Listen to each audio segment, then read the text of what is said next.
And greetings, everybody. Keith here. Hoping everybody's having a good day, enjoying life, living life, and loving life. I want to remind everybody, hit that like, share, and subscribe button. There is a PayPal link down there for anybody who wants to share some love. Always appreciated. And I dropped the StreamYard link for anybody who wants to join the panel. We're here with some more tits out and balls to the wall. Today we're talking about silence is golden when chaos reigns, but sometimes you got to open your mouth. Sometimes you got to speak out. That's what the scripture tells us, though. Supposed to speak out against the insanity and the bullshit. So that's what we're going to look at today. We got some more insane clips to look at. And ladies, pay attention. This goes to setting thine house in order and remembering that is the men that built society. Without men providing the convenience and comfort so that they could better protect you, which is their ultimate duty, you wouldn't have shit what you have today. And you can call me again a misogynist all you want, but the reality is women have a place. They have a certain role, and they go far beyond it. So hope you can recognize that. Let's take a look, because that's all we're trying to do is recognize our faults. Again, ladies, again, call me a misogynist all you want, but I've been a fucked up man myself. But that's because we were all brought up by the same people that were too indoctrinated just like we are. We have to come out of the indoctrination. We have to recognize our own faults. We have to stop looking so insane in the eye of the public. So let's take a look.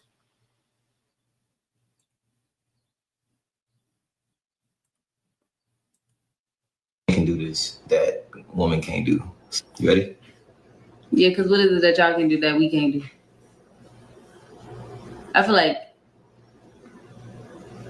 women do just about anything. What a woman can do anything just about.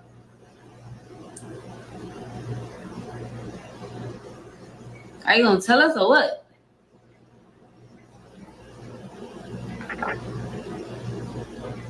What?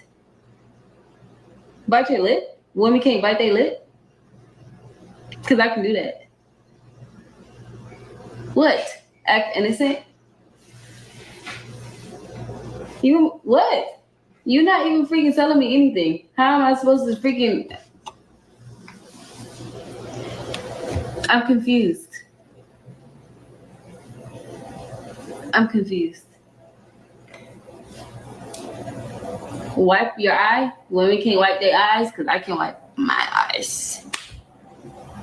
What is it that a man can do that a woman can't do?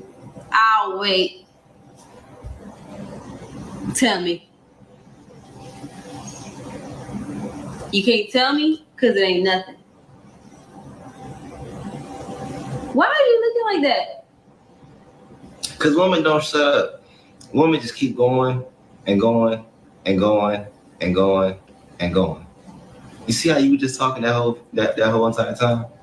What was I doing? Just kept my mouth shut. Y'all don't know how to do that. That's one thing God can learn.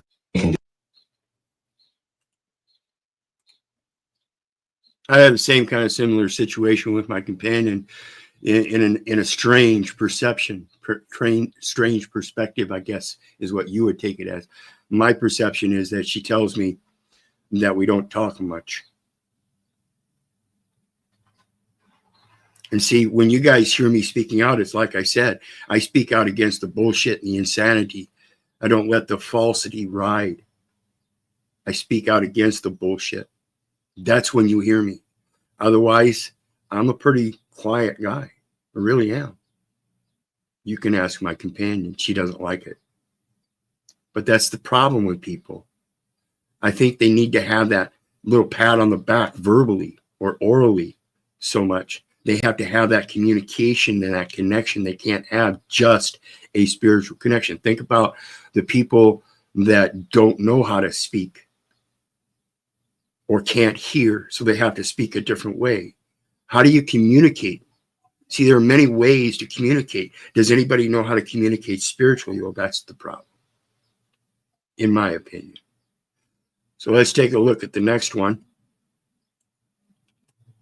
Again, ladies, as to that perception and perspective. And again, I'm not here to, again, be misogynistic, but you can call me misogynistic all you want. That's your perception from your perspective. I'm only standing out against the bullshit, whether it be male or female. So we're going to see in that, you see me speak out a lot against police, whether they're male or female. So we've got a bunch of videos of that kind lined up as well. So pay attention, ladies. Your perception and your standards, your double standards, are a little off. You want the men to speak up and do something, but you're the ones running your mouths. You want men to be a specific way, but we should accept you in any way you present. You better start learning. That's not the way this society is going to evolve. It's devolving right before our eyes. And again, it's not just men's fault, particularly, but it's women too. You have to learn how to stand up and take your part in it and take accountability for that part. A guy. So you're judging guys based on something they can't change. Does height matter in a guy? So you're judging guys based on something they can't change. So does height matter in a guy? So you're judging guys based on something they can't change. So does height matter in a guy?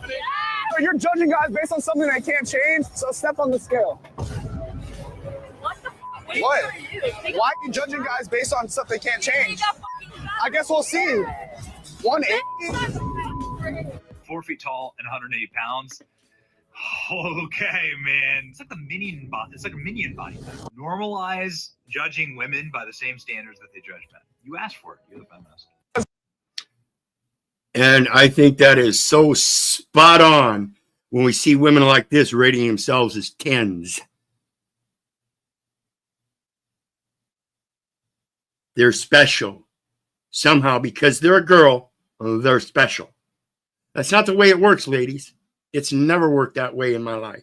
See, just like I've been telling many people, fuck you, you ain't my daddy. I tell women this basically the same message. Fuck you, you ain't my mama. Is that what you would respect from your mother? What happens if a mother with those kind of standards raises a little boy that ends up being a little boy and never meets the height standard of 99% of the women? Did mama raise up a good boy, or was mama a bad mama and couldn't raise up a good boy because he didn't have the length or the height or the size? See the fatality of your standards? Links down there, guys, if anybody wants to join, guys and gals. And so when it comes to the word, whether it be man or woman, whether it be police, whether they be men or women, or whether they be men and women of any race, pay attention to what this man says and how the language evolves, who created it, and who it affects, and how they let it affect them.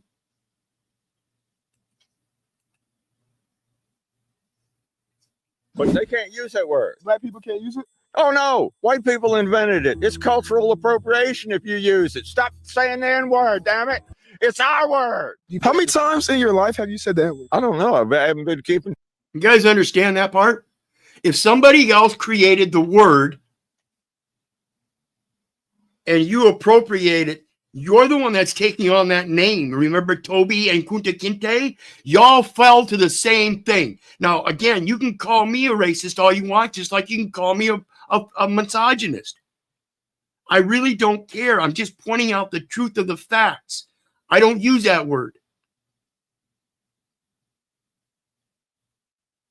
That way it's not misappropriated in any way, because it shouldn't be used, because it's not a word that somebody else respects. It refers to a person. It's a noun. He's no respecter of persons. So you using those nouns like that in those fashions, that shows who's indoctrinated.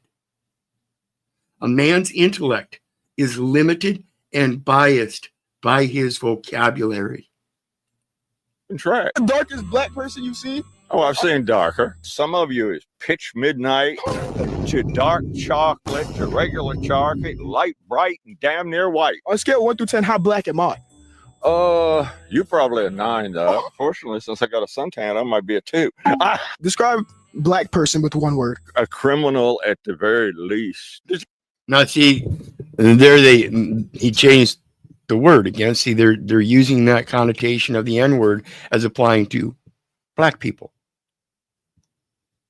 Again, it's a cultural appropriation. And let's talk about rhoticity when it comes to the hard R and certain people that don't use the hard R in a certain construction of their language and the use of their words. So the people in Boston, you have a large portion of that population that is somehow Italian or something like that, I believe, and they don't use the hard R because it's a construct of their language. So instead of saying bar or car or far, it comes out ka, ba, ba. Just like Nigga, they leave off the R at the end of certain words. So where is the cultural appropriation in that even?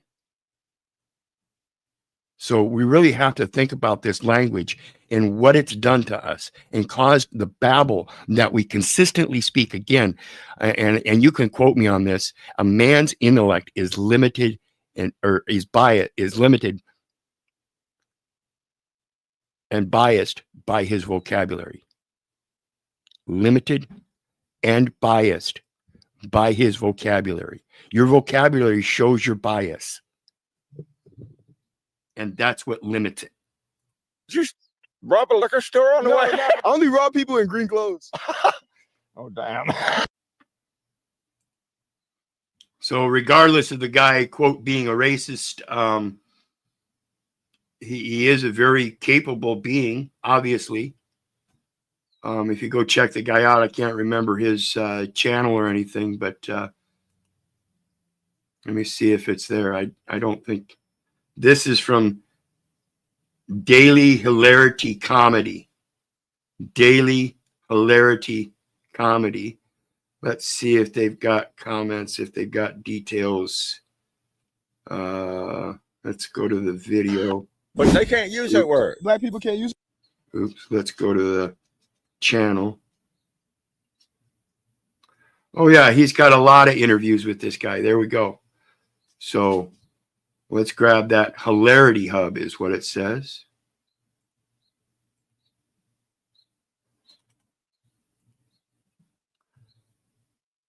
So go check that out. Comments down in the chat. Greetings, Russ. How you doing today, brother? Good, brother. How are you? I am well. I am well. Trying to get some of this insanity buildup taken care of here. Release, some of that passion. Yeah. They're trying, that's why they try to keep all this going.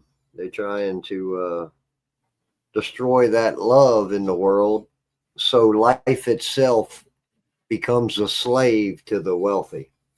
Well, yeah, we become a slave to the word. We become indebted to the word. That's like I try telling people, you can call me all the names all you want. It doesn't affect me because I know the difference. That's a noun. I'm not going to become indebted to the words. The words are what's supposed to profit me. The words are what I'm supposed to profit. This is a rightful saying that this is a faithful saying that that I will, that thou constantly affirm, that he who believed on God, be careful to maintain good works. To maintain good words. That's what provides for your works. Actions upon your words. But remember, your actions speak louder than your words. Greetings, brother. How you doing today? Doing good. Thanks I for can add joining me. another one there real quick, Keith. Proverbs 19:5.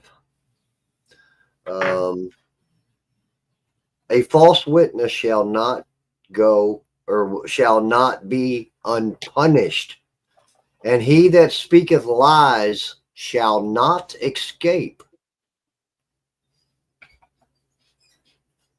I would encourage people to have firsthand knowledge before you go destroying another individual's character. Correct. That goes See, to I have the sin of bearing false witness. Go ahead, brother. I was going to say, I have I don't know if I want to say it's a condition on that, but when he said that, it makes me think of that same thing. The only way that sometimes like evil can flourish is if good men do nothing.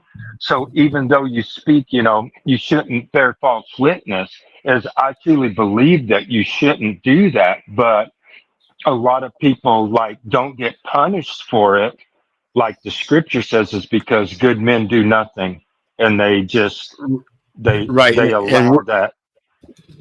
we're talking about the earthly punishment here. And that goes to the judgment of God and that weight of the feather in your heart when you go in front of him. That's that where earthly deal that's where here, you're not going to escape. Go ahead. right? But that letter here has to be in harmony with that spirit. Correct. Yep. I agree wholly. So let's take a look at the next one. This is in regards to the good old COVID bullshit that went on, still going on, still ongoing, will last for a millennia. This is one of those things that history will hopefully teach mankind about that know thyself and heal thyself.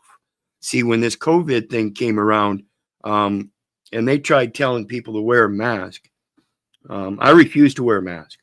Refused to. And the grocery store couldn't do anything about it.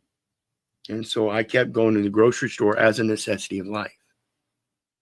And just like in the necessity of life of providing food for me in this great mother earth of his, he also provides me the breath of life. Every one I take. Genesis 2:7, before God formed man of the dust of the ground. And when he breathed the breath of life into his nostrils, that man, the noun, became a living soul, an adjective. So I walked in the store one day and I saw the father from the local Catholic church. He's got his nice little mask on and stuff, and he's got his little hand basket walking around doing his little private shopping. And I walked up to him and I said, "Can I ask you a question, a couple questions?" He says, "Yeah." I said, "You're the father at the local Catholic church, correct?" He says, "Yeah." I said, "And you know your scripture pretty well, correct?" He says, "Yeah." And I said, "Well, I'm pretty familiar with Genesis 2:7." And I read it off or quoted it back to him. I said, and I looked at him again and pointed at his mask and just simply said, "You should be ashamed of yourself." And walked away. I give not one fuck of what your capacity is in the station of life if you're going to sit there and bear false witness and tell the people that you're ministering that you got that very breath of life from God, and then help subject every last one of them in that propaganda by wearing the fucking mask yourself, you blasphemous motherfucking Pharisees. Excuse my passion, all you fucking Christians.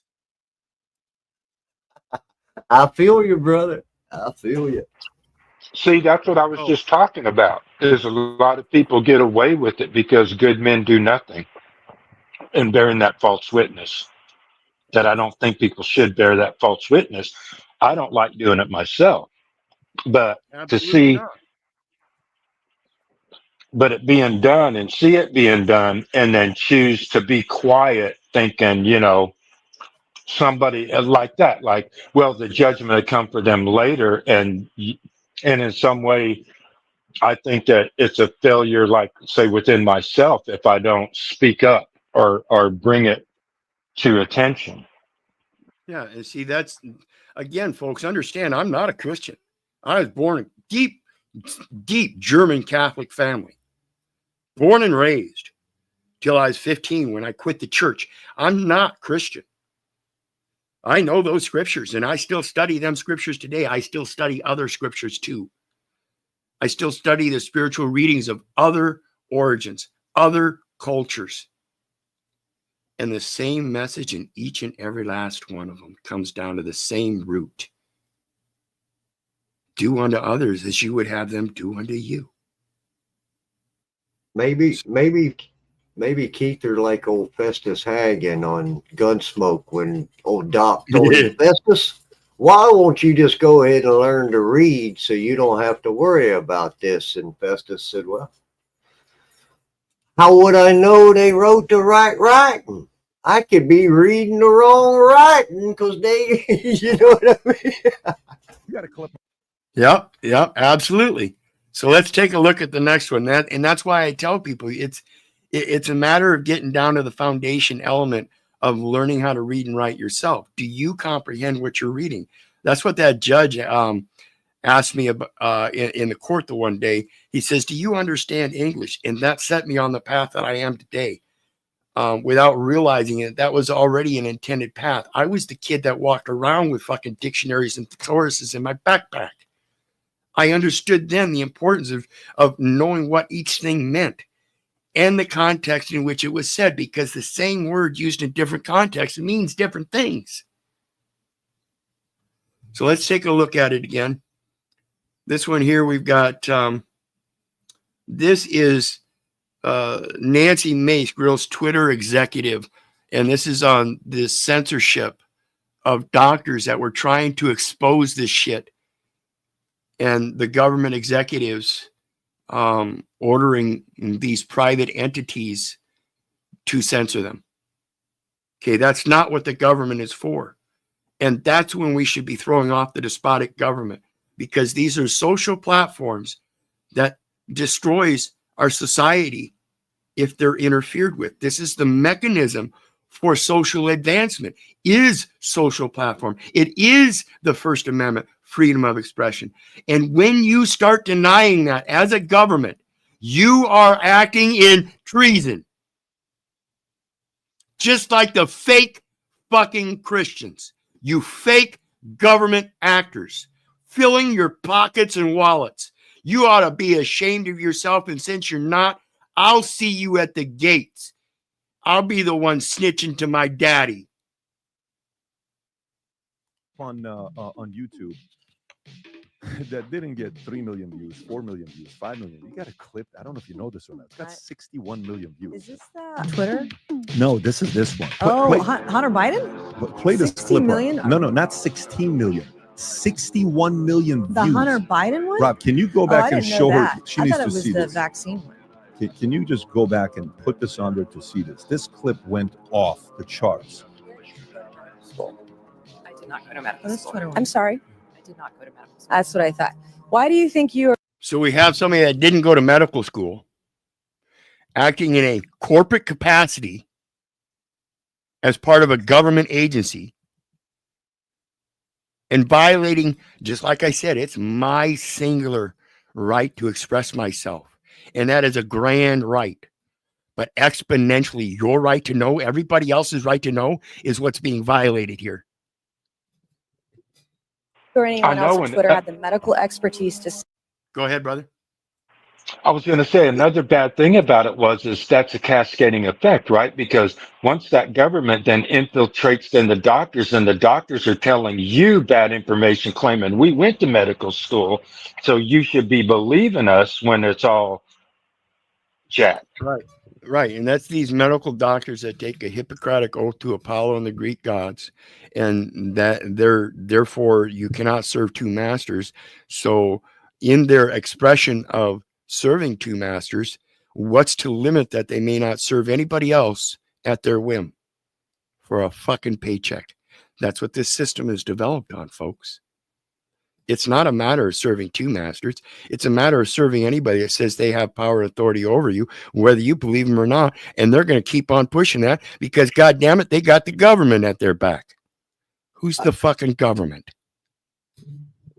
You know, I've seen have made a just this crazy connection with all of that, Keith, and been trying to talk to a couple people about it. You know, we've heard that regent, what regent is.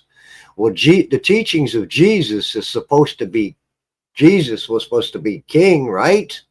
Is that the sovereign that needs to be back making those teachings proper in that education? Correct. And that's why we talk about So, that. The regis is somebody that's subject to the king.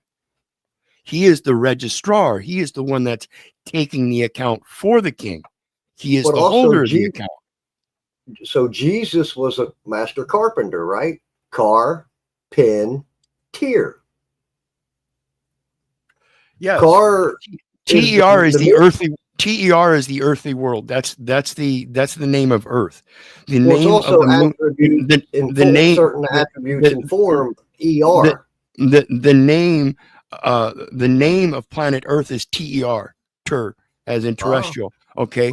The Latin origin, and then you got moon, which is Luna, and then you got the sun, which is solar. SOL, right? Sol, yeah, Sol. So the inherent language is absolutely correct.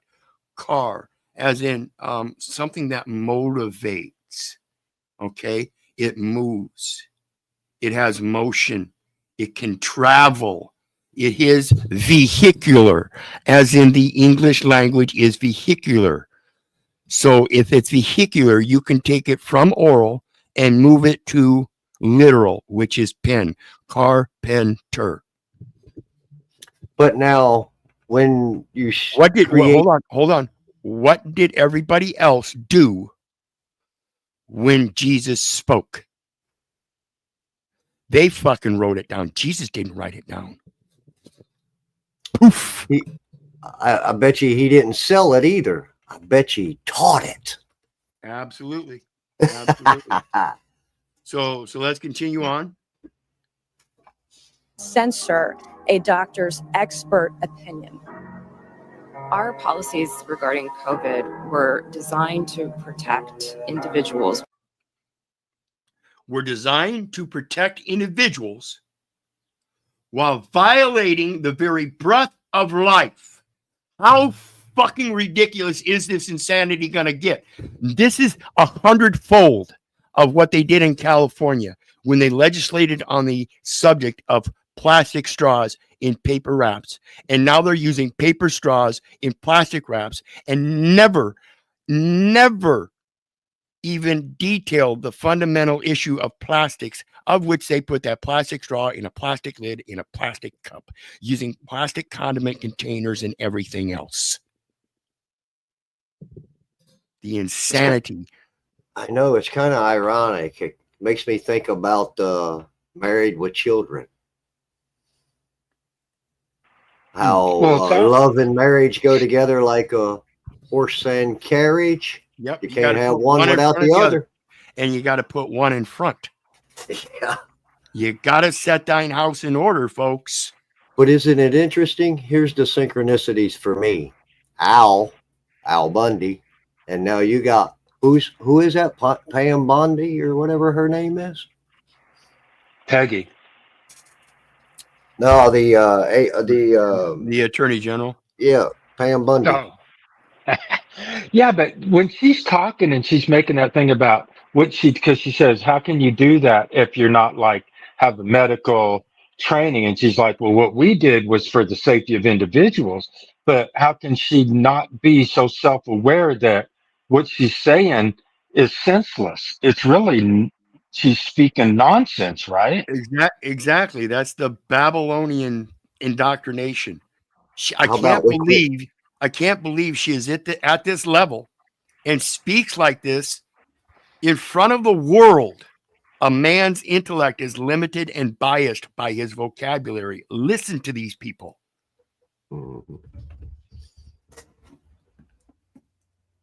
We were seeing You guys censored Harvard-educated doctors, Stanford-educated doctors that are educated in the best places in the world, and you silenced those voices. Did the U.S. government ever contact you or anyone at Twitter to pressure Twitter to moderate or censor certain tweets? Yes or no?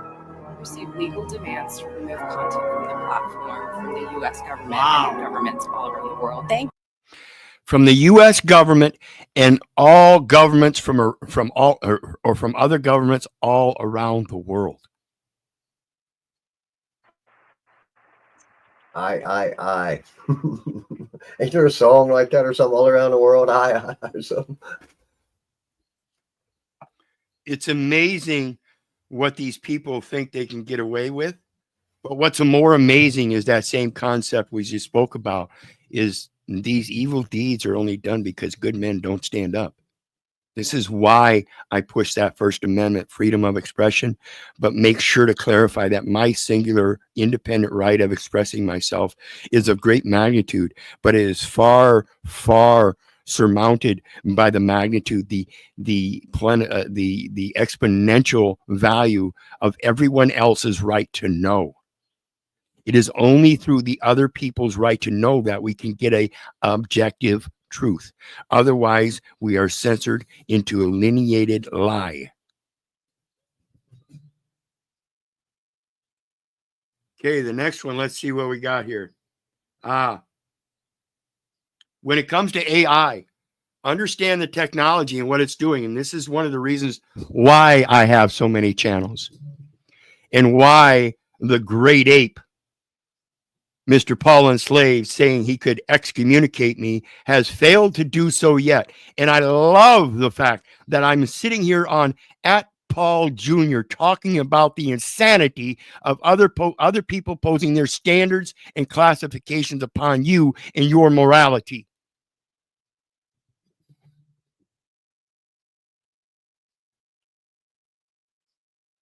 The casino's lying to me. They're cheating me through fake data. So I said, nobody touch the cards, nobody touch anything. I need to talk to an executive. So I bring an executive down. I got caught you cheating. They're cheating you through fake data.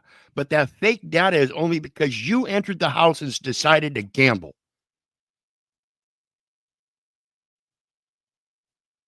Once you understand how this stuff works, you'll quit. Well, you'll learn how to beat the gamble.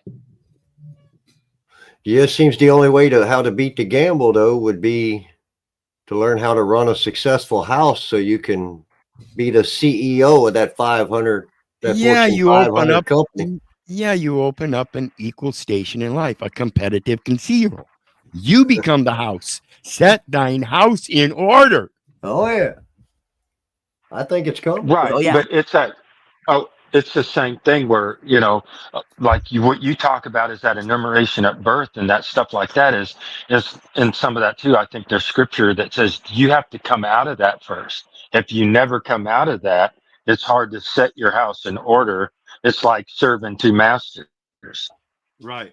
And real quick here, folks, let me give you a visual example here. What happens at birth is you've got a record that goes like this. It's a straight record. It's the prenatal record. It's got certain data element. When it comes to being born, there are two paths in life. One is the higher path, where you raise up your child in the ways of the Lord. That's an ascension in life, and you follow that way. Or there's a bifurcation where now there's another path that you can follow, and that's in the path known as a manual. This one here, the ascension, is a spiritual path. The manual path is a descension into manhood. Your neighbors, your neighborhood. It's into the manuals. That's the personage, the personhood. He's no respecter of persons. You have to come out of that personal record and declare that you are not that person. And that is where the lies lay, because it is wrong. So teach them #Jesus, the jack that judges all trade. If they ask you, you understand English? Yeah, I understand Jesus is king and he's the jack that judges all trade. What we gonna do here? Yep. So notice this. He's playing at a table and his hand is a 5-4, but the AI, it's a new part of the program that he noticed, and the AI doesn't know that it's a 5-4. All it knows is that what was entered was 9. So it made up its own variable of 9. And on the board, it said that he played a 7-2. And that's false data, which is being read out to the players that they are reading and then using that to make their next move. Okay. So understand that's what that prenatal record does. It's a journal.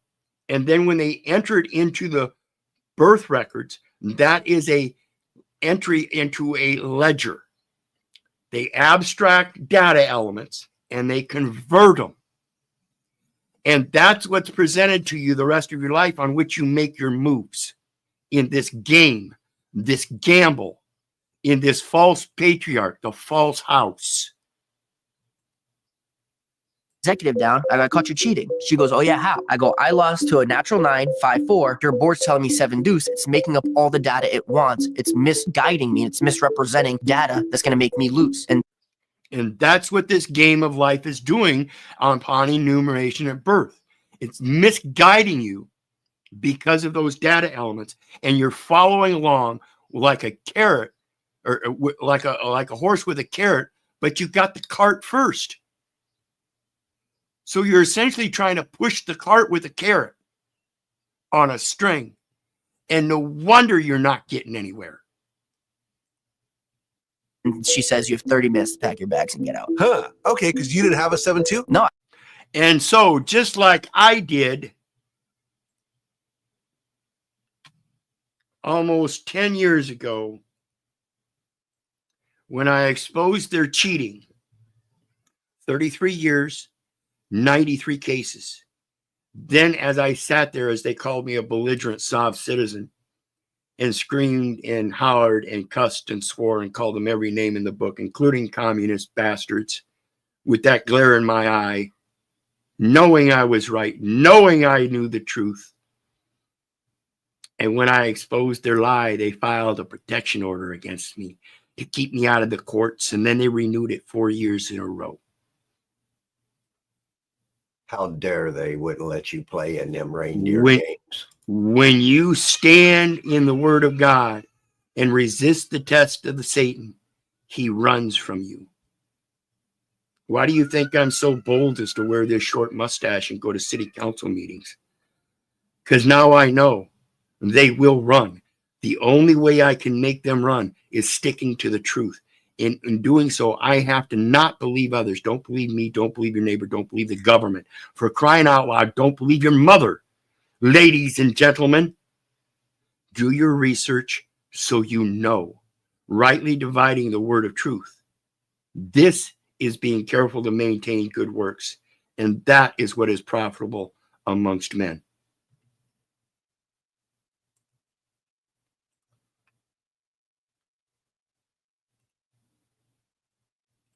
When you let this stuff cheat you, it's only because you're not aware, but you're willing to play anyway.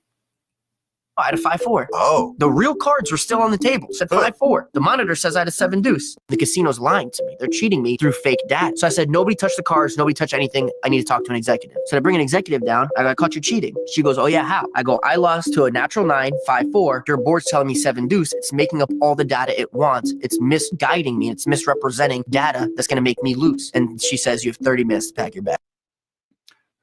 You have 30 minutes to pack your bag. And this is where he had 7 million in chips on the table. And they tried to drag him out without his chips. So essentially, they are also trying to steal $7 million back that he legitimately won against the machine.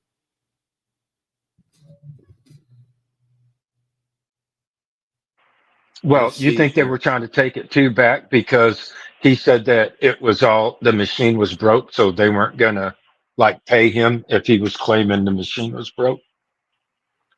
Well, yeah, and that's the legal layout that he was presenting. No, you can't say that because I caught you cheating that all of a sudden now it's legitimate, or now all of a sudden it's illegitimate. You played it as if though it's legitimate. I won against it being legitimate, proved it to be illegitimate, and now you're going to kick me out and take everything I've earned. See, those are considered earnings. 7 million. You think the IRS isn't going to want their cut? Oops. Remember how the game's played, folks. Who the players are and why it's their game. It's So not it's yours. sorta- You're just a player. So it's sort of like you get earnings for uncovering truth. Correct. God blesses you. He will. Damn right. I mean, who's to say just because he was gambling and he shouldn't have been, that he wasn't right in doing so? And that, I think, is one of the biggest things I like about this Moz guy is that that's one of his intents. He wanted to go in and expose that the casinos were rigged and that he could beat them. And he's been beating them so much that they kicked him out of every fucking casino now. They won't even allow him in. Let's take a look at this next one. I'm not so sure that those casinos should be there other than entertainment and not to rob the people. Well, yeah, but that's just it, though. In order to be entertained, you have to pay a price.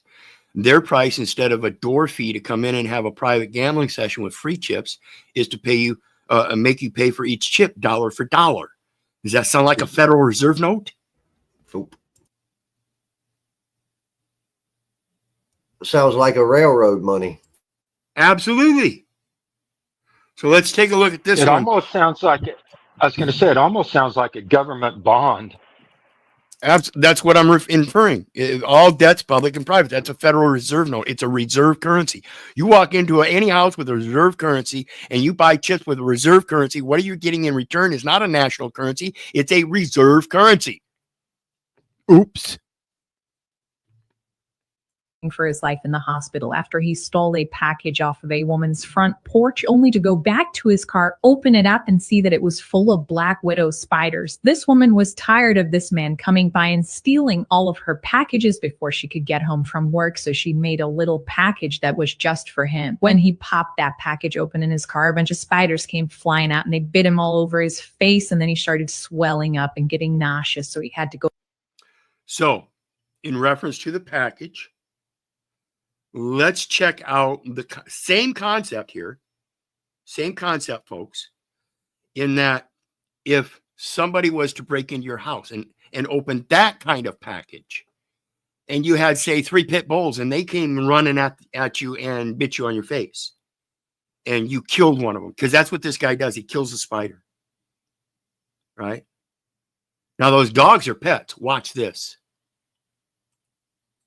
Go to the ER, and then he called the police and would like to file assault charges against her for setting up that booby trap. So the police contact the woman and they're like, did you put a decoy package full of black widow spiders out on your front porch? And she's like, oh no, those black widows are my pets. Were you able to find them? I saw that they were missing and I just have them in a box because they like to play in there while I'm at work. And the police were like, oh, this guy, he stole the box and then they bit his face and he whacked a couple of them. So they're no longer with us. And the woman's like, he killed my pets. That's completely unwarranted. I'd like to file charges against him for that.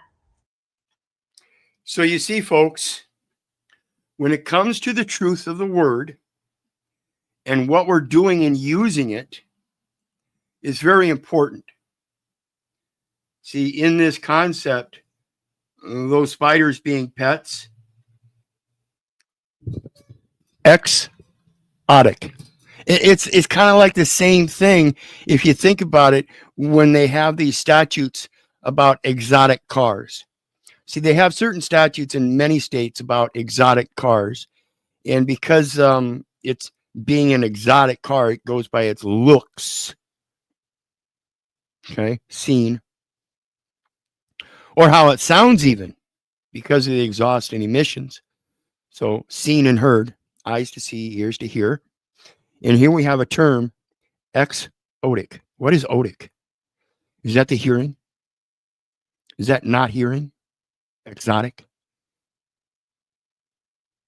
Is that an exception to the letter of the law because they can't hear things on such matters? Because it's not within their jurisdiction to do so? Sorry, we can't do anything about it. She's got full rights to bring a claim against you for killing one of her pets.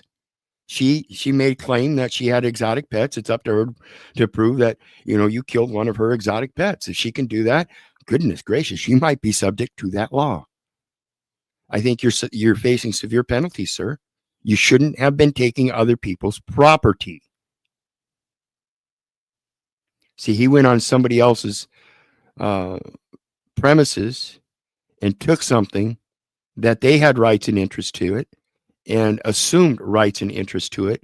And his rights and interests did not bid him well. And now he wants to go after her. You shouldn't be stealing property.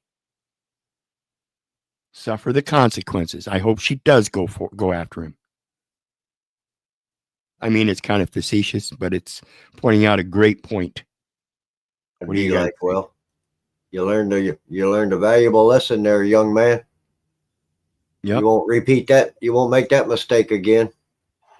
Yep, exactly. And when it comes to that language, again, remember the construct and the things that we use in terms of those words and the effects. This Do you next think one, that would have turned out different if she went, yeah, sure, I set that booby trap there, yeah, because I'm tired of that dude, and her going that way instead of her going, yeah, those were my pets and they were exotic pets and I keep them out there. You know what I mean? Then if she that would goes, have agreed but and said, that yeah, it goes, was a trap. but that goes against the laws. You can't set traps, not like that. That's what I'm saying. When you're saying it talks about the word, when you're explaining, words have meanings, Right. Yeah, and she used psychological warfare. Right. The wording. She brought him out of Babylon. Quit your lying. You want to lie? Here's the lie. Now you have to prove I'm lying, because anybody in their right mind would indeed consider 9 red widows as exotic pets if somebody had them in their possession and contained and weren't just running around loose. You can't prove the woman's intent. It's an impossibility. So let's take a look at this next one.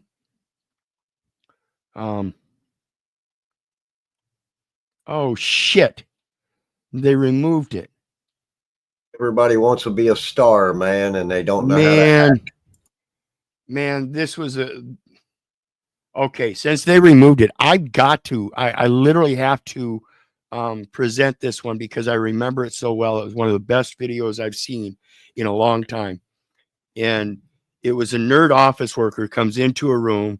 He's got this bowl cut haircut, a sweater vest over a long sleeve shirt, and he's got the hunched shoulders like a nerd with the mustache, and he's an older nerd guy with the glasses and everything. He comes into the office, and there's a guy at the desk and a black lady on the other side of the desk. And he comes in, he says, "Is there a black person in here? Is there a black person here?" And they both look at him in awestruck and bewilderment.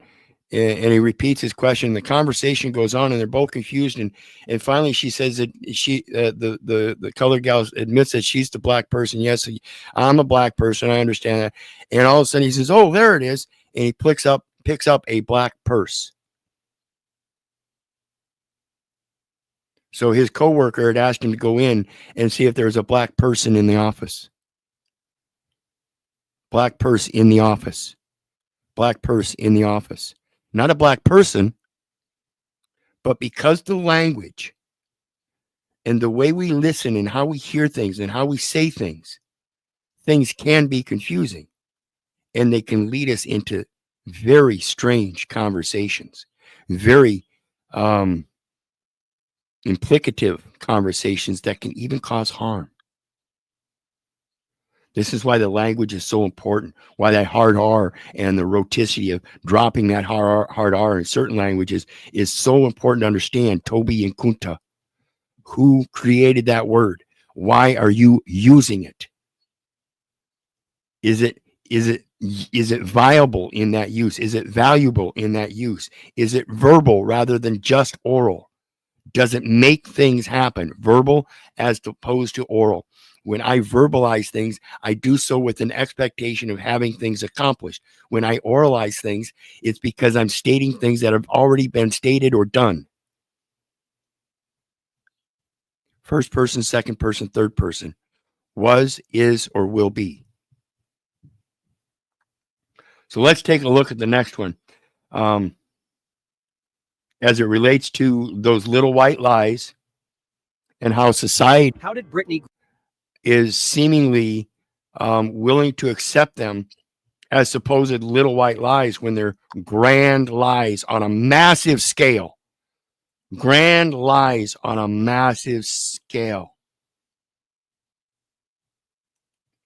This is the insanity I'm talking about. This is why I do tits out and balls to the wall. Because that's what everybody's doing. They got their tits out. They're going balls to the wall. Saying they're men. Going into women's restrooms. Saying they're women going into men's restrooms. Not quite so often. Not near as often, I don't think. But certainly egregious in both forms. Ladies and gentlemen. Griner hide her male Adam's apple. No one realized she paid 3 painful prices to enter the WNBA, but Caitlin Clark has finally put an end to it all. Britney's refusal to take the Olympic gender test seems to indirectly confirm claims that she carries a Y chromosome. On the court, her chest is extremely flat, as if she isn't wearing a bra, yet her Adam's apple is barely visible, a result of the huge sacrifices she made to alter her body. First, raised as a girl by her parents since childhood, she was dressed in skirts and had her legal gender registered as female. This allegedly led to gender dysphoria, prompting her to take large doses of estrogen, which prevented her Adam's apple from developing normally. Second, netizens speculate she may have undergone surgeries to remove male characteristics, enabling her to join the WNBA. Her height and strength stand out in women's basketball, bringing enormous popularity and revenue to the league. She even won Olympic gold medals. The WNBA has reportedly treated her transgender male identity as a unique selling point to attract audiences. Finally, some conjecture that her wild act of intentionally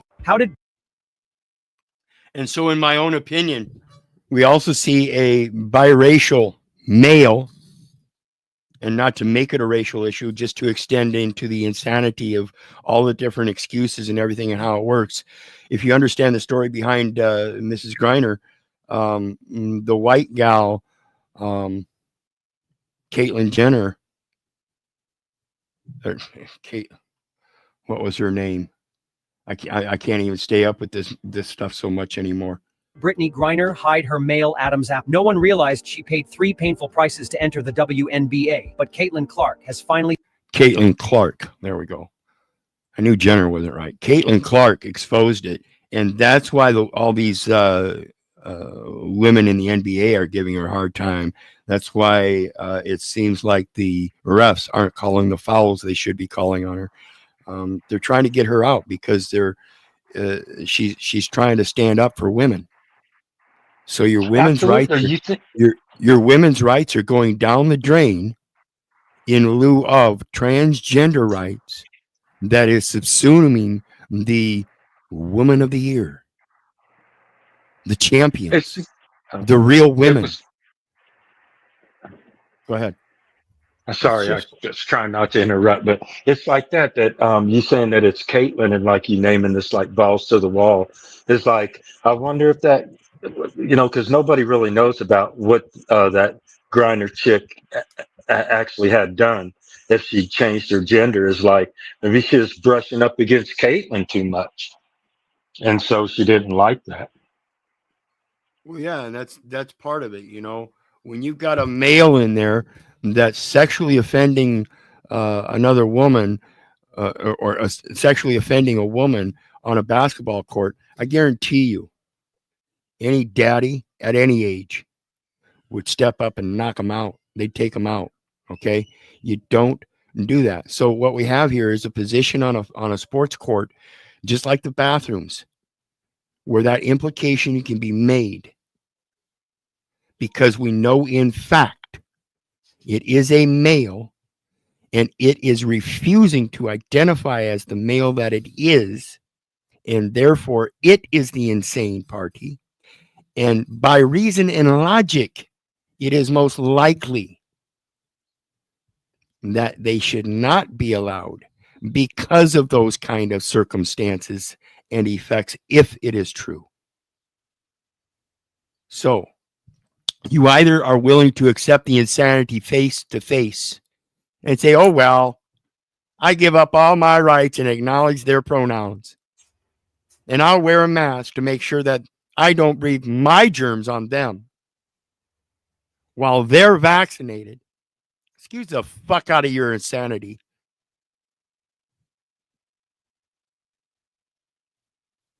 So let's look at the next one in regards to that data and how Hawley exposes lies. Senator Hawley exposes his lie. Permanently delete the data. It says permanently delete the data. Permanently delete the data. So they click the button that says permanently delete the data, and then they get a notification that says your account is no longer accessible.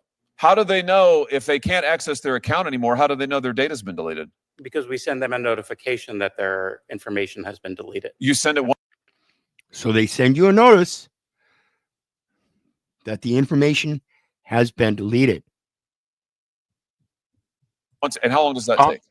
You know, our policies state that, you know, we will delete their data within 30 days. And in most cases, it is automatic and happens much quickly. And when you delete it, it's deleted. It's gone forever. All the genetic data is deleted forever. And yes. Really? Because that's not what your privacy statement says in the fine print. Let's read it. That's not what your privacy statement says in the fine print. Understand? They will sit there in front of the Senate and lie, knowing that it's recorded and already done. It's in the contract. It's in their policies. They tell you they lie. And you sit there and listen to them and claim that you would rather believe that lie instead of doing your research. Do not believe me. Do not believe the neighbor. Do not believe the government.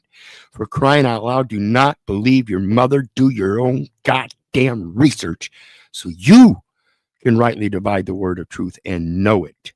What your statement says is, we retain personal information for as long as necessary to provide the services and fill the transactions you've requested, to comply with our legal obligations, resolve disputes, enforce agreements, et cetera, et cetera. And then it goes on, 23andMe and or our contracted genotyping laboratory will retain your genetic information even if you choose to delete your account.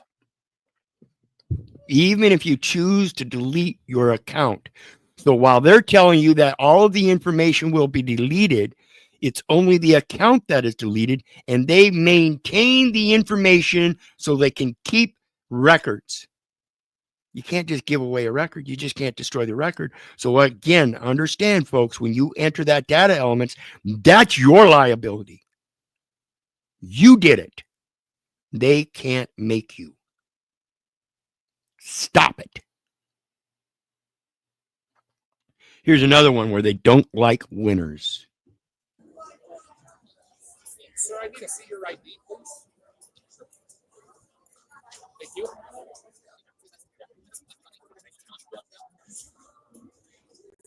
So, you know the deal. You've been told, you know that we've talked to you before. You were not allowed to go. No, it's not a long time ago. But regardless, it never expires. Regardless of how long you think it was, you are not allowed to play blackjack at any of our MGM properties. Okay, so if you do it again, if you come in again and you play at any of our other properties, you're going to be permanently trespassed. Okay, we mean business. We mean business. So you can't go in those houses and play around. It's a business. Understand that. You're there as a business partner. You just contracted equal consideration, dollar for dollar, Federal Reserve notes for house chips. So no winners allowed, eh? No. We have the right to. I know. No winners allowed, huh? No. So that guy was lying when he said we mean business. Because Yeah, you said businesses that equal consideration, and he got chips for the money he gave him. So then the guy who was saying we mean business was fibbing. Right, but see, once they identified him, see, the teller didn't identify him. The casino did by camera. So once they identified him, they came down and told him he had to leave. Okay, and that's something that was a prerequisite action where they kicked him out already once before. So technically, at this point, they do have a right to legally trespass him, but they're giving him a second warning. But the point here is that they don't like winners. Right. The business is to steal. The business is to steal. Right. When we get back to the teachings, you got to ask yourself, how are these people allowed to operate these businesses that are stealing your wealth? And you're giving it to them. Right. And it's because people don't understand that equivalency of dollar for dollar. You've walked in with a Federal Reserve note, which is a reserve currency. You exchanged it for chips, which are house chips. And that's equal consideration. Dollar for dollar. Every chip you buy, you pay $1 for. You walk in there, you tell them you want 100 chips. They're going to charge you $100 for dollar chips. You understand? That's a contract. Even if it's a verbal contract over the counter. Not protesting. Okay. Part of our business to look out for people like you. Okay, thank you. Yeah. See, part of their business is to look out for people like me, the ones they can't censor, because they will tell the truth. They will expose how the machines cheat. They will expose how the the dealing machine, it cheats too. See, the AI technology that's being used in all these casinos and everything is being cheated. And it's just like playing against a AI chess game. You're hardly ever going to beat the AI chess game, but it will up your skill level and you'll get better and better, but you'll never beat it. It's always going to be better than you. Well, if you get too good, they'll kick you out because they don't like winners. Exactly. Same with the government. They kicked me out. They don't want me in those local courts.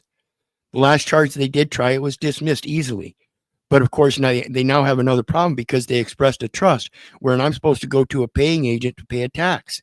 That means they have a contract with somebody else for the financials in that courtroom that started out as zero with no bond found. And then they placed a bond for $350. And now they're going to charge the taxes of $94.36 to somebody else. How is that? You're the one that initiated it. You're the one that issued it. You're the liable party. Now they're trying to put liability on somebody else because it was dismissed. Who are you going to dismiss it to?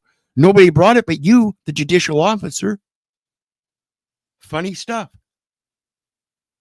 So let's take a look at the next one. Why people call security.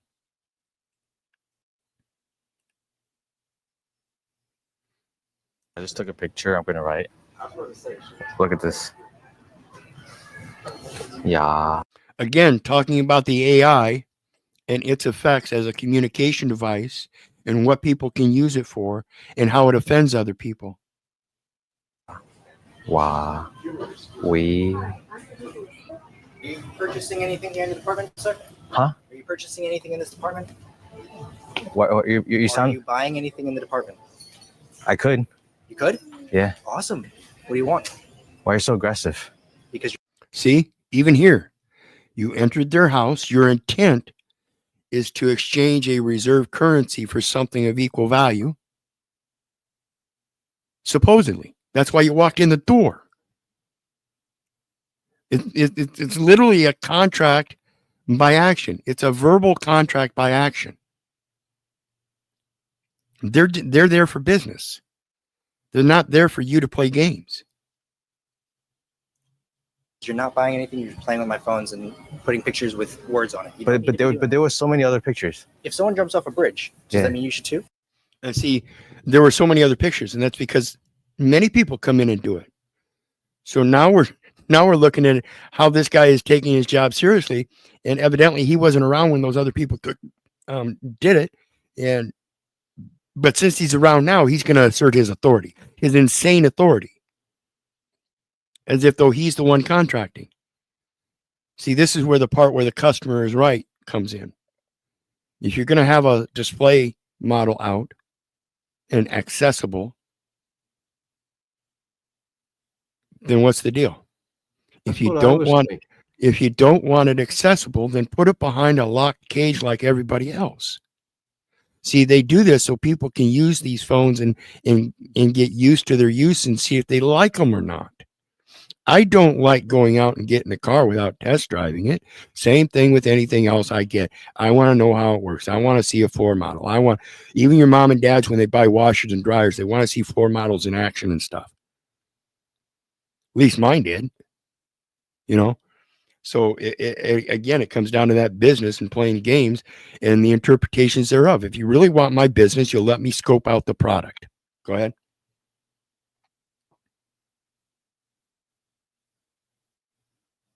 Okay, well, here we go. Finish up. No, not definitely not. Okay, well then they shouldn't do it. You shouldn't either. But why didn't you stop other people? We clear them every day. Well, why did you continue arguing? So it's a continuous, everyday thing, and yet they still, like I said, don't have it locked up. So what is the solution? Is the solution to communicate in a better way by locking it up? Or is it to then assert your supposed oral authority over somebody else as a verbal action? But that guy's so unself-aware because he just said we clear him every day. So it's like, why are you even talking to that dude? When he leaves, you just clear him all again. It's like really weird. Exactly. So let's finish up. But I'm gonna have you ask you to leave the store. So we went from this to leaving the store? Leave the store. Okay. You're gonna argue with my team members. Okay. We're gonna just have you leave the store. You're kicking me out, right? I'm gonna kick you out. Yeah. Go. Can you walk me out? Get out of here. Not really. I just want to see how he reacts. That's all. Put it on. Can you take me out?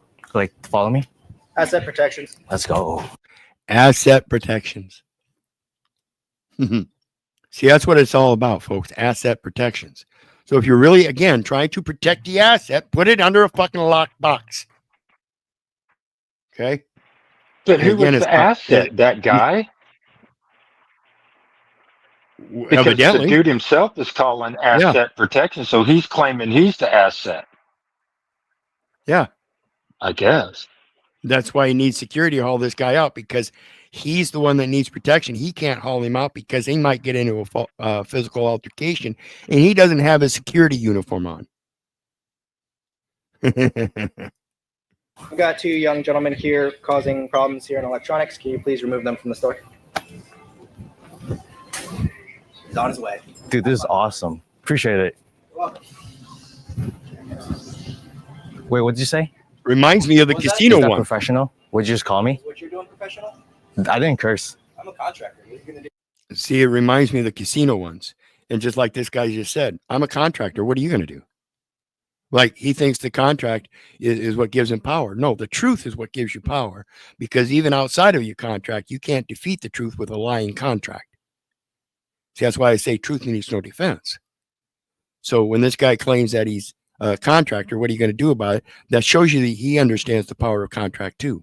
Understand the power of contract, folks. The law is contract. So like I said, when you walk in that store, that alone, an action speaks louder than words, is showing an intent to conduct business by walking into a business enterprise. Do to me, nothing. Smart. Yeah. Yeah. Yeah, I'm contractors who work here. Yeah. Is he here yet? The asset protection? Okay. Don't you worry. Okay.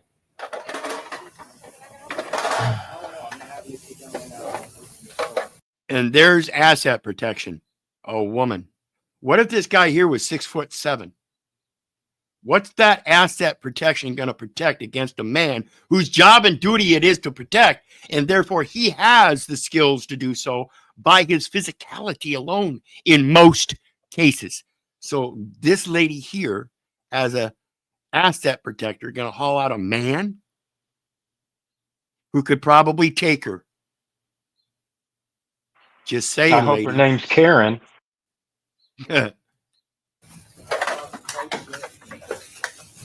And that's just the one man. Remember, this is two gentlemen. Hello. Oh, there he is. Let's go. All right. Oh, there he is. Okay. So here we have an asset protection in a nice, bold uniform and everything. Yeah, he looks. I wonder if he's walked the aisle, showed it off, because he's nice and prim shaved and everything. Awesome. Bye.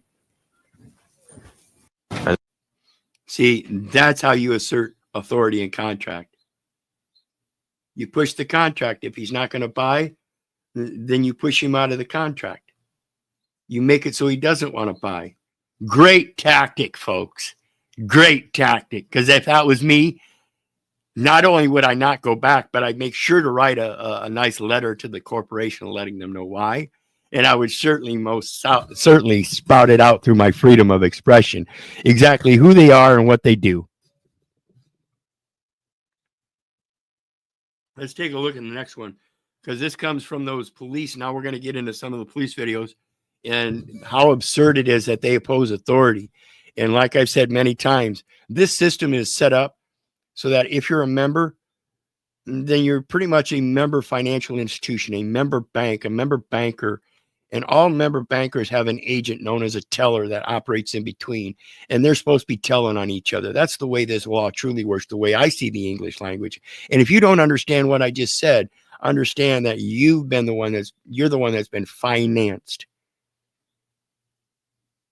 And that's all these corporate actions when you're not a business.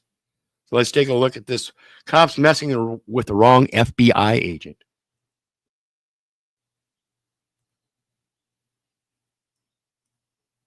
You're not going anywhere. What's going to happen if you... All right.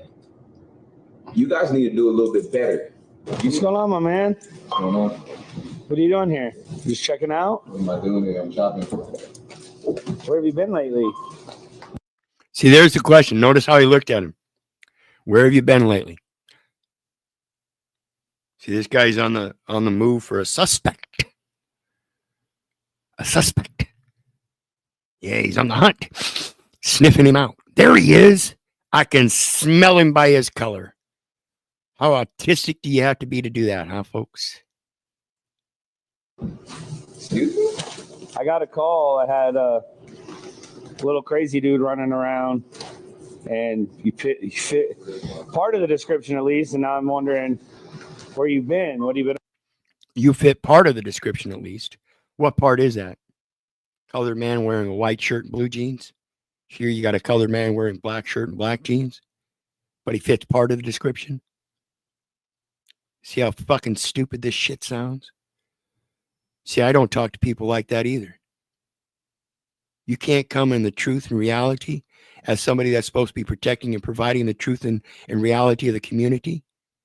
And you come instead as one of these pigs cunts, people in government servitude can't understand normal thinking standards. You fucking pigs cunts. You don't like my language? Understand the acronym PIG, cunt. Pigs, cunts. People in government servitude can't understand normal thinking standards. Censor that. Censor my freedom of speech as I stand right here and tell you right to your face. People in government servitude can't understand normal thinking standards. In my opinion, of course. Up to? You look a little stressed, like you're trying to stay chill, but closed. Okay, cool, excellent. What do you, I don't know you, sir. Like, you're asking me where have I been. I'm confused. Like, what's going on? Are you looking for someone, or? I am looking for someone. If you could just pop your ID out, that'd really make it easier. Like I said, I got a call. Hold on, I got a call. I just need you to comply. Hold on. Notice a little chuckle in his voice. Hold on. I got a call. I need you to comply. Yeah, he needs you to comply. He needs you to give that ID. That's contracting. So you just gave over similar material to stock of a corporation. See, that ID is made on stock material, similar material of stock of a corporation. Obviously, these guys are shutting down the lane, so you can just have a little conversation with me. We're not slowing anyone else down. I don't mind having a conversation with you, but I don't know what you're doing, like what type of business you're conducting. Perfect. Bothering me. I'll explain myself. You see what I'm doing. I'm Officer Johnson. I'm here to protect and to serve. I'd really like to see your ID. If you can just go ahead and hand that over. I'm not giving you my ID. So you are going to be giving your ID. No, I don't think that's what the guy meant when he said, "What what do you want? What are you doing?" It's always been said that they're here to protect and serve, but they don't do that. They don't protect and serve. That's why I keep telling you, you have to learn how to stand up and protect yourself. Go ahead, brother. Yeah, is it because they have no business with you until they get that ID, so that's why they're so adamant about getting it? It's like if they pull you over, they're like, give me your ID, and they're like, well, tell me why you pulled me over, and they're like, they really can't until they get that ID, so that forces the contract. Correct. Because they can't tell them anything because they don't have no right to, because they haven't gotten your ID yet.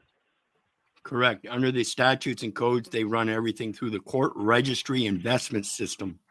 So they have to be able to monetize it through a bonding. This is the bid bond, payment bond, or performance bond and payment bond. Bid bond, performance bond, and payment bond. You must first bid for the job in competitive contracting.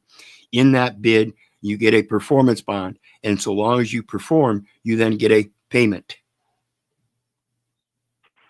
So this guy's like telling the FBI guy, he's like, man, I can't tell you anything until I find out I have the right through that ID then to tell you anything or explain what I'm doing.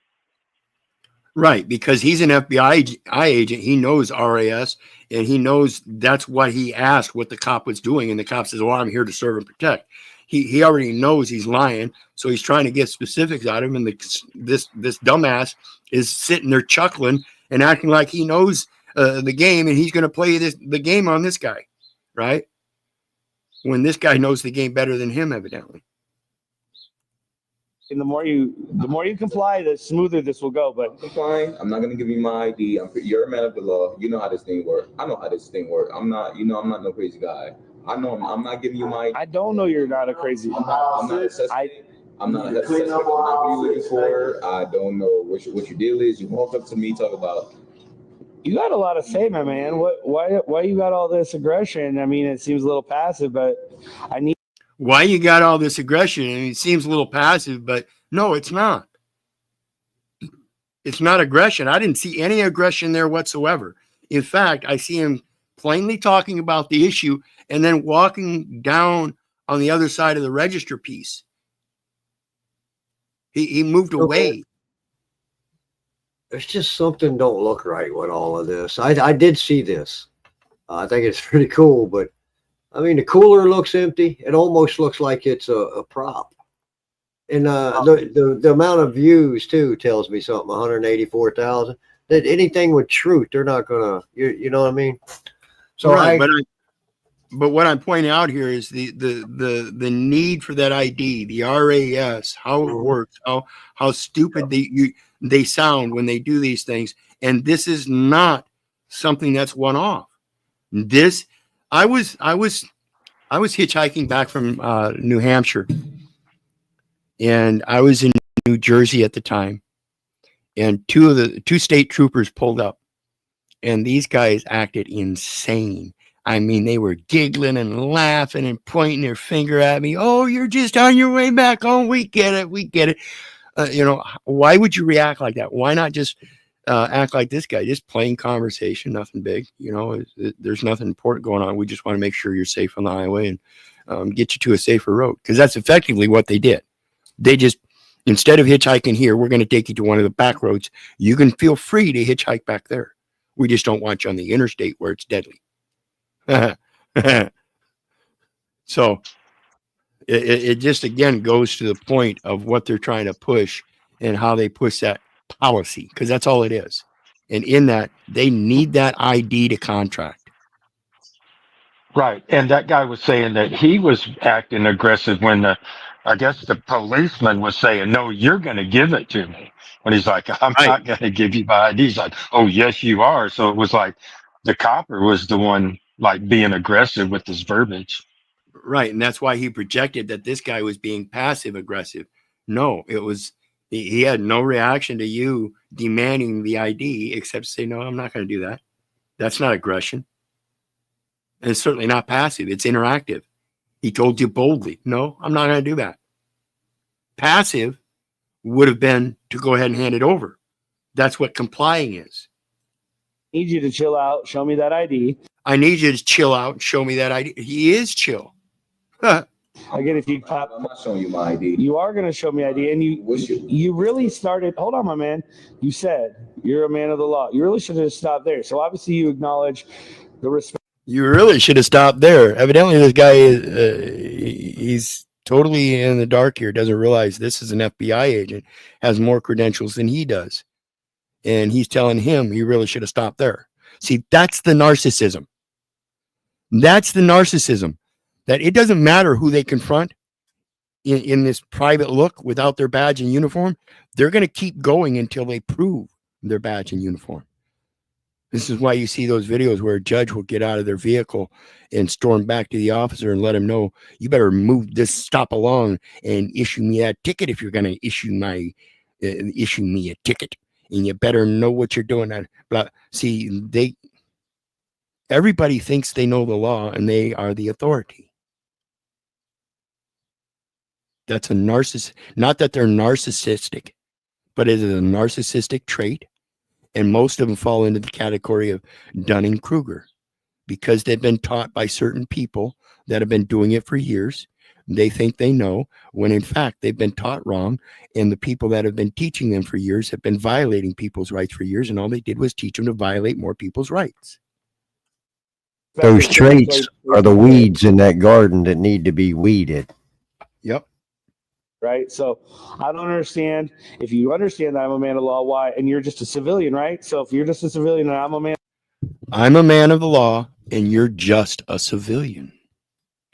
In case this young man didn't know it, civilian has power over the police. See, the civilians are the ones. Yeah, the civilians are the ones that have the Second Amendment right to raise a militia to throw off that despotic government. He said he was there to. Yeah, he said he was there to protect and serve. So he just like lied again. I'm there to protect and serve. No, I'm over you now. Yeah. So who are you? So who are you here to protect and serve? Bosses corporation. Yeah. So who are you here to protect and serve other than the civilian? Would that be your boss for a paycheck? Man of the law, why are you being disrespectful? I'm gonna need to see your ID. So I'm not trying to. I got a complaint. No way. You need to stop and have a reasonable suspicion that I'm someone that you're actually looking for. Please listen. I got cuffs that I can use. I got cuffs that I can use. That's his authority. I got cuffs that I can use. I'm gonna make a T-shirt out of that. I got cuffs that I can use. That's their power. See, you can let them shackle your body, but don't let them shackle your mind. That's from Toby. Kunta Kinte, roots. Understanding the word and where it comes from. Who created that N-word? Huh? Why would they create such a word? What's its use? And why would somebody else appropriate that use? In any form.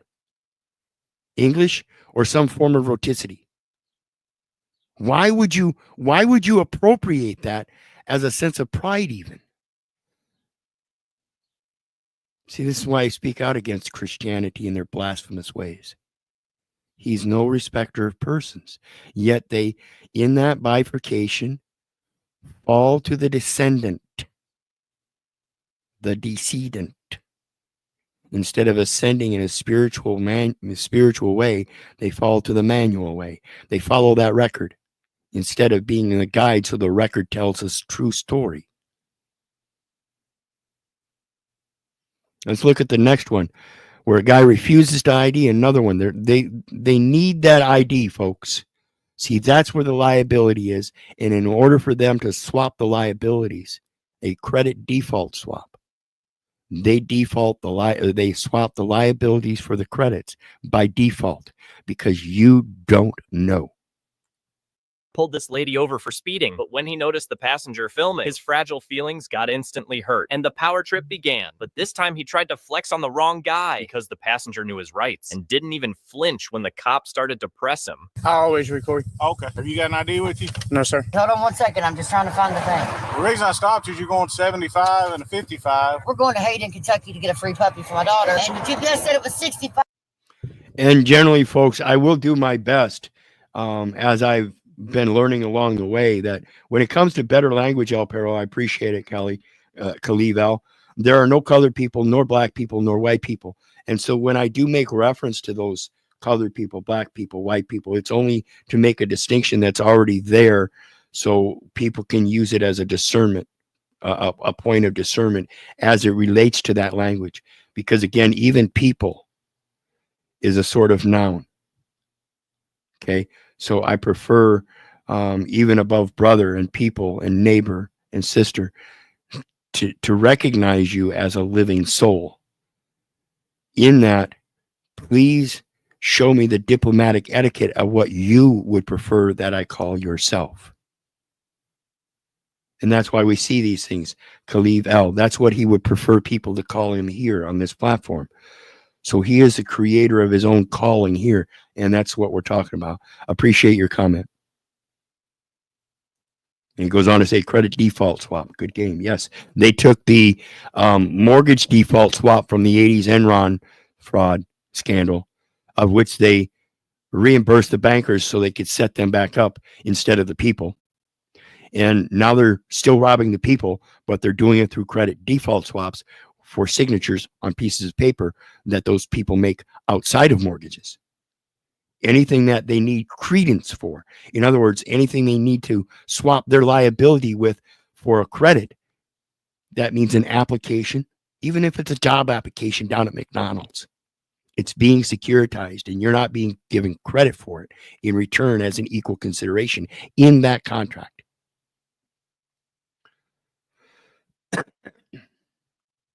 I apologize. Have you got anything with your name on it, sir? Have I committed a crime? I'm sorry? Have I committed a crime? No, sir. I just need to know who you are. Sir, what's your social security number? I'm not giving my social. You're not giving your information, so you're not going to tell me who you are. So you're John Doe. See, they're not even supposed to be asking for that social, first and foremost. Then if they do ask, I'm sorry, sir, I can't give you any of that identifying information because as far as I know, the individual's name and number identify the record. So you would have to go to the record holder to have them verify the information. And then they would come to me to verify the information. And I would be able to communicate with them that actually, no, that's wrong. My apologies. I entered into the wrong data elements. And I've been saying I'm a resident all my life, that I'm a United States citizen. I have to make distinctions now and that I'm not that U.S. citizen. I'm not the resident. I'm not those nouns. Okay. Those are representative capacities pursuant to a record keeping only and accounting. I am not accountable. I don't keep those accounts. I have a memory, and it's a very good memory.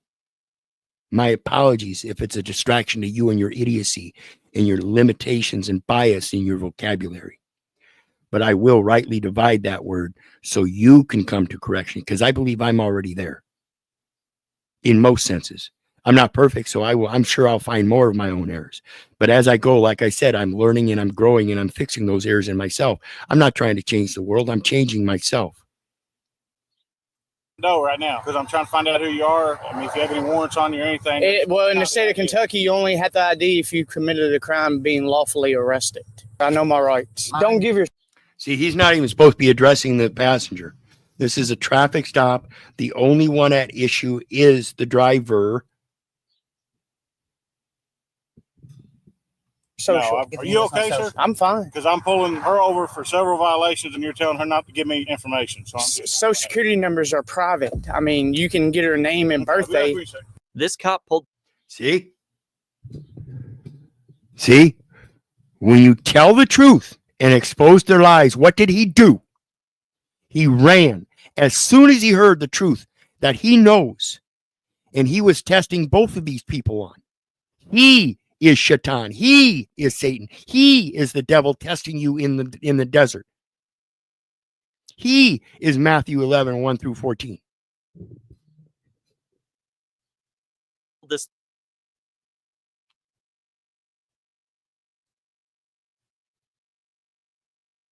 This guy was just filming his trip through town, exercising his constitutional right to record in public. But that was enough to trigger a full-blown police response. So these cops rolled up on him strong, barking unlawful orders like it was the law. But today, they picked on the wrong one. And the way our guy turns the tables on the cops in the end is straight-up masterclass. Why are you recording the bank?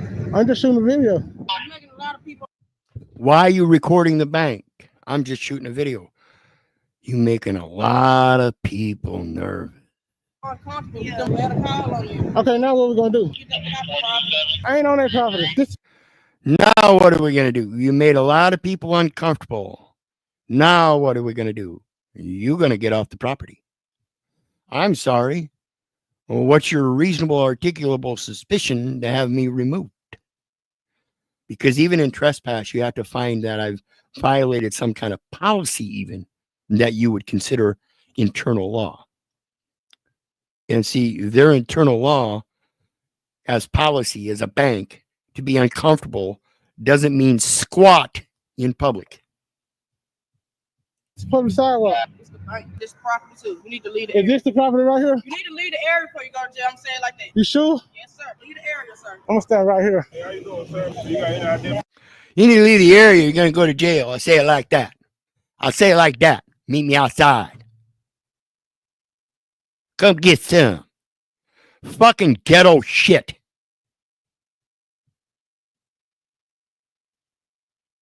I need ID. What's your name? Why I got to give you my name? What's your name? What's your name? Come the fuck on, you fucking babblers. Okay, I'm letting you know it's not a loud offense. We do want to identify but you. if I haven't done anything against the law, I don't have to give you my ID, right? You all right? Okay, so we're gonna just leave it at that. Can y'all? You are right. You are right. See, they know it. But watch how they still continue to try to lie and compel him to leave. Just get back in your car, leave me alone. No, sir. Who the hell? Who are you? What's your name? Name, badge number. Green. Who? Sergeant Green. Sergeant Green. Yes, sir. No, you need to learn how to talk to. See, this is a sergeant. Ghetto talk sergeant. Ghetto Green. Ghetto Green gonna get him. The public when they out here. Do you understand me, Sergeant? Sergeant, are you a sergeant? Yes, sir. Listen, Sergeant, I'm gonna tell you this right now. Before this go any further, I am on a traditional public forum doing something constitutionally protected. That's all I'm gonna say to you. Constitutionally protected. Okay, if you don't know that, you don't need to be a sergeant, baby. Get your. Exactly. You see the look in her face? Protected. Like that was seriously questionable. This is the idiocy. Might be a little young too, huh? Absolutely. That's one of the things I oppose about this policing is that we have these young men and women that have no sense of what life is about yet. Can't possibly know what it's about yet. When they look you dead in the eye, when you say constitutionally protected and don't know the first thing, they give you this deer in the headlight look or the dog turning his head sideways. Huh?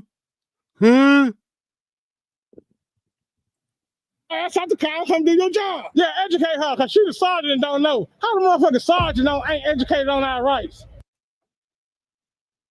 And that's the same thing I say about all people in all offices, all agencies, the banks included, theaters, restaurant clerks, waiters, cooks, everybody employed and has some kind of contract and thinks that they have to have a state ID to get that contract doesn't understand that they're being compelled to contract through a third party officious intermeddlers to rule their lives and how they live by and through the very lies that you then turn around and say that your vote counts. So you're going to go vote these people into office so that we can allow these kind of people to own businesses and control us because they allow the government to control them. Just like a mommy and daddy raised me to be controlled, they too were controlled. No wonder I love my control. I'm uncomfortable. Put him away. Keith, the police are your authority. What, are you uncomfortable, Mom? Are you as uncomfortable as the courts? You going to put a protection order out against me? Granted, I love you with all of my heart, Mom and Dad.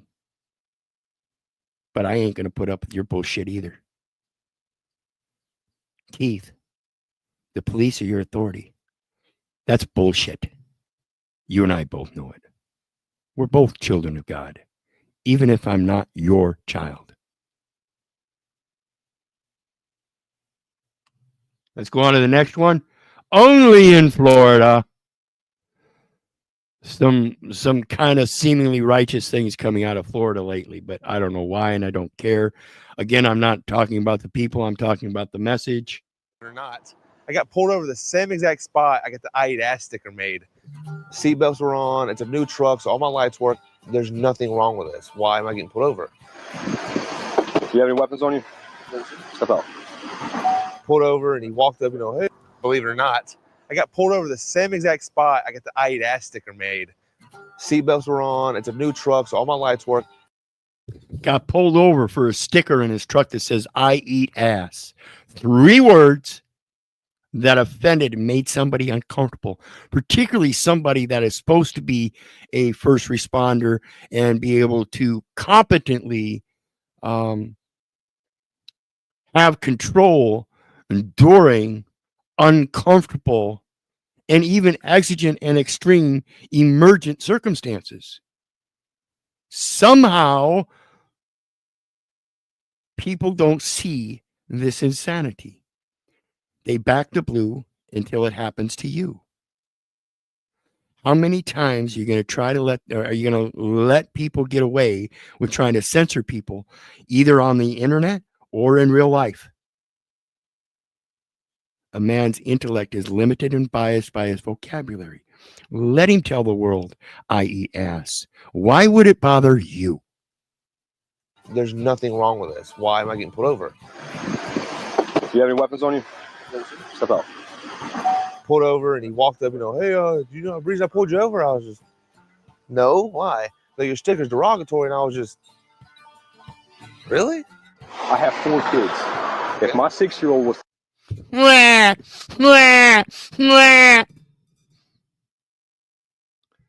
have 4 kids.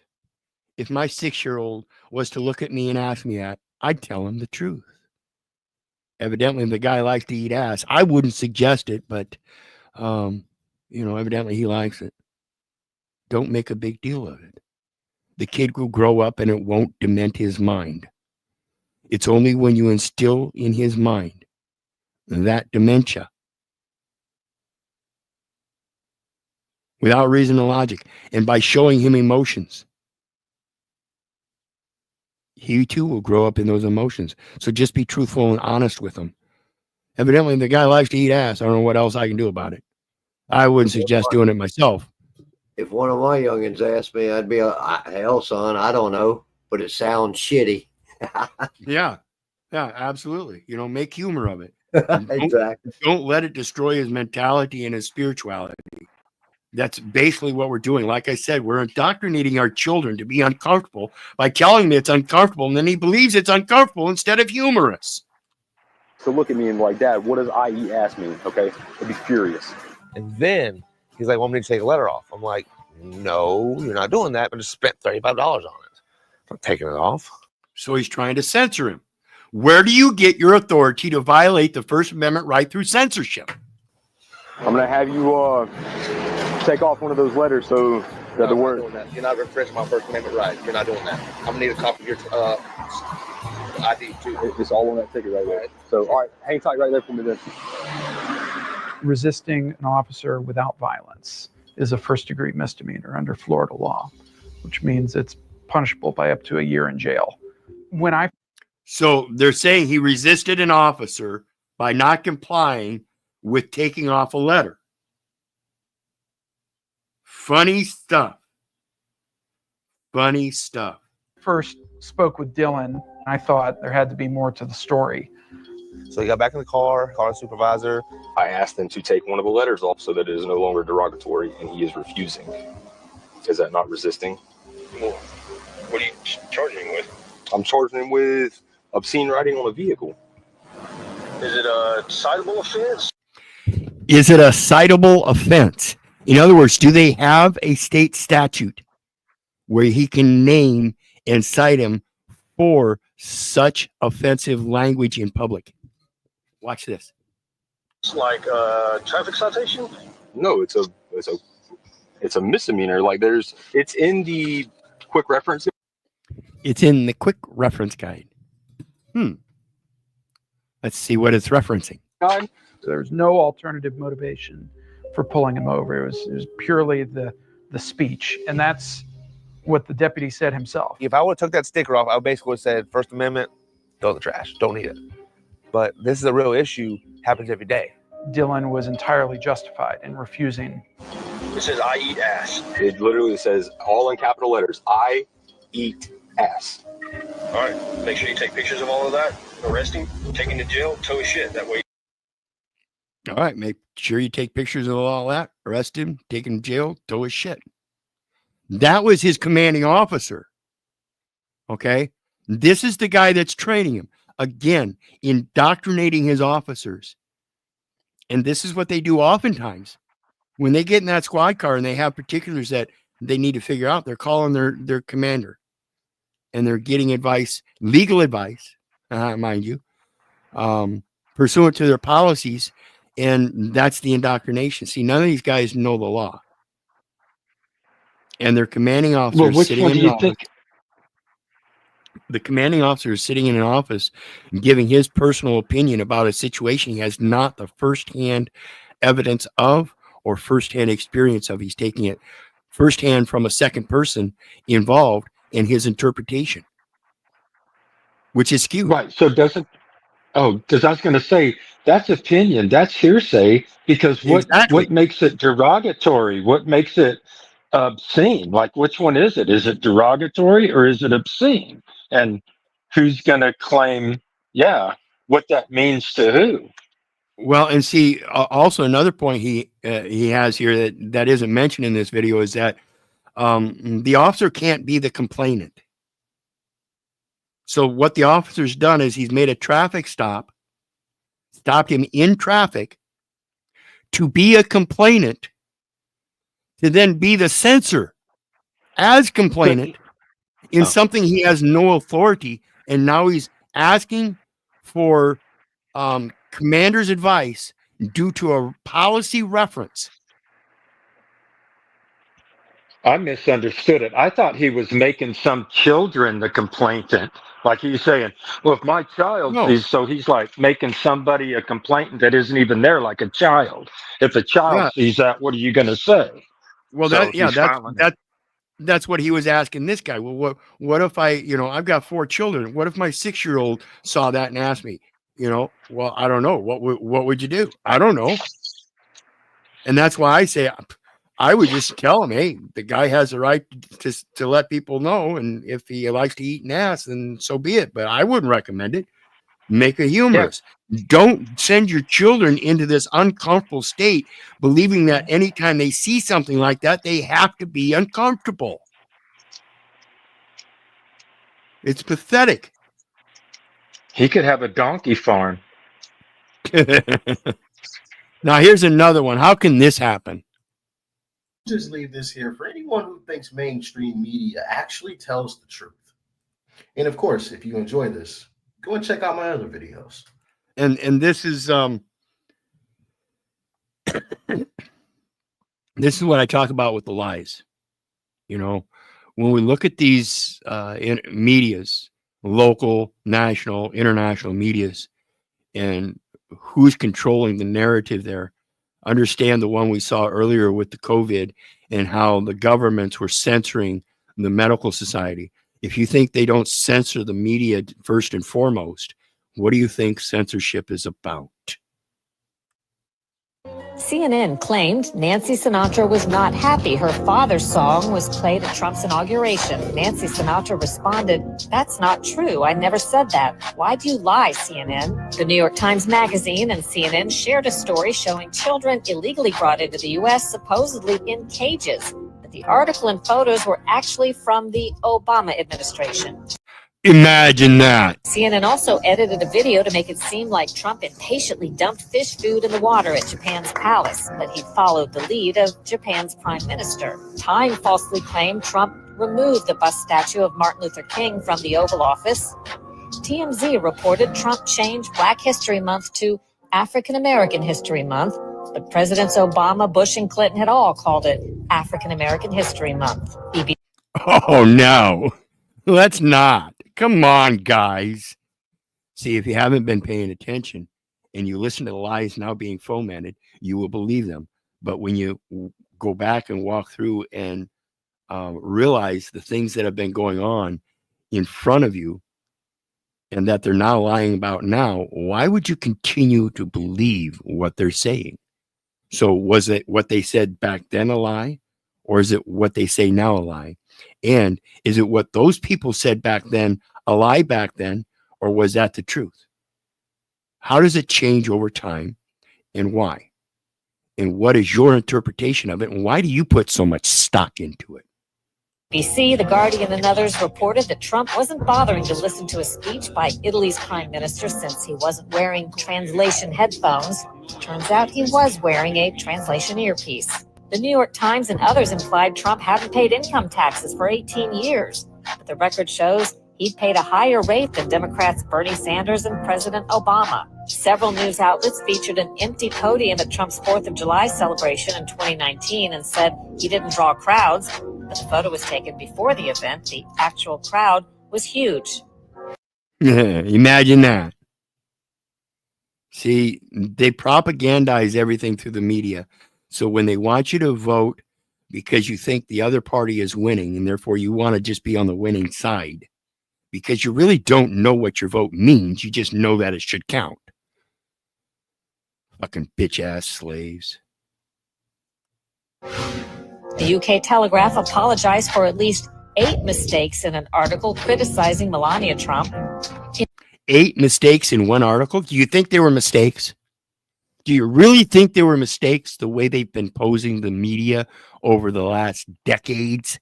Decade upon decade upon decade upon decade. You think it hasn't been about government censorship the entire eon of manhood?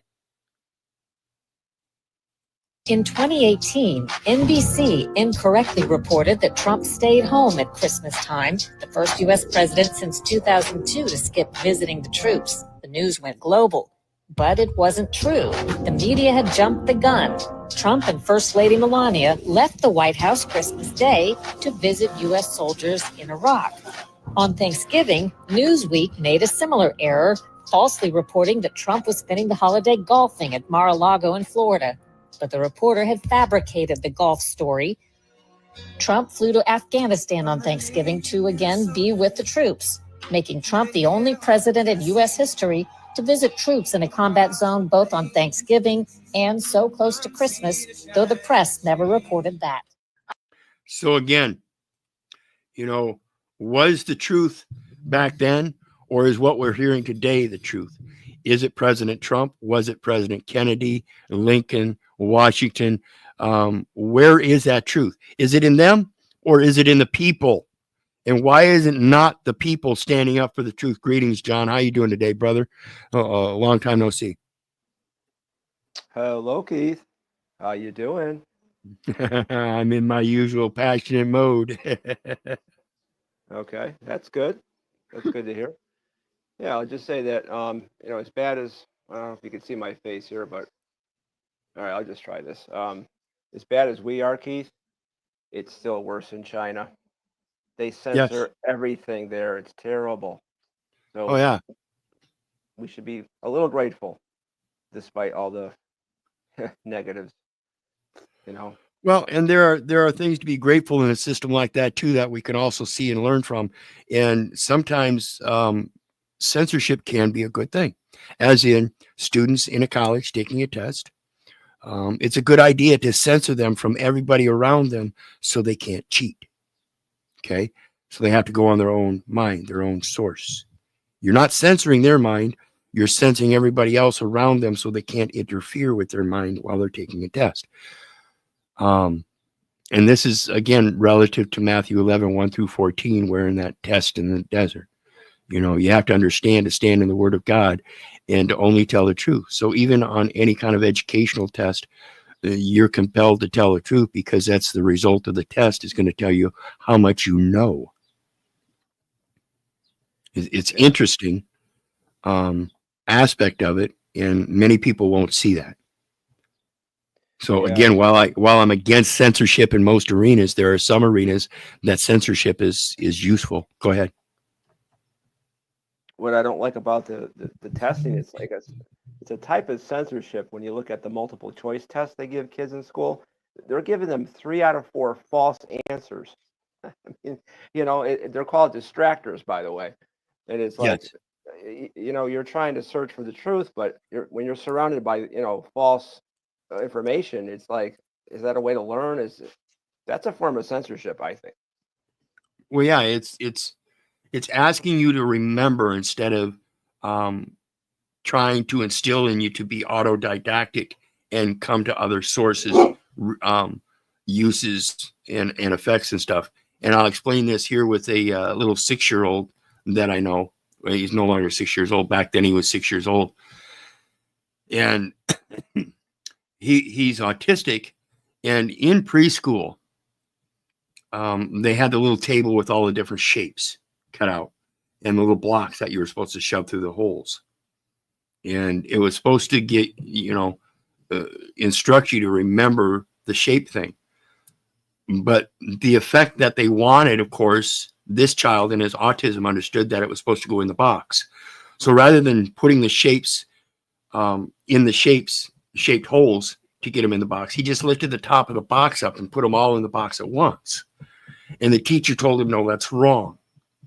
So what they're doing is teaching you to remember a certain path of solution that isn't really a solution. It's guiding you into beliefs that the other person will do what needs to be done to come to the resolution.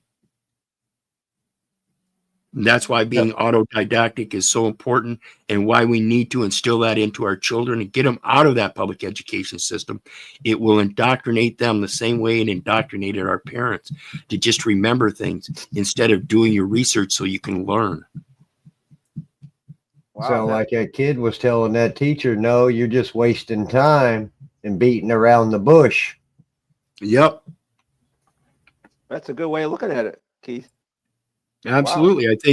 I think if we instill in our children the ability to look and observe at their surroundings and learn from that automatically by using their own reason and logic, we don't get them into the popularity contest of having the highest score on a test and getting emotional about it because they got a gold trophy or a blue ribbon or something. That's so true. I'll just leave this here and y'all let me know what you think about it. You already know what I think about this. And by the way, this is Doc Rich, DOCRICH, @ DOCRICH. He puts out a lot of this stuff. He finds a lot of stuff that makes a lot of common sense, and I wish people would listen to it again. A man's intellect is limited and biased by his vocabulary. So once you learn to open up your mind and listen to this stuff and do your research on the vocabulary, you might be able to interpret it for what it is. But check it out. So let me get this straight, just so I could clarify it. You don't want to go back to Mexico. You're protesting to stay away from Mexico, but you're waving the Mexican flag and you're waving it with pride. You're waving it in the United States, the country you're trying to stay in, the country you don't want to leave, but yet you're waving the Mexican flag with pride. Okay. That seems normal to you? That seems logical? That's not stupid at all? None of that's stupid. All right. You guys are an embarrassment to the Mexican culture and to the United States culture. You guys are an embarrassment to everybody around you, and you should be ashamed of yourself.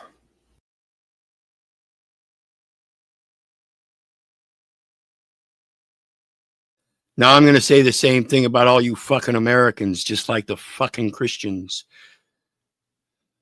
Because when you forget that the land shall not be sold forever, for it is mine, and ye are strangers and sojourners with me, you want to stand there and raise up any flag but the flag of God, you're falling to the false patriarch. Again, posing that lie that this land is my land. This land is your land. From sea to signing she. Bullshit. We have a duty on this land as children of God, stewards of his land that he created, so that we can prosper in abundance and go forth and multiply and replenish the earth.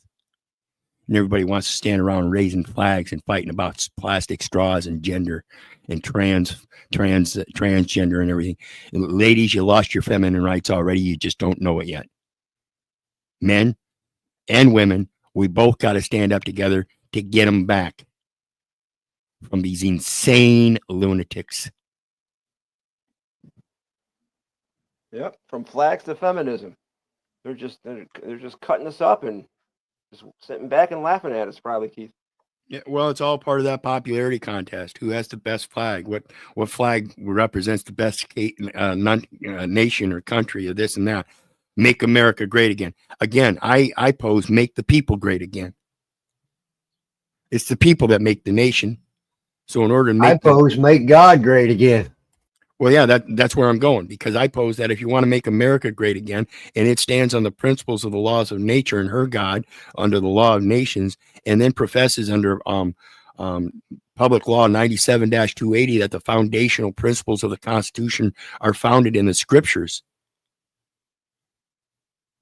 then I find it hard to believe that Congress can make no law respecting the establishment of religion when they made Public Law 97-280 respecting the establishment of religion as the foundation of the law of the land.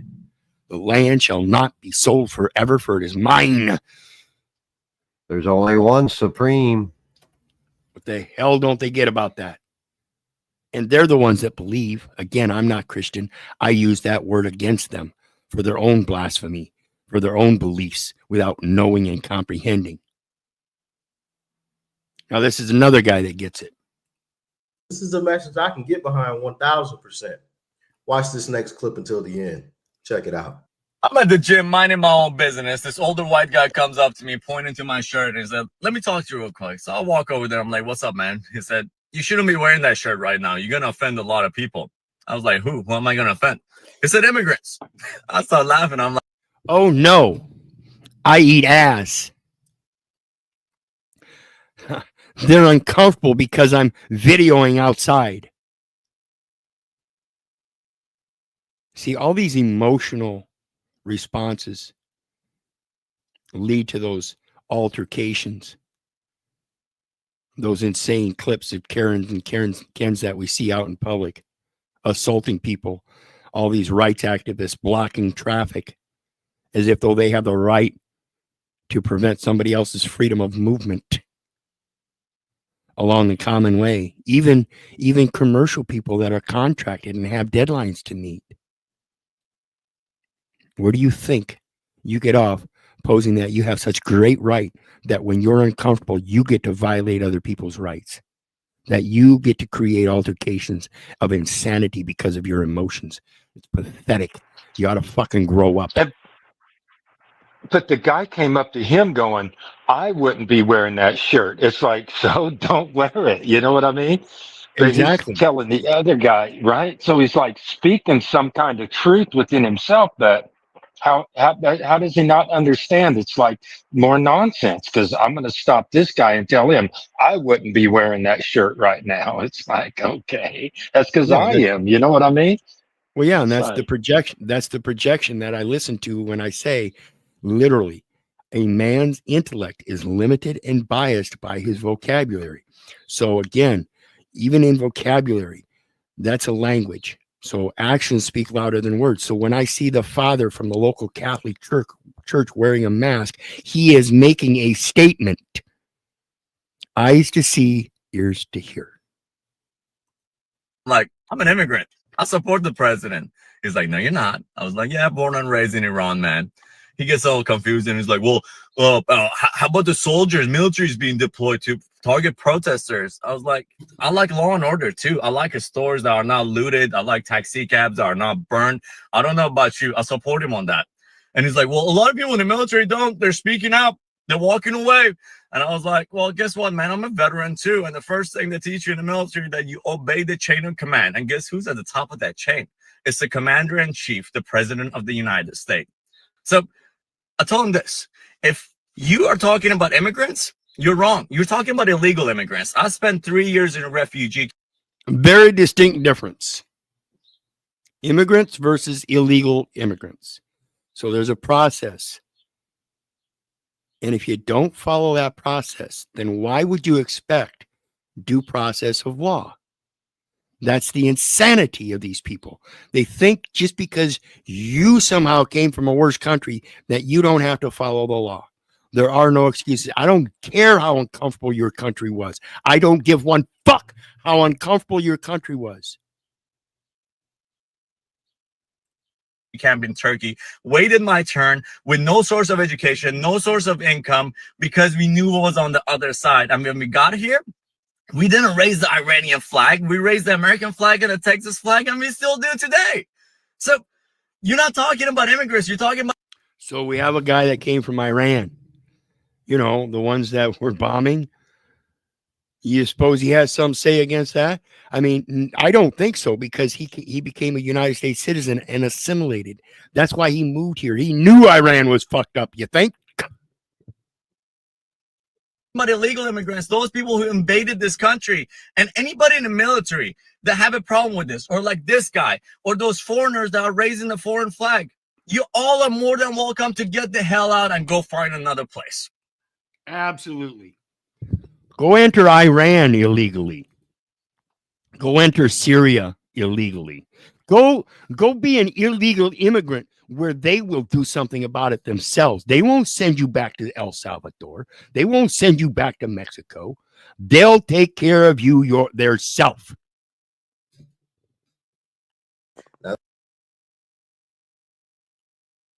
Another great point. I mean, she is making a good point here. You got to admit.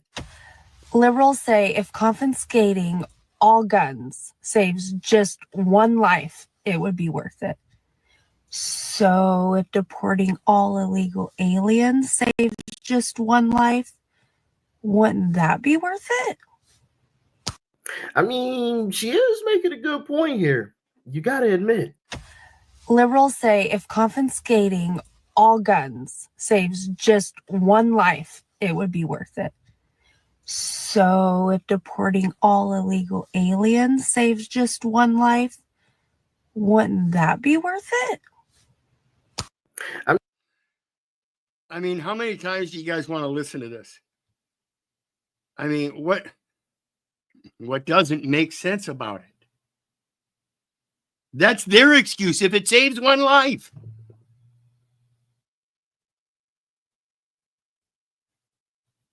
So let's take a look at the next. Go ahead. It's funny you say that saves one life, because I just heard something, I think yesterday, about how people use that charisma as like an act of kindness. Just say, for instance, like, well, I had to give them time. You know, I was just being nice, and I wanted to give them time before I went down and filed for child support or this. You know, I was trying to give him every opportunity, one of them type of things. But they're the ones that was actually setting the trap the whole time. Yes.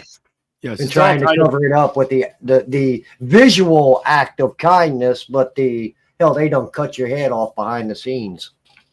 Yeah, and that's literally what that record does when you don't understand what it's doing. It's portraying that personal, that personage, that personhood and everything.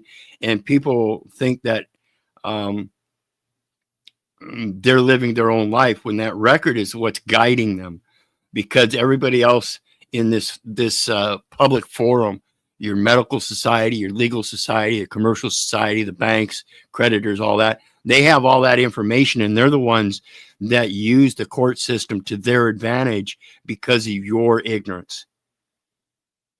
Go back and read that, or go back and watch that video I did here a few days back on debt. You've been financed to debt. Tells you a lot about what's going on, how they think of your capacities, who's really liable, this and that, how it works. I would urge everybody to go check that out. You've been financed to debt. Here's another butthurt cop, when they get uncomfortable. I don't care how uncomfortable you get, and I don't care about your opinions. You better know how to communicate properly, both by actions and words. The cop and shouted something at him, which hurt the cop's feelings and made him instantly activate. So he gave chase and pulled the guy over. But instead of calmly explaining the legal reason for the stop, the cop jumped straight to threats and escalation. And our guy had no idea his chill bike ride was about to take the wildest turn. Why are you riding with those things on your head? Not allowed to ride with those things on your head. Not a law? Yes. You want me to give you a ticket to show you? Don't give me an attitude. Want me to give you a ticket to show you? No, show me the statute. Show me the statute and your interpretation of it, and I'll show you that very same statute and the actual interpretation as according to the definitions. Okay? So again, remember, this cop got butthurt, and he's pulling somebody over in a traffic situation. Commerce means traffic, transportation, or trade. So he's in a commercial transaction again. He wants this guy's ID, and he feels because he's butthurt, he's due to do some compensation. That compensation by way of getting a paycheck for pulling him over and making him pay. Because I'll make it very difficult for you. I'll make it very difficult for you. No, you're trying to make it difficult for me now. And granted, it may seem difficult, but I'm going to stand here in the truth. I don't care if you got me behind bars or in front of a judge or in front of my mom and dad or in front of my Father in heaven, because that's who I'm snitching to. Yes, now you are. I see some ID, please. Put the bicycle down. Am I detained? Yes, now you are. For what? We've witnessed no crime. What did Put I the do? bicycle What down. crime did I commit? I will explain it to you once you give me your identification. What crime did I Put the commit? bicycle down and then Sir, stand over do you it. have reasonable and articulable suspicion? Well, What it's is your reasonable suspicion? Stand over the bicycle. What do you mean stand over? Stand over. Reasonable suspicion, but you can't articulate it. See, that's the problem. You have to be able to articulate it. You have to be able to express it. See, that's the Treaty of Berne, the literary, the protections of literary and artistic works. And see, he's going to be very artistic with his language, the English language. At least he thinks he's going to be, because he's going to use certain words and stuff that he knows, phrases that he knows. Am I being detained? You are now. For why? Reasonable, articulable suspicion. Reasonable, no. Articulable, no. Suspicion, yeah. Over the way you were. Why? Because I'm asking you to do so. What is your? Because I'm asking you to do so. See, he didn't state any law or anything. So that was an unlawful demand. Reasonable suspicion, sir. Don't pick the bicycle up. You just said stand Can I over see your like I driver's was. license again? One I'm more really time. confused. Are you filming? Registration. Can I have your sergeant? I am the sergeant. I'm going to ask for your driver's license one more time. And then what? And then we'll discuss it. What law did I break? 423. See, and this is the point. Again, that ID. They need that ID. They need that ID. They need that ID. I'm going to have your driver's license. No, you're not going to have your driver's license. How do I know? Because I ain't got a driver's license. Well, give me your ID.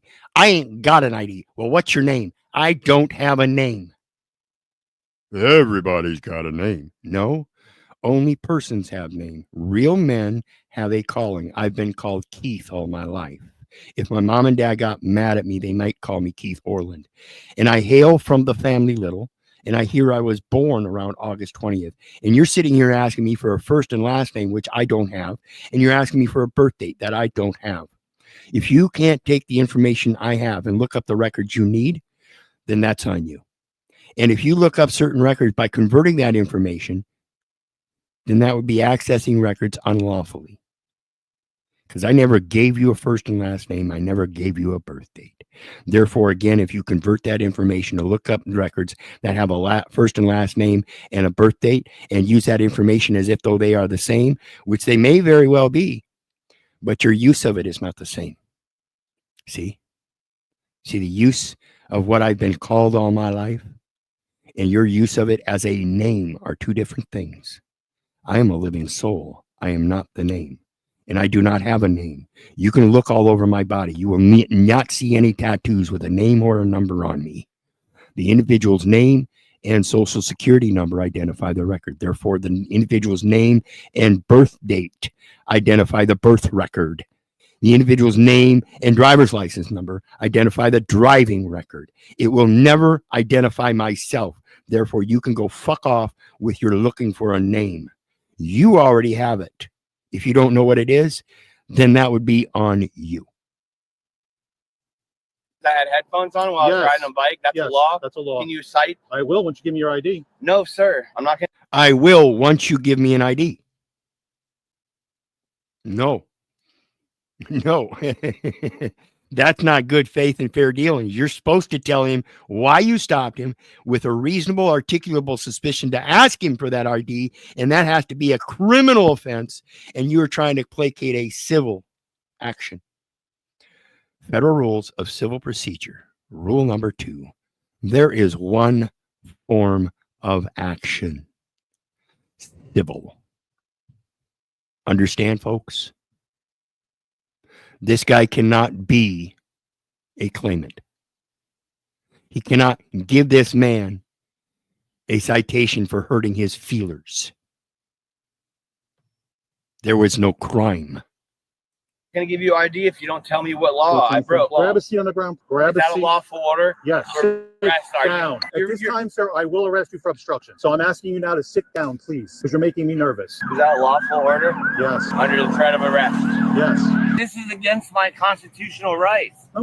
Okay, again, that was not a lawful order because he did not give him a statute or anything in which he was referencing to then be able to tell him, according to this statute, you are violating.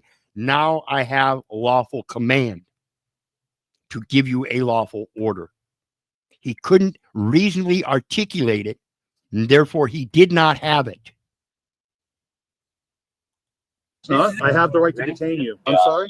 I'm going to exercise my right to remain silent. So you just believe what I'm telling you, so you don't think I am lying to you? I would have probably given you a warning.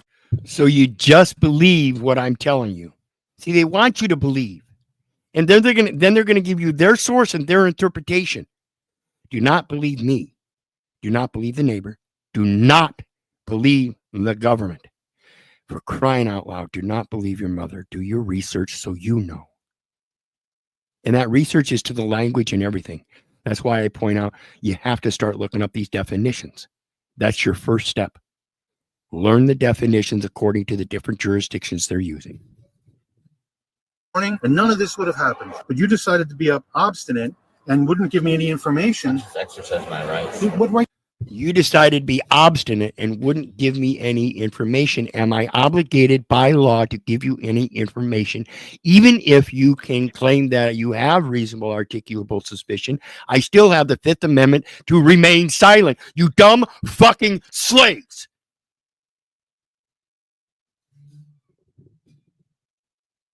What right do you have? Any objection on that, folks?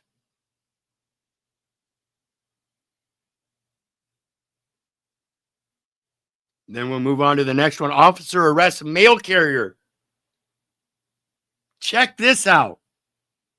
This officer is so sure this woman doesn't belong here. Gated neighborhood. Hand me that bag of mail, please. No, sir. Hand me the bag of mail. I'm not going to ask you again. I can't do that. All right, turn around. A police officer demanding from a federal postal worker that she hand over her mail. Is that a lawful demand? Is that a lawful order? Not if he doesn't have jurisdiction. Guess what? He's on a postal road. And on that report, he's going to have to write down a street address. Securitized by the municipality that he works for. with the post office. See, it's the street name that is a creature of the municipality. They're the ones that gave the street the name. The post office is the one that assigned the number to that address. Article 1, Section 8, Clause 17, postal roads. Excuse me, Article 7, postal roads. You're under arrest. Back off. You do understand that is a federal. You do understand that is a federal offense. Pay attention. Crime, what you're doing. Hands behind your back. My lord. Totally ignores it. You do realize that's a federal offense what you're doing. Turn around, hands behind your back. He doesn't give a fuck. He thinks he knows the law. He thinks he knows the law so well that he can violate a federal postal worker. Imagine that. You're under arrest for potential identity theft and mail fraud. For potential identity theft and mail fraud. How is he going to reasonably articulate that suspicion? I mean, she's wearing a male uniform and everything. He would have to be able to have some kind of evidence saying that that ID that she's holding and that says she's a federal postal worker is in fact false. And I just have a hard time, Keith. These people can't be this. They can't be this stupid. What do you mean? What do you mean? They know You've been witnessing the people that lead these communities that hire these people. Don't tell me you can't believe this. You see it in those leaders. I've watched you address them with it. They're the same fucking way. Don't be so facetious. Come on. Well, I try to get it across to the people that these guys are criminal. It's a criminal organization, man. They know exactly what the hell they're doing. Possible identity theft. Well, it's not possible that they moved freely right there. So who just committed the crime? Right in front of you. It's been in front of our faces, just like everything. Greetings, Stephen. Hey, yo, what's up? What's going on? What's up? Well, we're reviewing the insanity. As King About Stephen 5'9". comes up, the insanity machine. Check him out on Is YouTube. this live? Yes, it is. Insanity Machine. Check him out on YouTube. Welcome to the panel, brother. We've had our issues in the past. Are we beyond those issues? Are we going to be mature adult and work this out? Yeah, sure. Are you going to be mature and not ban me? Well, it comes down to your remarks and stuff to my chat and my panel and staying adult and being communicative back and forth and trying to come to a resolve and not doing the ad hominem name calling stuff. We're going to stick with that. Yeah, I don't do the ad hom. I appreciate it because I'm telling you, Stephen, I blocked you and banned you. I unbanned you now. If it happens again, you won't get that third opportunity. Fool me once, shame on you. Fool me twice, shame on me. Got it? I'm not here to fool anybody. I don't know. All right. You kind of sounded paranoid, but let's No, move I'm forward. just setting the record straight because the record so far has proven that you're not of good faith. Yeah, I am. Okay, then prove it. Thank you. Appreciate it. Again, appreciate you coming up and being the man to set this aside. Despite my gruffness, brother, I love you, but I'm not willing to put up with the bullshit. That's all I'm saying. So let's continue on. We're talking about the absolute corruption of the people that think they have authority over another man, despite the obvious and not having a reasonable articulable suspicion. The gentleman we're reviewing right now is a police officer that is arresting a postal worker claiming identity fraud. So let's go back to it and see what we've got. You were making a mistake. You made a mistake thinking you could get away with this. Just grab this. Take the mail bag. You're going to remain silent. Anything you say can and will be used against you in the court of law. Should have thought twice before coming to this neighborhood. Ma'am, walk fast. Should have thought twice before coming into this neighborhood. Now understand, this is his patrol. So he patrols this neighborhood regularly. Guess what? It's her route. She does the route regularly. This just happens to be one of the first times he evidently came across her, and something's up his ass or something. He's uncomfortable for some reason, and determined that she doesn't belong in the neighborhood, and therefore she must be wearing a costume and trying to pretend. Did he call her sir? It says walk faster, sir. Yes. Yes. Sir, I walk all day. I'm fine. You're upsetting the bird. That's her calling him sir. He said walk faster. I am walking, sir. You were upsetting me. Oh my goodness. Thinking you could come into a nice neighborhood like this and rob it. Thinking you come into a nice neighborhood like this and rob it. See, he's got this presumption that she's a criminal already, has no reasonable articulable suspicion, is claiming false identity when she's full uniform and the truck is just down the street. All observable that he could go check out and find in his investigation. He doesn't do any of that. None. Not on my watch.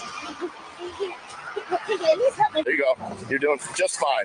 Should have thought of that before you tried to case this joint. Now, this is ridiculous.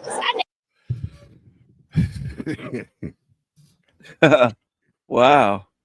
See, they work on presumptions that everybody's a criminal. Even the judge that they pull over for a speeding citation, they will walk up to that vehicle presuming that man is a criminal. But when they find out that he's not that criminal they were presuming, that he's in fact the judge, now the story's different. See, they will push this until somebody takes them out of the game, because until then they have all these other supervisors and legal counsels that will protect them, because that's the game. It's their house. Are they arresting this woman because she's black or because she's got a postal uniform on? I don't get what. Yeah, because she's colored and she's in this neighborhood, and this neighborhood is a white neighborhood, well-to-do white neighborhood, and she happens to be the postal worker. That's the regular postal worker that delivers there. Yeah. She's regular colored, route. and the cop is saying you're casing the joint. He's assuming that she's wearing a uniform to case the houses to rob them. He said, something like that. Absolutely. Wow. Without checking to make sure. Yeah, he could have easily gone to the truck and got the truck number and called the post office and said, hey, is this truck supposed to be in the neighborhood? Is it stolen? And if so, could you describe the young female that's supposed to be driving it? So he didn't even check the post office truck that's parked there that she's delivering from. None of it.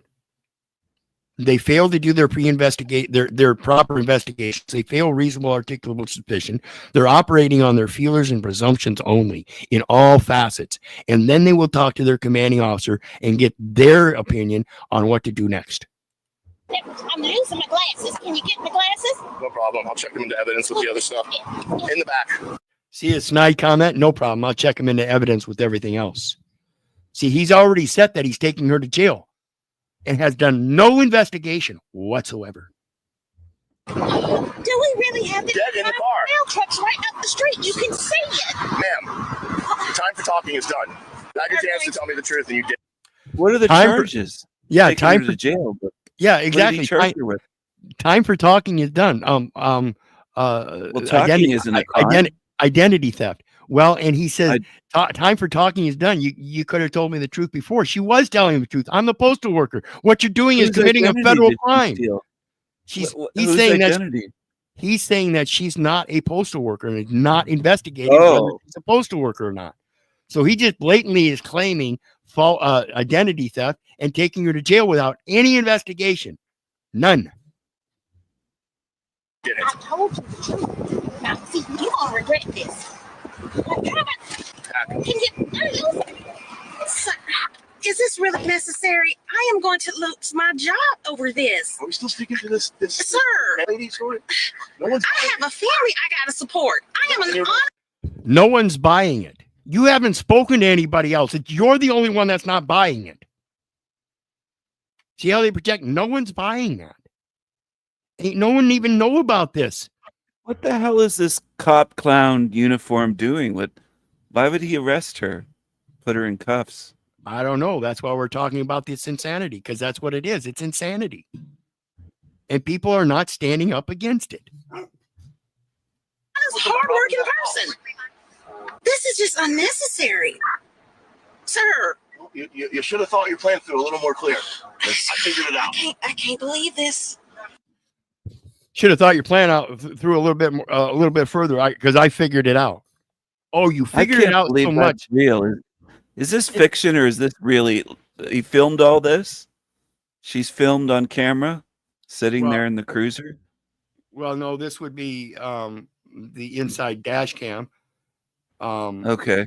That they all have, and they could have requested it. And again, I'm not saying this is a real video, but I'm portraying the message that this is the kind of stuff that happens. We see it daily. That's why they demand the ID, because they think everybody is stealing identities. We don't have to provide ID in most states, do we? Well, on if demand.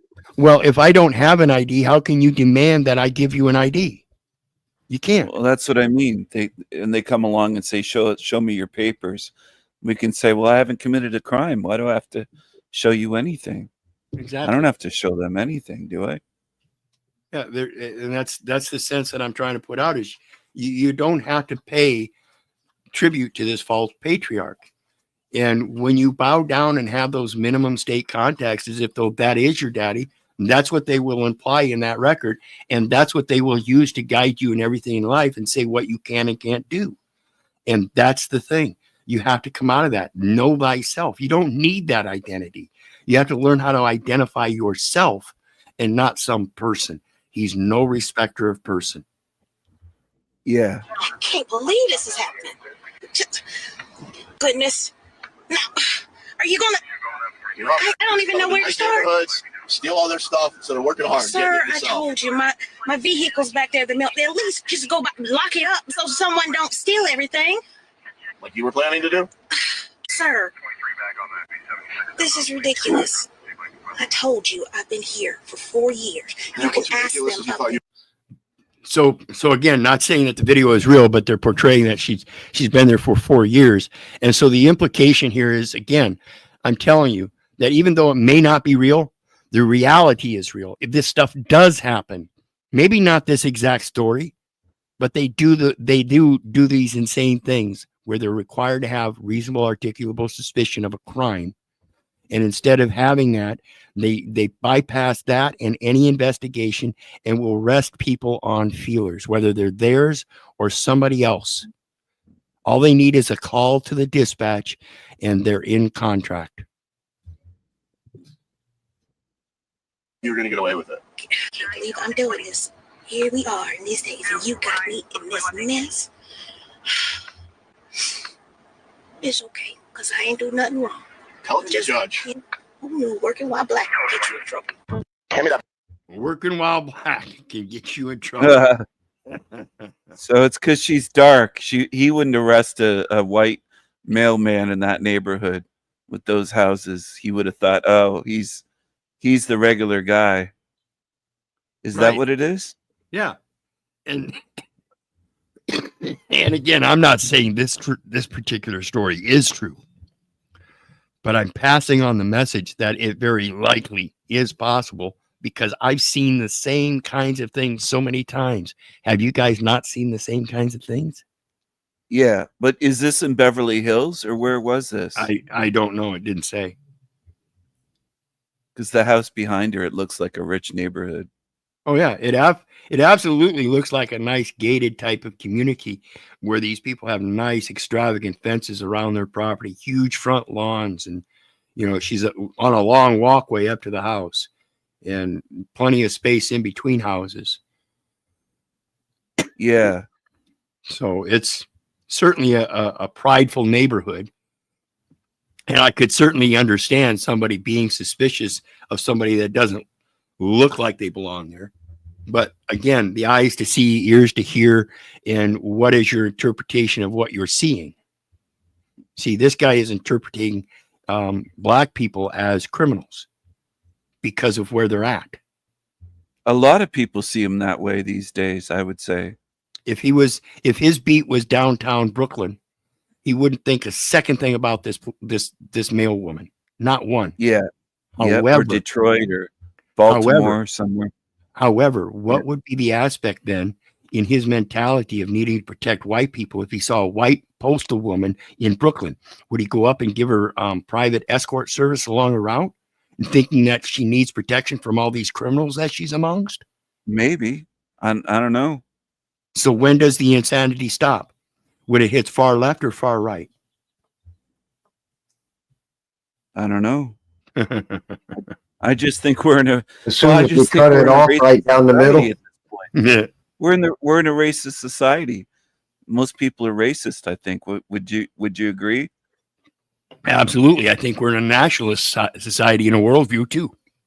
Everybody believes their nation's better one way or another.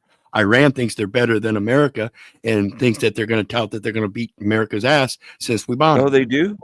Are they going to bomb America, do you think? What do you think Ayatollah Khomeini did in Iran? the 70s? What do you think Ayatollah Khomeini did in the 70s when he kidnapped 192 hostages? I don't know. What did he do with them? You remember that? That was a threat. That was supposed to fight in one of them meetings, didn't he? One time. Well, that was Did he rape him, or what? What happened to the hostages?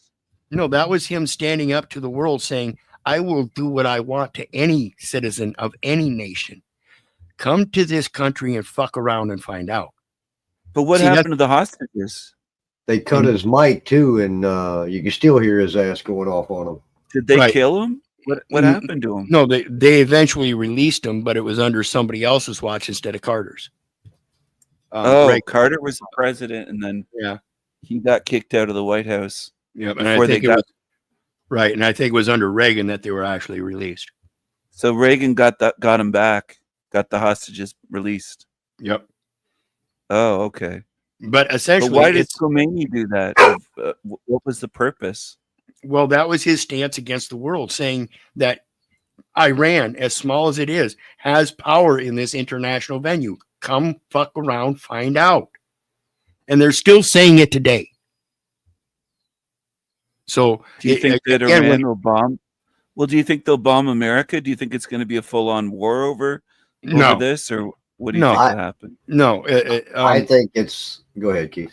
It's all propaganda to get the people at the bottom to live in fear, confusion, and discordia, not being able to know what to say. Again, if you stop paying attention to get to that bullshit propaganda mechanism and understand the reality of words and your truth and how you're supposed to live your life and how to detach from all that bullshit at the international level, you'll find your local power in your heart. That's what's supposed to was control that your the mind. Ayatollah? Is Yes. that who that was? Yeah. Okay. And he took he took American hostages. Yep. And it took Reagan to get the hostages released. You don't think there's going to be World War III over this, though? No. I think that's all. I think World War III is a miss. I don't think there's going to be a World War III. But what about the women in Iran or whatever? Do you think they're going to let them take the coverings off, the hijab or whatever it is that they wear? Or it doesn't matter to me. It doesn't matter to me. Well, they're trying to take it off now in some of these videos. I've seen a couple of videos of these women flaunting their hair, and they're taking the head covering off in public and going on YouTube or TikTok or somewhere. If they're here in America, because again, they're doing it over there. They're doing it over in Iran, the protests. Right. And here in America, that's fine. Yeah. But over there, where that's their culture, that's a dismissal of their very own culture. Something that they say they believed in all of their life. You think they should keep it on? Keep their heads covered? Well, listen to me. Because America went through the same thing. And what we have now is this transgender issue that is destroying feminism. So they're on the exact same path. History repeats itself. Different places, different times. So if women over there think that they're going to emancipate themselves through feminism, what's going to happen is they're going to follow up with the same gender reveal about transgenders. They're going to turn and say, well, it is only fair that if a man wants to be a woman, because we want them on our sides, because it would make women numbers more, of course, great. How many women do you see wanting to be men? How many women do you see taking over men's sports? It doesn't work that way. Yeah. Well, you think that Iran will turn into a tranny society if they embrace feminism? They'll go down the Absolutely. same path. They'll follow the same path as America, Oh, and they'll end up with transgenders going against the very religion of two men kissing in public. Come the fuck oh, on. Jesus Christ. Keith, I think that what you said isn't totally accurate about women not taking over men's sports. Man, it used to be all men's sports, but then women wanted to commentate, and then women wanted to Yeah, get in there and be on the sidelines. they're playing hockey, boys soccer, and the girls are on let's the boys hockey no, teams. let's put it in perspective, because They in wreck perspective, men's sports. in perspective, men's sports is at the top of the game, and that is Yeah. because it is a business. It is not actually a sport. Again, But we're the best. Again, when women want to enter into sports, that's fine, but they don't attract the same audience because they don't have the same actions. You want to watch football between men and women, you got to find a distinct difference. You're not going to have the concussions like you have in men's football as you do in women. Well, nobody watches the WNBA. Those losers, like they suck at playing basketball. They have a smaller ball, and I mean they can't slam dunk. the It's hype, not exciting. exactly. It's not The hype, exactly. The hype is greater in men because again, the men have the greater physicality. So when it comes to those physical sports, yes, men are going to dominate. They're in the business of entertainment. And so in that domination, a woman that expects to be paid $2.5 million a year for playing professional women's basketball is never going to get it because the advertisement and cost do not afford it. Okay. I'd never you pay don't one have of the these audience. $2 million. You don't have the audience that would put in enough commerce to be able to pay that kind of pay scale. No, Men's sports, did you know it's subsidized by the NBA? Billions get money. Billions of people around the world, exactly. Billions of people around the world watch men's sports, which is done private contracts and estate trusts. Women's is done through the commercial venue with control by the corporations that run the NBA and their advertisement. They get subsidized. They can't even fill a stadium to pay their players. They're a money loser. The WNBA is what I'm talking about, and women's soccer, all this horse shit. They should just keep their tits in, and they should be housewives and baking muffins. That's what I think. I don't think they should be in sports. They shouldn't be. It's a joke. Have to They agree. shouldn't be in sports. I have to agree. Joseph R. says most sports like football, baseball, basketball are all homosexual promotion?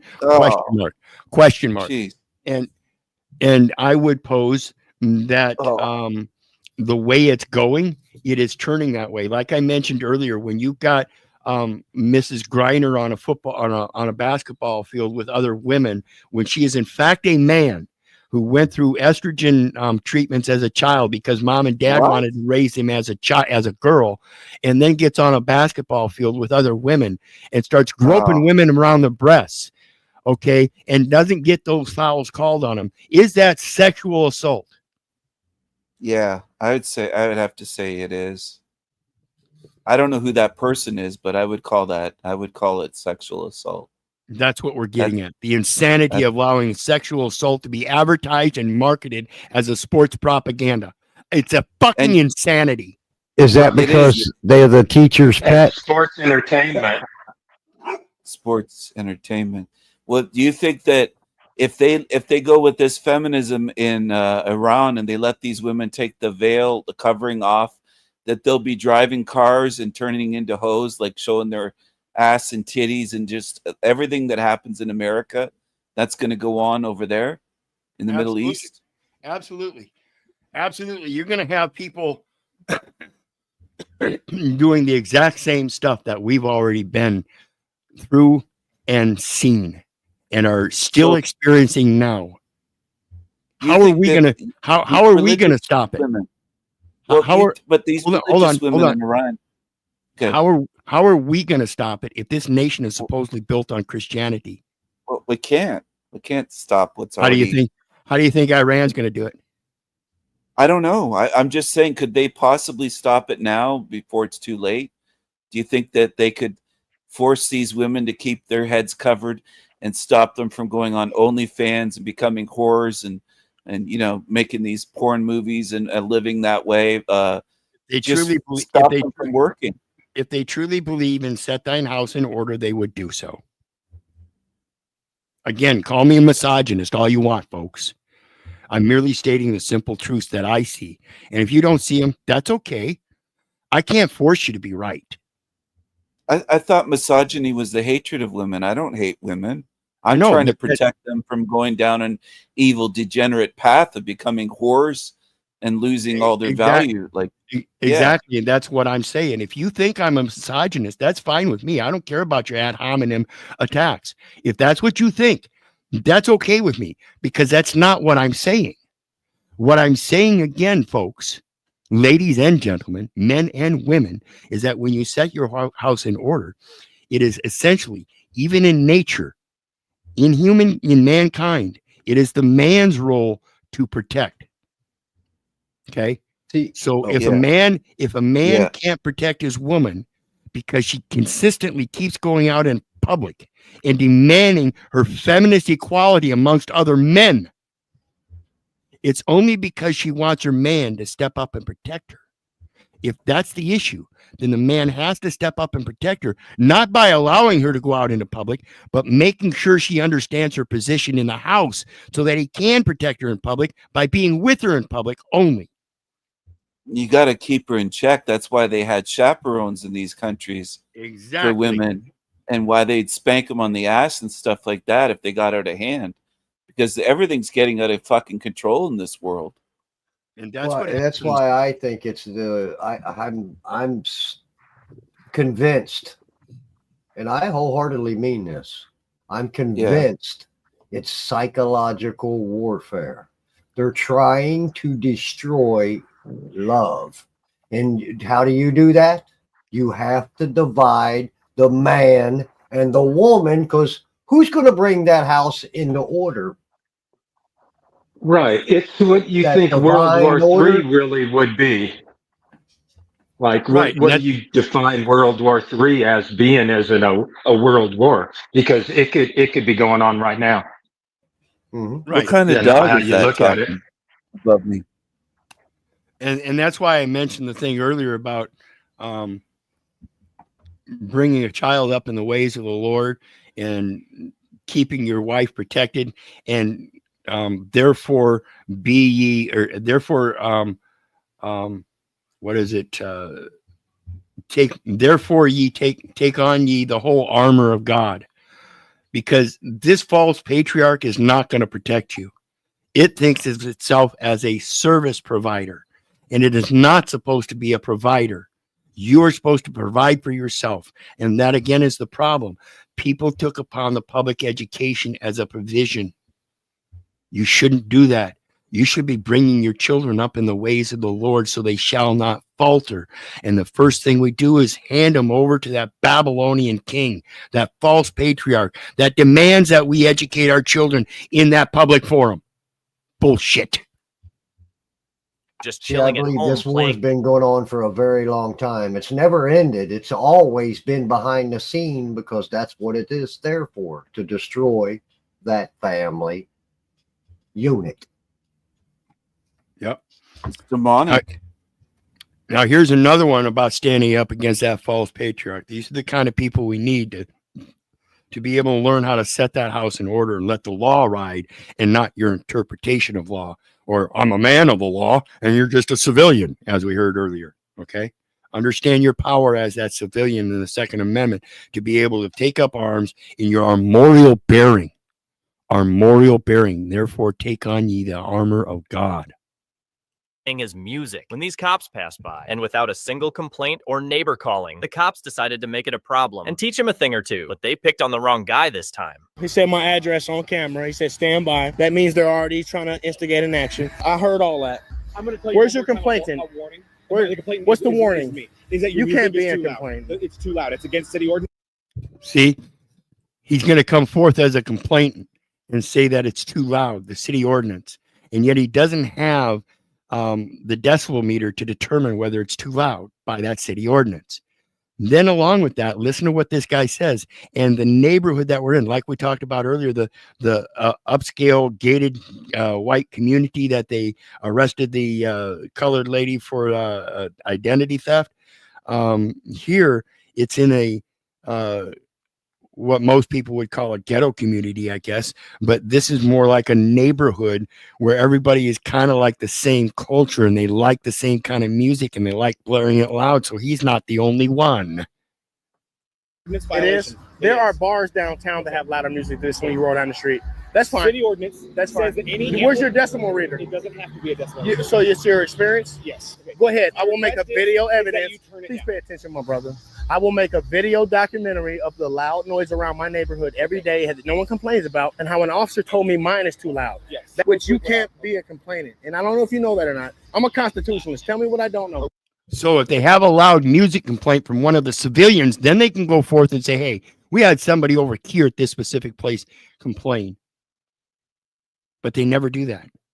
Oh, it's anonymous. We had an anonymous call. See, that would be their next step. But these guys didn't even do that. They're just coming forth and saying they're going to issue for a loud noise complaint. No, you can't do that. You have to have a complainant. You can't be the complainant, like I said earlier. Go ahead. I like to educate our local law enforcement so that we can have a better experience. I like to help educate residents. So that I filmed you saying that my music you couldn't think. It's on camera. Yeah, I did say that. It was so loud that it was hard to think. Yes. Watch how he tears this guy up. So loud he couldn't think. Watch. How long have you been a police officer? 20 years. 20 years and loud music and he can't think. So how does he think enough with loud music going on to make a complaint of loud music? 20-year veteran, loud music can actually disrupt your thoughts. Yes. Patrol officer of 20 years. You're not getting it. I need your ID. They always need that ID, don't they?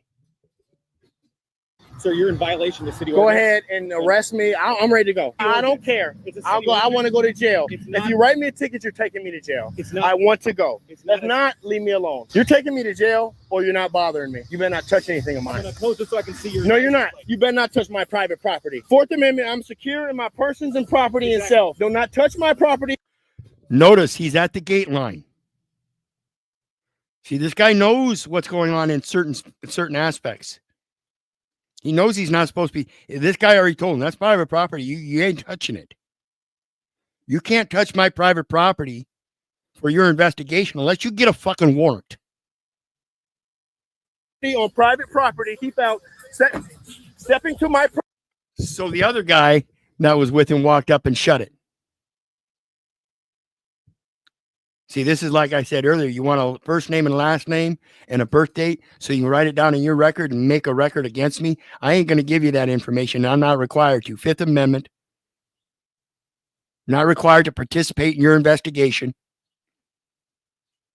And by this, they violated the Fourth Amendment right to be secure in their persons, houses, papers, and effects during the investigation without a warrant under the Fifth Amendment. Unlawful taking of property.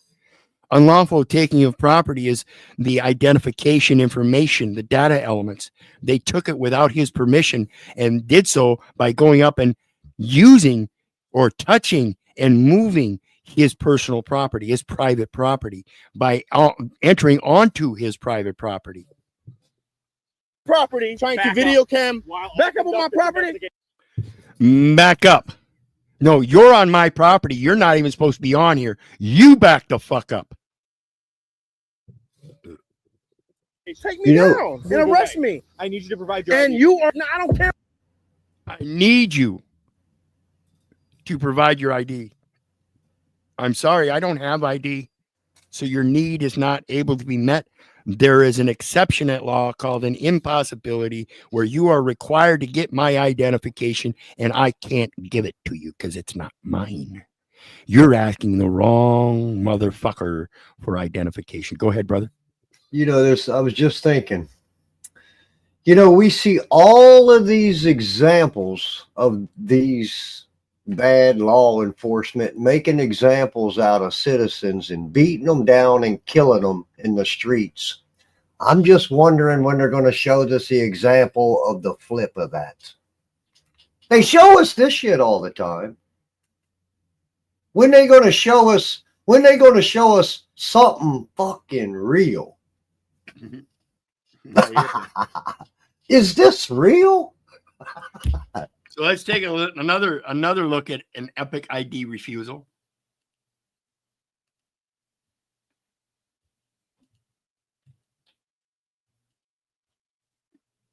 Come on. Time for us to educate you. Okay. So okay, let's hear it, man. Let's hear it. All right. So when it comes This is to a good one. This is a good so one. when it comes to stopping somebody, right? Suspicious Title person. 11, 1902. I know the code. So Okay. I know the code verbatim. I So think. are you aware of the basic things that you have to provide a police officer when Well, they encounter said when somebody? you either have to think I'm committing, I'm about to commit, or I have committed a crime. He's already told me I've done nothing wrong. So you don't have that. So I have no obligation to give you anything. That's the problem here, is you have no suspicion of me breaking any laws. He's already stated that on camera. Yeah. So there's no need to go push any further. Yeah, and he agrees with him. Yeah. So let's keep listening to how they try to do this. They already know. Okay? The point in the law is already made. You don't have what you need to get ID, and you agreed with it on film. Yeah. Further with this. You guys are escalating this and trying to violate my rights of my Fourth Amendment to get my ID and trying to tell me you have to get my ID. You don't have to get my ID unless I'm breaking the law. That's how it works. Okay. So if we're gonna keep doing this, that's fine. I'm not gonna ID. So where do you want to go from here? Well, obviously we would really enjoy consensual conversation about that. Obviously, we would really enjoy a consensual conversation about that because then we'd get a good paycheck. Fucking jackasses. But it's already gone too far. We're detained at this point. It's not no longer consensual. So I don't know what to tell you, man. Do you have any active warrants or anything like I that? have nothing. See, they don't have anything to detain him. So they detained him so they can get his ID. And then they agree that he's committed nothing and he's still detained. Good to see you, Artie. It's fucking insane how they can't use reason and logic. Yeah. So then all we have to do is verify that and you'll be on your way. That's great. It's great. But I'm not going to help you do that. If you want to find figure that out, I'm not going to help you with your investigation. You would want to prolong this. Well, it's just looking better and better. This is terrible. I do this all over Delaware. Most people don't even come out and talk to me. They just leave me alone. You guys are out here harping for my I ID. can't speak for your other instances or whatever. What's We were different? called out here for a legitimate reason. Okay, It doesn't matter. We were called out here for a legitimate reason, and he's correct. It doesn't matter. I don't care what your legitimate reason was of being called out here. You've already admitted you have no crime or any reasonable articulable suspicion that I did commit a crime, am committing a crime, or will commit a crime, and you've agreed to that. Yet here I am, still detained, and you're still trying to investigate by taking from me. And I guarantee you've probably never talked to the guy that's complaining because that's anonymous, huh? Funny how that works. allowed. It does matter. We're allowed to identify who you are. So if someone's riding a bicycle and We are allowed to identify who you are under certain circumstances, which you've agreed you don't have. And here we are still trying to follow that same logic. I'm allowed to identify you without admitting what you've already admitted and trying to start all over in your insanity of getting an ID because you're allowed to without recognizing a reasonable articulable suspicion. You just clarified that on film. See, this is why I don't talk to them.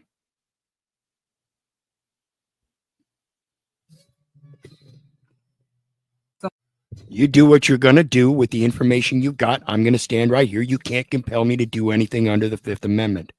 You feel free to try to take anything under the Fourth Amendment, and I guarantee you I'm going to express my First Amendment. someone calls on, you can just stop them and ID them because someone called on them? Yeah. Oh, come on. What's your name and badge number? You can simply stop and ID somebody just simply because somebody called on them? Yep. Wait a minute. You just admitted that you have to have reasonable articulable suspicion that you didn't have on this guy, and therefore you can't get his ID. And now you're again trying to say that just simply because somebody called, you now have reason to ID somebody. And yet you can't ID the guy that called.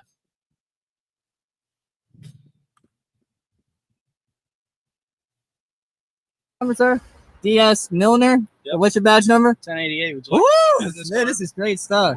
Okay. You can just stop anybody and ID anybody. Thank you, sir. I appreciate that. You can just stop and ID anybody you want because you got a call. That sounds pretty terrible. Look, like you guys think that way. I'll call. Are you his supervisor? Let me call. Are you his direct supervisor? Well, basically, I'm the ranking person. What's your name, sir? D4. D4. Yes, sir. Look. Wow. It's a good one.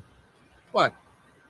I don't know why we're still here. I told you exactly what I'm doing. I'm a journalist. I'm gathering content. I'm on public property. I've never entered the property once. I'm not trespassing. I'm not loitering. I'm breaking no laws. Why are we still here? You're law enforcement. That's true. Let's enforce the law here. So look, I'm just talking, man. I don't want. Look, he just explained what he's doing, and the officer again agreed with him. That's true. Well, at that point, they're the ones breaking the law. Exactly. That's what this guy's pointing out. And this guy's standing there in his blatant idiocy saying, that's true. I don't want to talk anymore. I already told you that. I want to go back to doing my job. Like, you guys should be going back to yours too, or you're here not doing anything. You're harassing a law-abiding citizen right now. I'm not breaking any laws. We already established that. So you never stepped foot on their property? Never once. Like I got the whole. I've still been filming the whole time. 2 cameras now. Do you know why he called specifically? He came out to me and told me I can't film, and then he went back in there. I guess he called somebody, and then he came back out again and said I can't film. I said, dude, I don't want to argue with you. I said, I'm not going on your property. I haven't been on it. I'm not on it. This is public. This is the police. Time for us to educate you. See, I don't give a fuck about anybody's feelers, particularly if you're a fucking banker or an employee at some fucking corporate office. I don't give a fuck about your feelers. Not one. You're in contract, and it's not contracting your feelers. It's contracting good faith and fair dealings.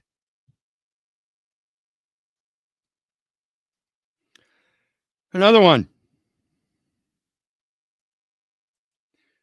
And you guys, this guy was just trying to. And you guys feel free to stop me anytime you want to make a point. Catch a bus to work when these cops rolled up on him out of nowhere, claiming he looked suspicious for locking eyes and walking away. But when they start barking their unlawful demands, this guy drops the truth like a hammer and completely shuts them up. The reason I stopped you is I have a reasonable suspicion. Of what? When I went by the window, you and I locked eyes. So what? That's not a crime, sir. Then you took off from the area. I tried to. So when you lock eyes on somebody, you captured them, huh? And now they can't go anywhere? See the reason and logic? This guy locked eyes with him, and then he left the area. Oh, my God. That's a crime. You see the insanity? They have no reason and logic. What was he supposed to do? Was he hypnotized and supposed to stand there or what? Evidently. Find you. You were out of breath. And when I came to find you, you were out of breath. So what are you deducing here, Sherlock? What? Because I tried to run to this bus station so I could catch the bus to go to Walmart. That's not a crime, sir. You have to suspect me of a crime, and there's no crime being committed. No, I'm not going to ID myself because I don't have to, because I know my rights, and I'm not going to sit here and let you guys violate my rights. You have warrants for your arrest? No. If I did, you think I'd be in the streets right now? No. If you think I did, you think I'd be in the streets right now? Listen, folks. I wish they'd put warrants out on me. I wish they'd put warrants out on me. The problem is I'm one of those rare people they won't. They put a protection order out on me almost 10 years ago and renewed it for 4 years. So 5 years in a row, they issued a protection order to keep me out of those courts. Why? Because I do the same thing. I expose their idiocy. And I hope I hope you guys are seeing the idiocy that I'm showing out here today. This is insanity. And it's not a one-off. It is becoming normal. And that is a fucking shame for the nation that's supposed to be the greatest. Fucking hypocrisy of that. have reasonable suspicion, are you going to identify yourself? No, sir, I don't have to because I have not committed a crime. Am I going to be arrested if I don't give you my ID? You have ID on you. I do, but I am not giving it to you because. See, and that's another part of the problem. See, if that one question, do you have ID on you, tells them that you don't know yourself because you're still willing to subject yourself to that false ID, unless you are, in fact, a federal, state, or municipal officer or agent. You must be employed by the government. That's what that ID is all about. If you are carrying an ID in your wallet, folks, and I'm telling you, don't believe me, don't believe the neighbor, don't believe the government. For crying out loud, don't believe your mother. Do your research so you know. I am, in fact, telling you, in my honest opinion, with all my research, that the only people that are required to have that ID are those that are under oath and willing to take upon a licensure with a contracting agent to fulfill the duties and obligations of a public office in case they don't or can't. They can then hire somebody else that will under their delegation of authority. That's it. If I can, Keith, I'll add to what you were saying about how you wished, I guess, basically take action against you or whatever. And the reason that they don't do that is, and I'm just saying this for those people out there that, because you know this is for those what's the term, newbies, that they want to do something but they don't know where to start or whatever. Just like Keith, man. Keith can spit these codes off, but he brings God into the mix. There's the ticket right there. That's the golden ticket in Willy Wonka. It's not so much these codes, people, because I don't use none of the codes. Yeah, see, like, I understand through their religious bullshit that they've created here that Jesus is the judge or the jack that judges all of this trade. We're trading airtime right now with one another, Keith and I, and I can't see this gentleman's name, but we're all trading right now. Yeah, and that's the importance of know thyself. And again, this is why I speak out against the Christianity and its perspective that's posed by all these pastors and ministers and priests that are teaching they're saying blasphemous bullshit to the general population. And I urge the population to learn those scriptures. You don't have to be Christian. You don't have to study just the Christian scriptures. You don't have to study just the Jewish Christian scriptures. You don't have to study just Islam. You should be studying all cultural religions to find out their uniformity. Do unto others as you would have them do unto you. Pure and simple. Shouldn't you have to have some faith and not a belief before you take an oath to act in good faith and blaspheme his name? You little bastards. You little bastards. You fatherless bastards. Because I have not committed a crime. And this is not a stop and ID state. Yes, it is a stop and ID. No, it's not, sir. If you're going to violate my rights, it's fine. I'll take you guys to court and I'll sue you. I'm trying to catch the bus. And you can look that up, folks. Just put in your search engine, any one of them. Even a chat GTP probably give you a better answer, a more fulfilling answer with more details and stuff. But put in there, is Delaware a stop and frisk state? What's the work? So Ask it of any state. Ask it of your state. And again, I'm not posing that law is true and correct according to its capacity and who it applies to. Again, don't believe me. Don't believe the neighbor. Don't believe the government. And for crying out loud, don't believe your mother. Do your research so you know. This is why I say research the definitions and stuff in those codes. That's what's going to tell you. That's what I use in those codes. That's what I try to express when I read those codes and try to show you what they're telling you. I'm not telling you to follow those codes. I'm trying to explain what they're expressing so you can comprehend them, why you shouldn't follow them. They don't apply. what you're thinking of, you have the wrong person. What you're going to get is a lawsuit. That's what's going to happen. Well, enjoy your day. Well, enjoy your day. See, when the truth is known and expressed accordingly, without fear, Satan runs. I pay all tribute to the I am that Christianity expresses, the source of life, as Hebrew expresses, Ruach HaKodesh. No matter where you read it, we know there is a source of life. We don't know what it is. That's God. That's Yahweh. That's Allah. It's what we don't know, but we can observe patently and objectively as being true because we are living it. We ourselves are a source of life. Ye are gods. Simple interpretation. The next one. Here we go. It does not come off like that. You know what I'm saying? Most people, if you ask them, if you were to come out and ask them to step off the property, they're going to be immediately intimidated and they're going to do exactly what you say. Because they're bitch ass slaves. Okay? They will do it because they believe these people have authority, because they have the ability to enforce what they say, regardless of the law, and they will put you through that enforcement, and you will have to survive through it in order to get to the other side, and you have to be able to do it without fear. But if you're in fear, you don't want to go through it, and therefore you won't stand up to it. You will do what these officers say, regardless. And you guys have become used to I've been telling these people, fuck you, you ain't my daddy all my life. that. You know what I'm saying? So it just becomes second nature to just do that kind of thing, but you don't realize the adverse effect it has once this goes on the internet. I think it's a lot of it's the approach and then you do it. Yeah. I mean, he was being nice. I'm not saying he's being rude, but hey, I'm a big swinging, and I'm gonna come over here and be like, get the fuck out of here.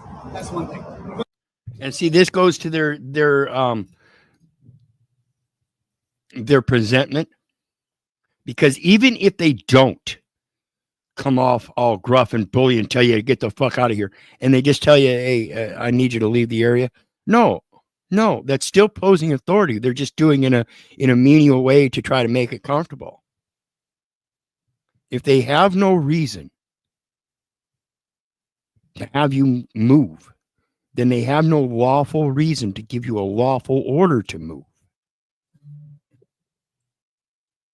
I'm cool about it and be like, hey, bro. yeah, but I feel like it's reminiscent of the I'm not touching you, I'm not touching you. Stop. Here's an example. Are you married? Are you married? Are you married? Can I fuck your wives, please? Please? That's weird as fuck, right, dude?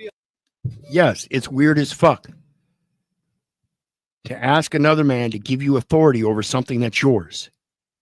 It's weird as fuck to me to have any man come up and ask me to take my rights. That's the same thing to me. I'm a grown man. I don't want to be asked to do anything unless I have to. You know what I'm saying? We can take it to that extreme or very simple. It is, but you see what I'm saying? It can be used in a lot of different scenarios. Out in public, if somebody asks you that, bro, you're not going to act like cops, especially if you've had a little bit of drink at the bar or something. Somebody says something to you like that. And this goes the same for the people like myself. Except the reality is I am acting like a man. When you come up and tell me to leave, and I tell her, fuck you, the fuck I am. See, it doesn't seem reasonable of a man to tell another man, fuck you, I ain't leaving, if that man poses he has authority to tell you to leave. But see, the problem, again, like we were speaking earlier in the beginning of the stream, whose house are you in? Whose chips are you going to gamble with? And in this sense, the chips are the words. Whose words are you going to gamble with? Are you going to a liar, or are you going to gamble with the words of truth? You don't drink? Good. I don't either. All right, guys. Liver poison. You guys have a good day. Hey, man. Hey. Hey, buddy. Hey, I don't need your directives. I'm not committing a crime. Stay away from. See, he announced himself, hey, buddy, from off to the side, hollering at him as if though he's interfering, which would have to be a physical act. And just because he can see him standing there physically is not interference. This is the misinterpretation. This is the delusion. They think that simply because they can see you there physically, they can tell you to physically move. And if you don't, that's interference. No. Physical act means a forward physical act in progressive interference. He's not progressive. He's passive. He's standing along the side watching like a railbird on a poker table. He's watching from the side. He can't sit at the table. He's watching from the side. He's not sitting in the car. He's off to the side. From me. No. Don't walk towards me. Stay away from me. No. You don't get to pick where I stand in public, buddy. Get away from me. No, I'm going to search you for weapons. I don't know. Oh, get away from me, you coward. I'm going to search you for weapons. Why would they search for weapons other than officer safety? So here we see we got a squad car, and then there's 3 cops there. So we have at least another squad car, and we have at least 3 guns, 3 major weapons, along with pepper spray and everything else. And for officer safety, they're going to approach one man with an obvious camera for public or for officer safety and search him for a gun. No, that's not the parameters of that law. You have no reason to approach him. None. You have to have a reason to approach the man first. Ain't nobody called. You have no complainant here. Again, you can't be a complainant for officer safety simply because somebody's in public. If that were the case, we'd be able to walk around every time you stop somebody in traffic and walk around and put up a yellow caution tape and remove everybody. That's the way the regulations read. If you want that man to stand back and not subject you to officer safety, then put up a caution line, and that states that anybody beyond that caution line can't be presumed to be an issue of safety to the officers because they've been given a boundary, and they're accepting of that boundary. Now, if they go across that caution tape, now you can have officer safety because it's been clearly stated in some form of communication, do not cross police line. You cow, you ain't gonna search me for nothing, buddy. But go down the... You don't tell me where to go, Streeback. Get away from me. Go over there with your buddy. You see how he's smart enough not to say nothing to me? You see how he's smart enough not to say nothing to me? But you're dumb enough too, right? No, I'm not. Yeah, you are. You don't have to ask me nothing. Back up, man. Good. Stand right there. I mean, no ill will or intent towards you. Go do your job. Okay, I just asked you to step away. I don't care what you asked. It's not a law, buddy. Is that a law? You're a law enforcement, aren't you? Thank you. I don't know what you are doing or paying. And see, remember, guys, this is all about contracting for these guys so they can make a paycheck and incentives. The more citations they write up, the more they get for that incentive. Hey, Joe Cool. And that incentive comes in that way of the paycheck. These people in these larger communities make 150 to 250,000 a year. They work themselves up the ladder to them large income indexes because of the citations and the incentives. So like I said, you got 3 officers here. One of them is actually in contract. One of them is the one that's going to write his name on that ticket. One of them is going to be the issuer of that ticket. The others are witnesses, and in case they can draw up a case of their own, they will affront bystanders to draw that citation up on them.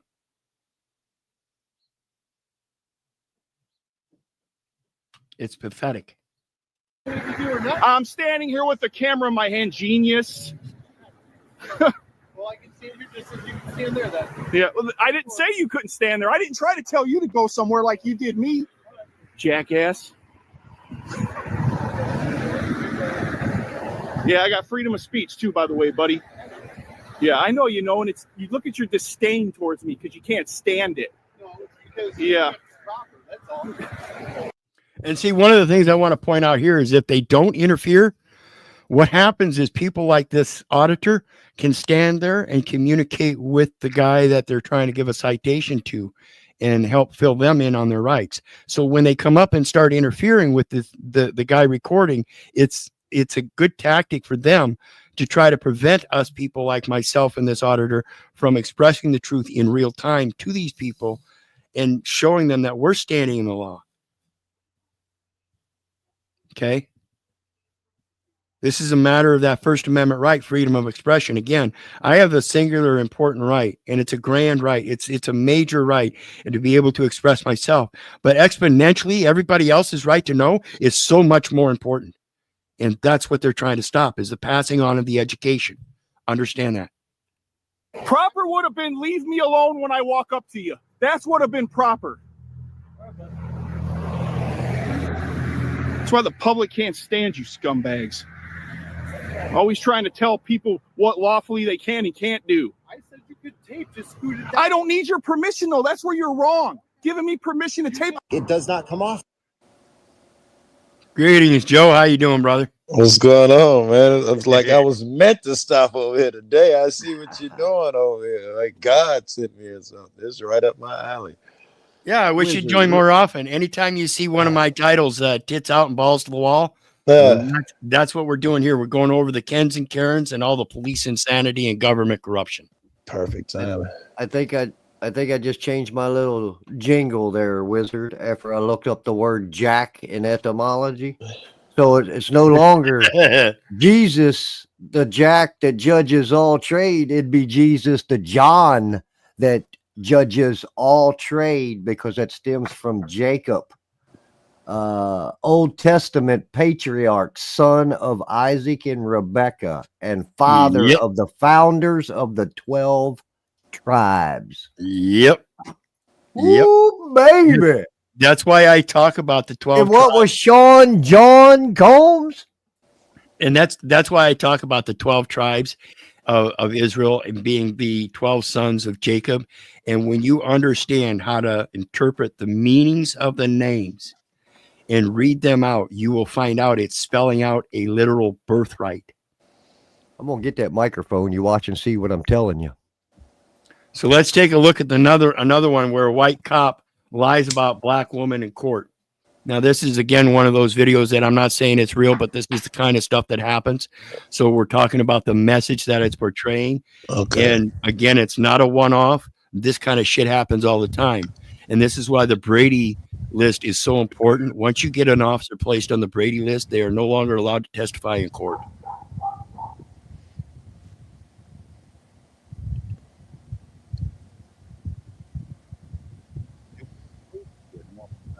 Oops. And again, you can tell this is it's an AI video. The storyline behind it is real. It's not, may not be true, but it's real. It really does happen in these kinds of ways.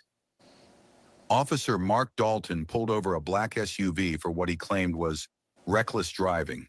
Inside was Tanya Briggs, a calm, composed black woman in her late 30s. She handed over her license without a word. But Mark already had an attitude. "Are you in a hurry to get somewhere?" he asked with a smirk. "No, officer. I was within the speed limit," Tanya replied calmly. He didn't like that. A few minutes later, she was in handcuffs, accused of resisting arrest and assaulting an officer. None of it happened, but Mark thought no one would believe her word over his. Fast forward a few weeks. The courtroom was packed. Tanya sat quietly in the defendant's chair. Mark took the stand, telling a dramatic story about how she attacked him during the stop. He smiled through his whole testimony. The judge turned to Tanya. "Miss Briggs, would you like to respond?" She stood slowly, her voice clear. "Yes, Your Honor. I'd like to submit video footage from the body cam Officer Dalton claimed wasn't working." The courtroom went still. Ooh, yeah. See, when you go into court, you testify that the camera wasn't working somewhere and pose that it's not available. But then the quote defendant goes and gets that body cam. It already proves pre-intent. And by the way, I Googled it. This is a real story. Absolutely. Thank you, brother. Appreciate it. Because that's what I tell people, Joe. You'll hear me repeat all the time, like I've done many times in this stream already. Don't believe me. Don't believe the neighbors. Don't believe the government. That's right. For crying out loud, don't believe your mother. Do your research so you know. Me too. I'm glad to hear you say that.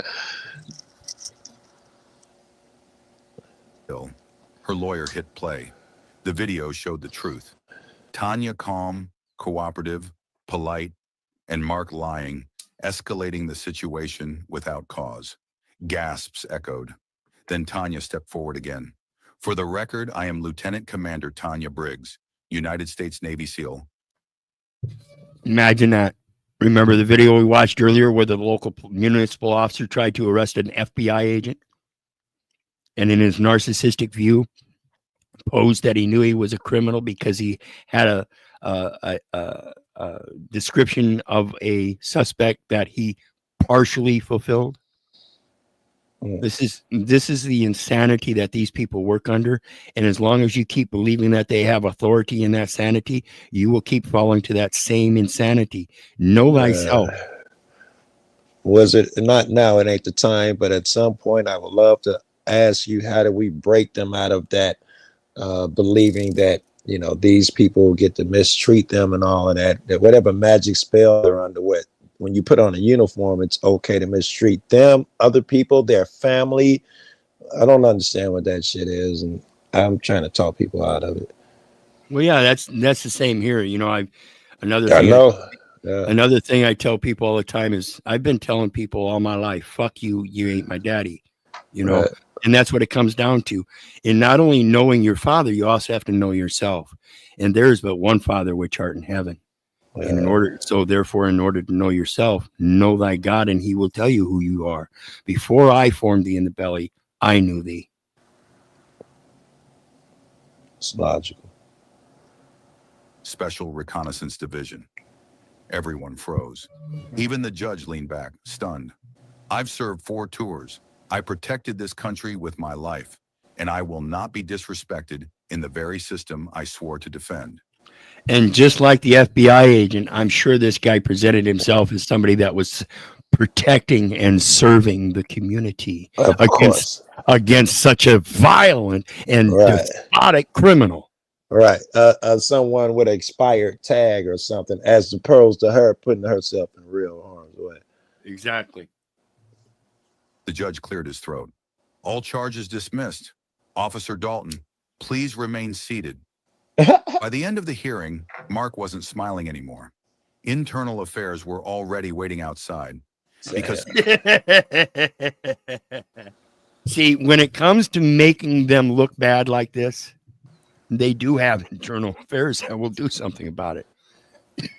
But like I said earlier, when it comes to the Brady list, it's important for us to get involved and express those lies so that we can have these people put on that Brady list, so that even if they do police department, they still can't get on that stand. So therefore, anytime any one of them writes you a citation, they can't appear in court. Their testimony is not valid. Therefore, all they're doing is issuing tickets that are not valid. Right. So that's why they so weird about that Brady list. They hide it. Many cops are able to avoid it. There's a thing. It's a simple writing that what you're supposed to do to be on the list, but many cops can avoid it through, I don't know what avenues they go through, but they avoid getting on the list because they did this, they did that, and they don't end up on the list for the offenses that are supposed to put them on that list. And then the list is never available in certain states, and all of this stuff is never up to date. I mean, you know, if it was a list of criminals, and, you know, in quotation marks, you just put the name in the computer. With them, it's, oh, you know what? He switched academies before we put in the paperwork. Yeah. Yeah. It's always something. Always something. Yeah. And that's why I tell people to understand the importance of the record. That's where the liability sits. Because that's where the lies are told. I think that was you who said claim, not complaint. I ain't forgot that. Correct. You have to make a proper claim, and this is a declaration. What do they ask you when you go to customs, when you're going from one state? Anything to declare. Exactly. So you make a declaratory statement. Now you have a declaratory judgment. Declaratory statement is the value. Now, when they want to come up and stop me, I have to let them know the value that this is a faithful saying, that I will, that thou constantly affirm, that he who believed in God be careful to maintain good works. Are you doing good work today here, brother? Right on, baby. So let's take a look. Now, this is delete laws, and a lot of you people know delete laws. This is one he covered where the cop shoots a mother in front of her kid by accident. No, this is done with intent. No, he did not kill the mother with intent. He did intend to fire that gun. He did intend that. That was his intent.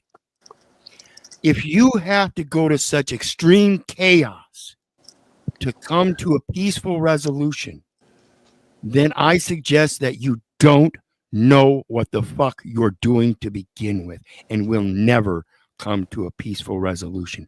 Because as long as people don't stand up against this, this man will turn around and do the exact same thing again, and they will again call it an accident. Of course. Gonna go to shoot this woman's dog, and he kills her. Hey, stop it! Not my kid! Get your dog! You shoot her? Did I? Oh my god! Oh my god!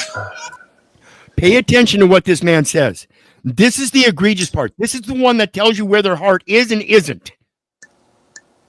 You shot her! Did I really? You shot her! Selfish fucking pig, dude.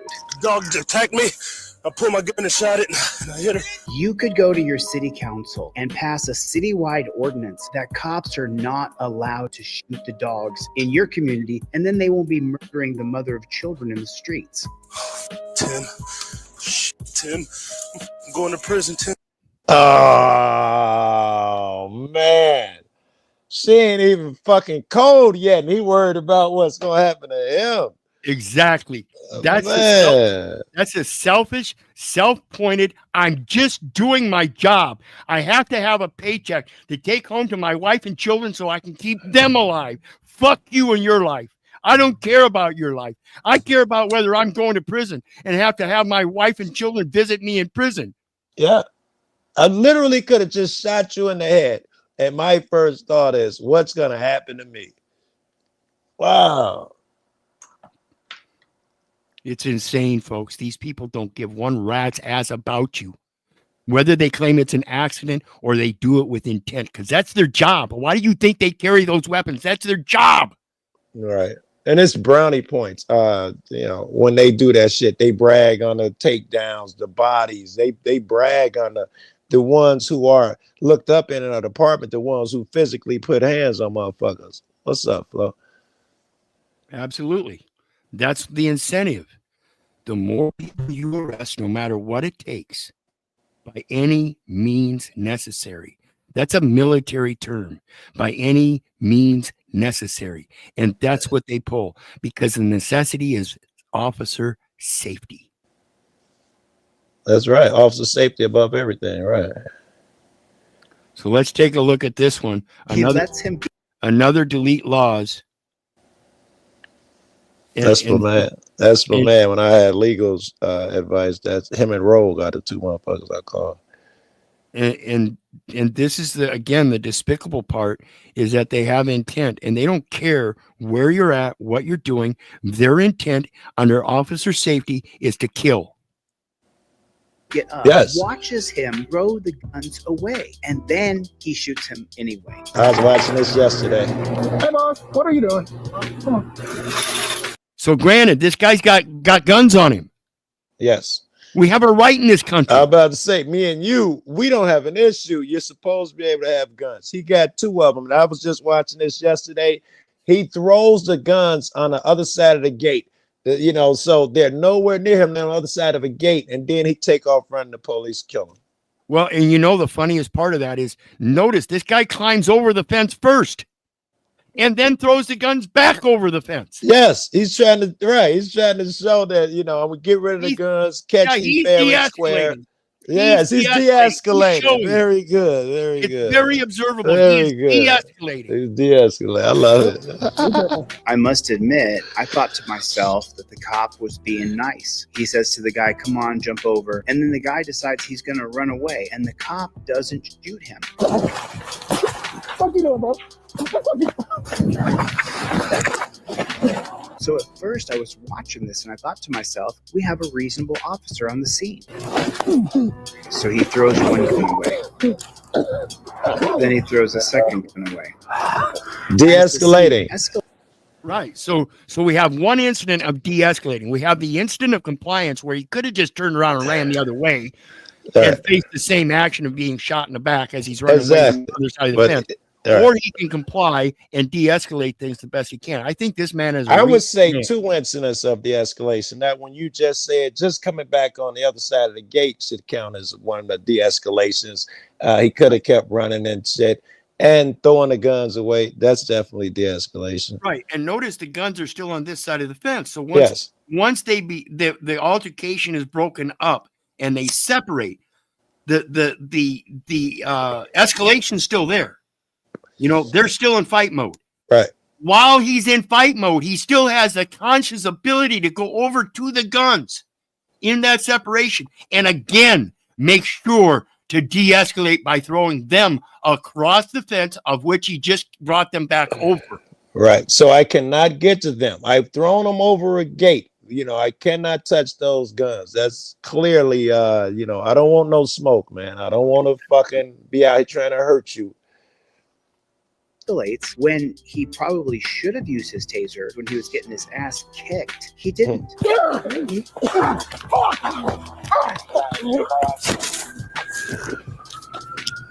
One, two. So he was standing up with his gun in hand, watching him throw the guns. Clearly. And shot him and killed him. Yes. And it's not like, I don't know, you know, he caught him in motion, reaching down for the gun. Oh, I thought he was going to shoot me. No, you saw him throw one. You saw him throw two and turn the fuck around. Then you still decided, because I guess you got your ass embarrassed and beat up, I'm going to shoot you anyway. Yeah. And instead of a reasonable, logical man, even if he thought he could beat him in that physical matchup, now he's got a gun on him, shoot him in the fucking leg. Yeah, that's an option. I just was looking at something on that recently, and other countries do that. They're allowed to shoot people in the leg. Here in America, oh, you got to kill them, shoot for the mass, center mass, and all of that shit. Exactly. Other countries allow it. Yep, that's their training. That's why I say that's their intent, folks. Do not misunderstand that. That is their training. It is their military tactical training for mass body impact. That's the central mass. That's your officer safety, like you say, end the threat. And so now I don't give a fuck if it's a kid with a gun, a little kid with a gun, some dude who's kind of crazy in the head with a screwdriver, or an old lady or something, you know, who's got a cane. To end the threat, you shoot center mass. It doesn't matter who it is or the situation. They are a threat, and you try and kill them. That's sucky policy, man, because all those things I just discussed have happened. That the kids turned out to be a toy gun, and they still killed them.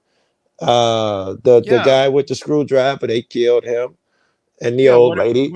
What about the guy here not too long ago came downstairs from his upstairs bedroom in the middle of the night with an officer entering his door, and so he brought a gun, and as he was coming down the stairs, the officer stepped into his home and shot him. Yeah, crazy.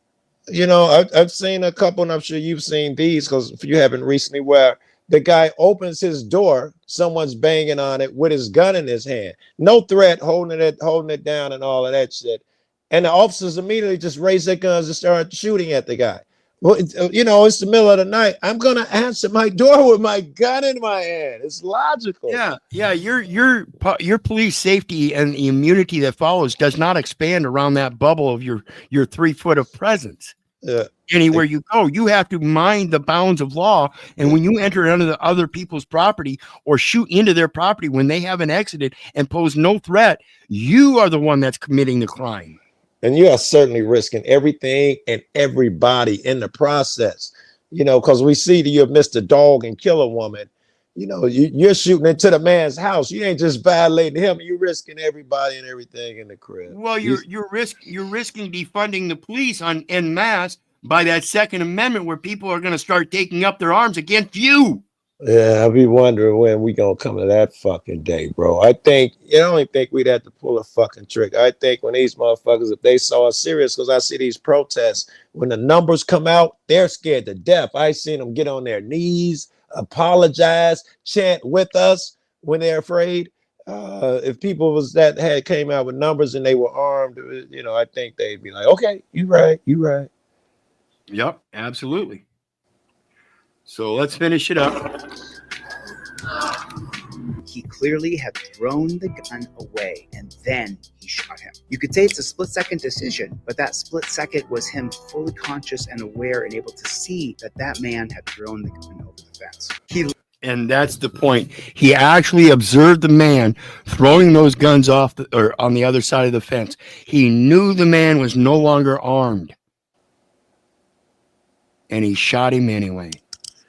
And he'll get away with it in the court. What, he hit you? You damn right. You glad you put him down, Bob. Don't worry. We'll take care of you. The fucking fighting a cop? Are you crazy? We can't have that. Yep. Everyone in that system will fight for him. That's what I was saying earlier. The people that trained him for that reason, because they will back him up in that training and say, yeah, that's the way we do it. Don't you understand law? Not just them backing him up, right? Also, the news and all of these people will back him up. The police and the news will get together and they will say, we can't comment on anything. The investigation is going on, but we can tell you the guy had a gun. He has a background. He's done drugs. He's been arrested before. You know, what about the cop? Can't comment on anything because the investigations, the news will aid them in their, when they start the smear campaign and let their officer go. Yeah, I was talking about that earlier too. If you think the government doesn't have the media under their arm, you fail to realize what propaganda is and how it works. Because every media out on the local, national, international level is a censorship program for the government. 100%, they must be taken over. They must. It's only logical.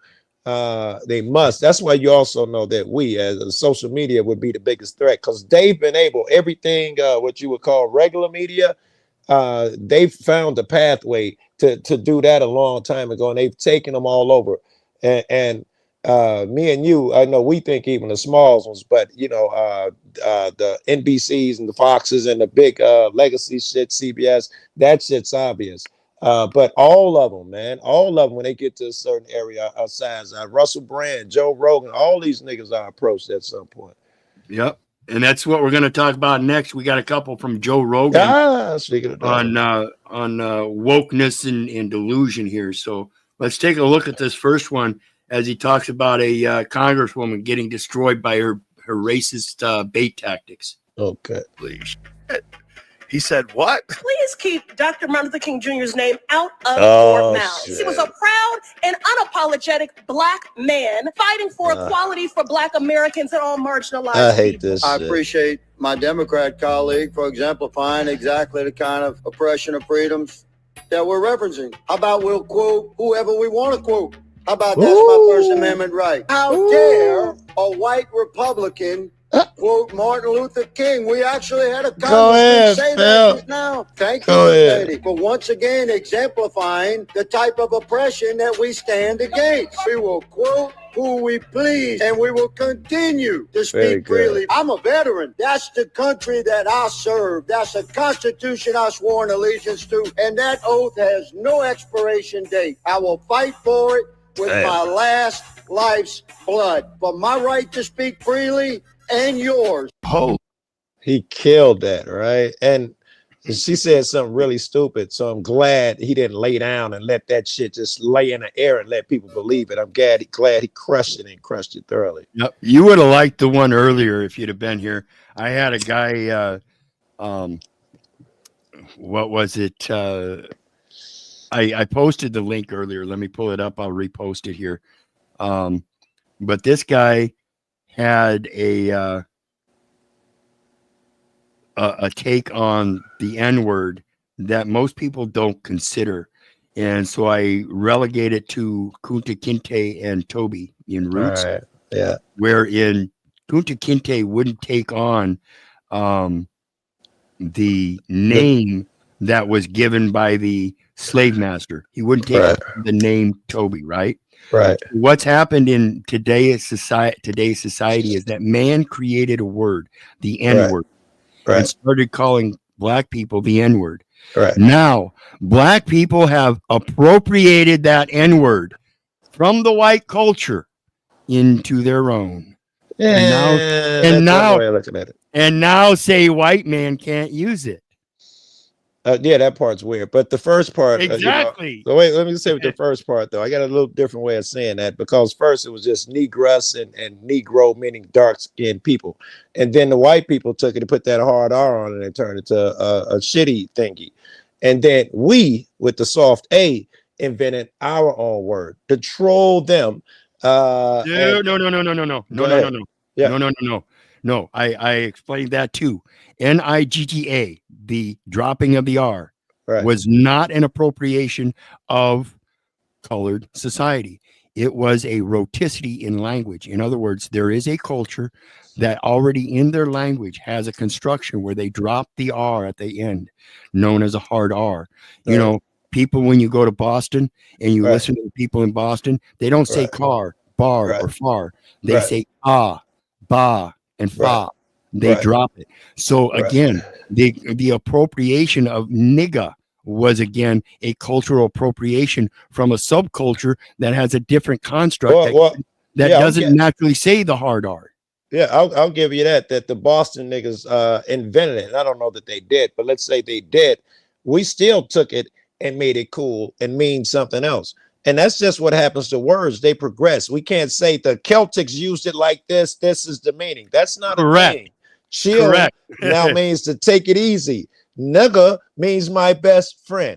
Suck it up. And you know, and I like that shit. I ain't gonna bullshit you, man, because that's the best indicator of how motherfuckers thinks, man. I don't know. It says so much. I love that fucking word. I'm so glad it's part of my culture, man, because it's hard to spot. Motherfuckers smile in your face every day. You know, and that, I hate to say it, but it's true. That's a quick way to spot, you know, the motherfuckers who are further away from you. I'm telling you, your friends don't even hear it. You sit on panel with your friends, and they don't even hear that shit when you say that shit because they know you and they know your heart. The guy who jumps in and make a big deal about it, it speaks about them, bro. I'd be glad we got that fucking word. Exactly. That's what I said. That's another one of my sayings. And you can quote me on this one. This is my saying. Literally, a man's intellect is limited and biased by his vocabulary. Yes. And you should consider that. Yes, go ahead. So when you're in a group like Joe explains that can use that hard R, you're in that group, and that's your limitation and bias within that group. And outside of that group, you don't use that. You outside of that group, right? You don't even understand that language. You probably shouldn't, which is why white folks and some white folks anyway don't feel like they could use it because outside of that group, it'd be used differently and all of those things. So I don't know. Shit, I lost it there. I started smoking and I just lost the end of my thought there. Well, that's okay because this will help you take another hit. This is another one that's playing fast by Rob Schneider. All right. This is destroying some of the delusional thinking that we have coming up in society and our younger generations. And where they get it, I don't know. But pay attention here. This is ridiculous. Yeah. No. Pull that video up because it's one of my favorite. I'd also want to bring up the issue with parents in school. I do think children should be allowed to have that knowledge on if they want to transition on what they want to do. If I have a boy and he thinks he's a pirate, do I have the right to cut off his knee and take an eye out and give him an eye patch? Ooh! Ooh! Ooh! I mean, that's where we're going is Halloween bullshit. If the kid wants to be fucking Peter Pan, we dress him up as Peter Pan and let him believe that he's going to live forever as a child. Facts. That's the delusion we want to instill in our children. Right. Well, he believes he's a fucking he believes he's a robot. So I'm gonna take him out of school and buy him a fucking Iron Man outfit. Now you see where Easter and Santa Claus and the Great Pumpkin comes from and leads to. It would help you believe all of these things, and then it would have us encouraging them to live that fantasy like this to the point of detriment. I like the imagination and fantasizing. All great artists do it. Einstein said imagination is more important than knowledge. But you got to keep that shit separate, man. I'm not really fucking what is his name? John Wick. And I should go around shooting motherfuckers at the hotel, man. It's just art. Yep. I think once it gets to that certain point, What's the point where I can cut off my son's knee because he thinks he's a pirate? that's purely between the parent and the child. You should have the option to go and make the choice that you want to make. Okay, After not you at get 14. that- If you are under 25 years old, they don't even let you rent a car in this state. Ooh, go ahead. Rob was ready. He had his guns loaded. This guy, see, that's why we have to pay attention to the points that certain people bring out, because they're very succinct and you cannot deny them. What does Avis, Enterprise, and Hertz know that the medical establishment seems so blissfully ignorant about? You are not a good decision maker at 14. You turn 18, you cut off any part you want, and I hope that you don't. Have you ever seen that video? That was great. Good catch. Good one. And I've never seen that one either. Good. He So killed here, it. yeah, and here's another one coming from the top ranks. Marjorie Taylor Greene. Yeah, she's a loony, but I love watching her like I love watching Trump. Hey, this is Senator. So let's get through this commercial real quick, and then we'll get on to the video. Sorry about the commercials, folks. Fuck, you just reminded me I got to pay my whatever that shit called, where you don't have to pay Premium? for ads, premium bill. Yes, it's due.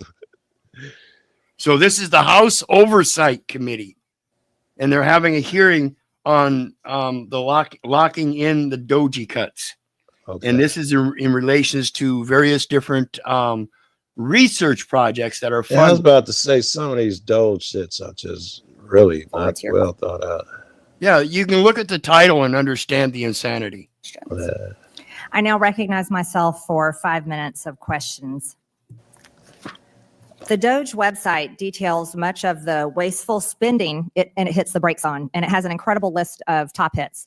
Some of the spending is not just embarrassing, but it is funding actually the genital mutilation of our children, forcing the American taxpayers to pay for it.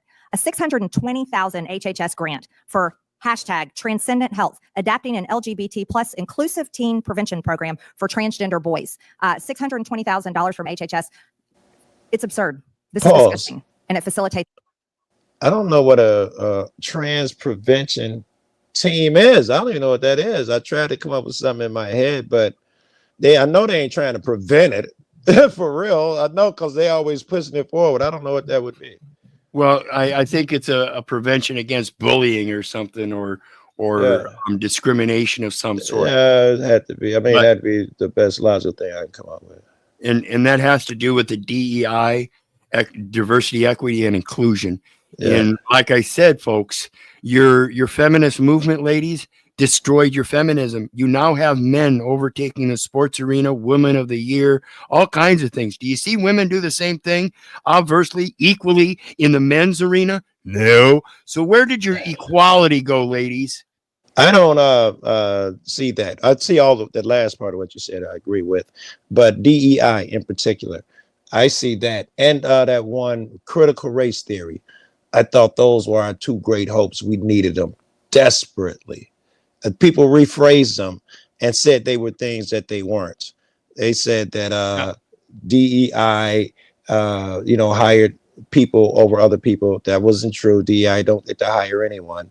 And what was the other one? The critical race theory taught white people that they were bad or something. All lies. But Right.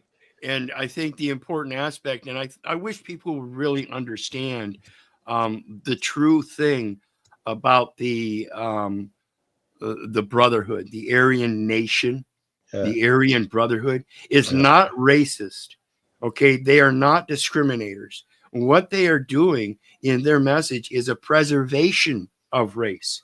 Equally, you get to preserve your race by knocking boots, having sex with the same race.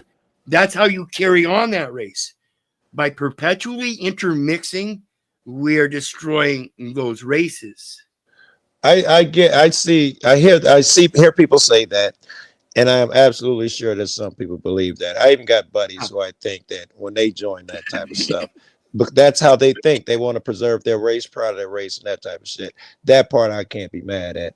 But yeah, and I can't agree with it either, because I don't know the extension of this thing in life where we see things coming together and changing over time. I think we're meant to change over time. Yes. I think through that cultural intermixing, that melting pot. I Yes. think it's one of the greatest concepts adversely to the preservation of race, which I think could be had and maybe even should be had. But that doesn't mean that we stop the intermixing either.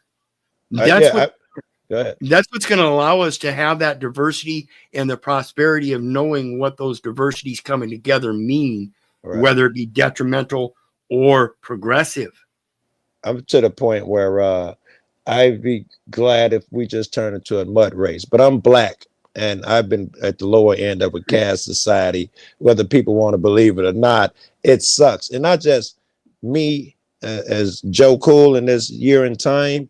Historically, black people, if I have to claim race, black people, we've been at the lower end and gaslit our entire time. You know, if you, I don't want to, you know, bring this up because these words just detract so much, but you go back to the slavery days, it was legal, you can do it, blah, blah, blah. You go back to the Jim Crow days, they people lied, it's separate but equal. You go back into the 60s and 70s, you know, the Rosa Parks and Martin Luther King. Even then, people were saying, you know, these people are just stirring up trouble. You know, they're making a big deal out of nothing. Things are fine. All the laws say everything is fine. You know, that historically, since the inception, if you claim black people, this is the lineage that you've chosen. I'm ready for that bullshit to end. Well, You know? and hopefully slowly and surely it is. And I hope you will agree that despite all of the depression, oppression, repression, and everything through its history, you can see today that America is one of the greatest, in fact, one of the greatest nations.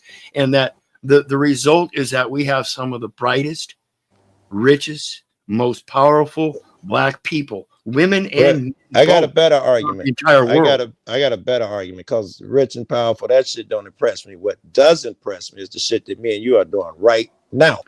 Right. You know, that's a modern thing. That's an internet thing that, you know, this has got to be like a death blow to racism. With the niggas like me and you rapping together. It's got to be. This is the shit that they feared, bro. Yeah, there's a lot of people out there that would call both Joe and I racist. I get called racist 5 times a day, bro, at least. So let's get back to this insanity about the gender and genital mutilation. Because this is kind of like the Wade versus Roe decision, you know. Yeah, that's it. Like I said, it comes down to the parental and child relationship in the previous video. Right. You know, are mom and dad going to raise the child up in the ways of the Lord, or are they going to let them live their life of full of Easter bunny and chocolates? Right. It's a lie. Here's another one. A $2,000 NIH grant for cross-sex steroid therapy and cardiovascular risk in transgender females. This is another absurd grant that was handed out. A $120,000 NIH I don't know grant. what that is.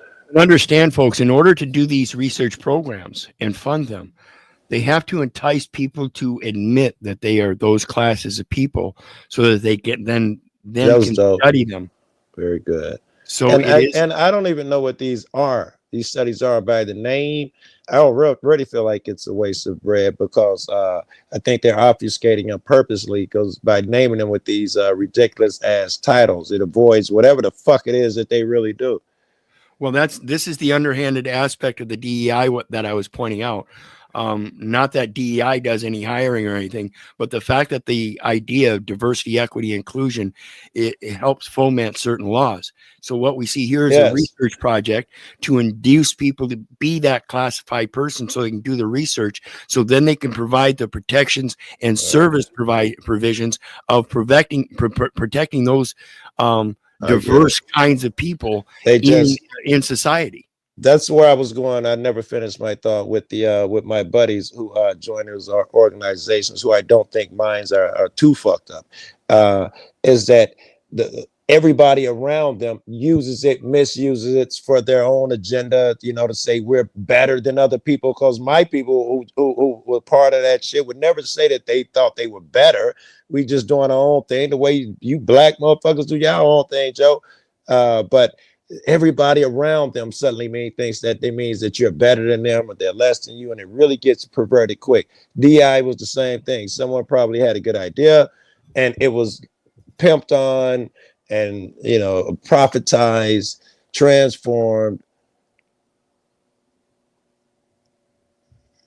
Yeah, and Jesse, we're only using that in the context of common usage. We understand the difference ourselves. That's why I said most people would call Joe and I both racist, but we're not, and we clearly Yes, get along yes. I just can fine. communicate with him. I understand him. You see, I'm a black dude. I'm not getting outside my body because I understand. It works for communicative purposes if both Right. people are sincere. You can do that shit. If it's somebody, hold on, that's my mother's alarm. I gotta go turn it off. I'll be Right. back.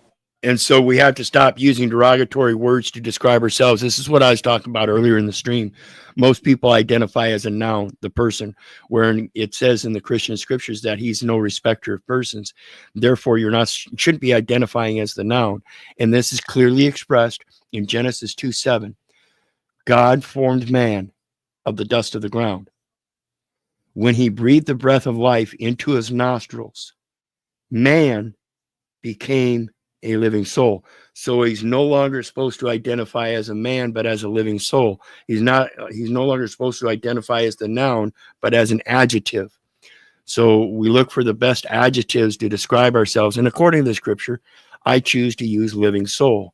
Now, as being addressed by my fellow man, I would prefer to be called Brother Keith or brother. That's it.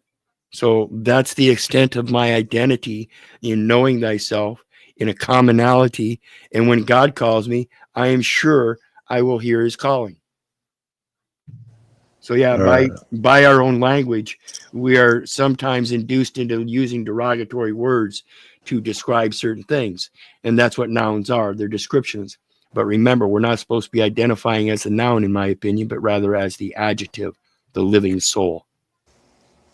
I'm back. Grant for personalized 3D avatar tool development for measurement of body perception across gender identities. Here's another Measurement of body perception. So again, they have to induce you to believe that you are transgender. Very good. Very good. So they can then measure your body perception. So you have to give them the body perception first. Oh, to make the money. Very fucking good. Absurd grant that, again, tells the lie that there's more than two genders. There's only two, male and female. That's it.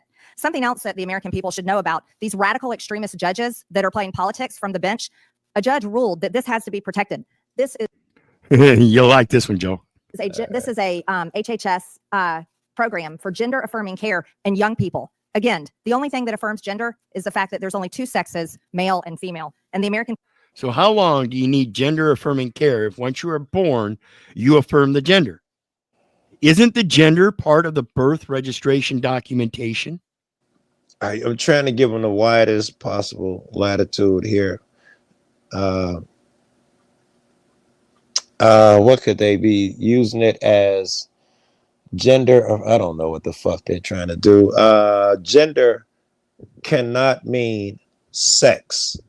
They had to redefine it, but I don't know the definition of it. But well, gender would be the outward characteristic traits of a being. So yeah, that sounds like a waste of time. Right. So do I need to go ask my dog if it's male or female? Or yes, and how? Yeah, right. I'm with you. And why do I have to measure how much femininity? It's already measured. Yeah, it's already measured, right, ladies? Right, gentlemen? I mean, you don't want a big, wide open, cavernous vagina, and you certainly don't want a fucking 3-inch stick, right, ladies? Come on. What are the measurements? Who's making them and how? Is it plainly observable? Is that why we placed the fig on there? Remember the fig leaf? Yeah. It's no longer observable? Bullshit. Or do we need to set up a group, a cabinet, a board to figure out what it is and pay everybody and and tell everybody what it is afterwards, and then we'll tell you what it is. Well, in case you don't understand, this is what it implies. It's the epitome of still trying to figure out what the fig leaves are. You can look at Adam and Eve and see them wearing fig leaves. Which one's Adam and which one's Eve? Right. People should never have to pay for that lie. Ms. DeVito, in your testimony, you talk about so-called failures of Doge in your opinion. But do you support the federal government funding HHS and NIH studies that promote the genital mutilation of children? Do you support forcing Americans to pay for genital mutilation of children? Yes or no, Ms. DeVito? Thank you for your question. I think we all agree that the government should work for people. No, I asked you, do you? Oh, that was a quick dodge, bro. Quick, fast dodge. See, I didn't say no shit like that, but nigga. Well, ooh. and understand, folks, ladies and gentlemen, particularly gentlemen, those that are circumcised, genital mutilation, which is fomented by the government, which we're talking. Yes, yes, or the church. Either way, somebody else and fucking put it in your head. Genital mutilation. You support genital mutilation of children and the American people having to pay for it? That's a yes or no question. I think government research is responsible for all sorts of innovations that we. So you do. Today. So for the record, you do support the American people. Government research is responsible for many research innovations. What's innovation? Something new. See, it's not the people that's bringing forth this new. Interesting. Yeah. It's somebody else that induced a little child to believe that when he grew up, he could be a woman. Yep. Well, I don't know. What about gay motherfuckers? Some motherfuckers, yeah, probably somebody put it in their head at some year. Or the inducement that a little girl could grow up and be president. You know, like a man. I don't see why not. The men are worthless. You might as well have a worthless woman in there. Well, that's the point, though. See, it's only because of worthless men that women have to speak up. Oh, if men did their job, the women wouldn't need to speak up for feminist rights, would they? Well, you know, I wonder how that would go. Very good. If men did the job and were all the things that we claim to be, I think women would take that alternate position more on their own. Well, yeah, But, and think about it, Joe, because in the true respects, if a single man with his single wife and they treated each other like kings and queens, why would that queen need the affirmation of the rest of society to make her feel like she's equal? Wait, is that a set goal? No one, as society is not, well, I'm thinking in the monarchy, society is not trying to make the queen think she's equal. Here, you're right. Right. Yeah, See, if the man of the house, right, Yes. if the man of the house sets his house in order, he puts his woman as priority, not the government. Right. Paying for top and bottom surgeries of children, cutting off the breast of, That of young cannot be girls, true. teenage girls, and castrating. That cannot be true. These people are not that crazy where they want to take my money and help some kid, you know, cut his cock off. You cannot be. That cannot be true. Come on, Joe. We don't have any more important issues like homeless children. Right. You know, single moms living in their cars, right? All right. We don't have those kind of issues. We need to pay attention to these kind of issues. These are important. You know, we got to prevent genital mutilation. You know, something we've been doing for centuries. Oh, you know, I'd have to Google because I always do this with both sides. I look up these articles myself because I'm an idiot. If I were doing this on my own time, I would have Googled each of them articles, studies, and got other people's opinions. I'm going to take a few minutes with the internet. And it's worth it because every time, the more radical a motherfucker is, and I know she's crazy as a fucking cucumber, the more they're willing to bend, twist, and lie. Every time they hold up a report, I don't give a fuck if it's Democrat or Republican, what's coming out of their mouth, I'd say 70+% of the time, 80% of the time, is so colored by their shit. Don't ever accept what they say word for word. Now, you know, I'm pretty sure, you know, I believe what she's saying, all that bullshit. But because I know she's a lunatic, I wouldn't co-sign and repeat nothing that's coming out of her mouth. Because I've seen it happen all the fucking time where Rachel Maddow will hold up a report. And when I go investigate it for my damn self, it will not be how she characterized it. The report exists, but not the way she phrased it. I assume there's some of that going on here. Yeah, and that's the importance of watching some of these clips is verse 2, what they put on the news, the clips that they put on the news, that they censor and rewrite and things like that. Even your presidential debates where they rewrite what Kamala Harris actually said. They do that in every venue, not just in presidential debates. It depends on what side. If you see it from one side, it just tells you to look out for it. Assume that I don't give a fuck what news they assume they're doing it.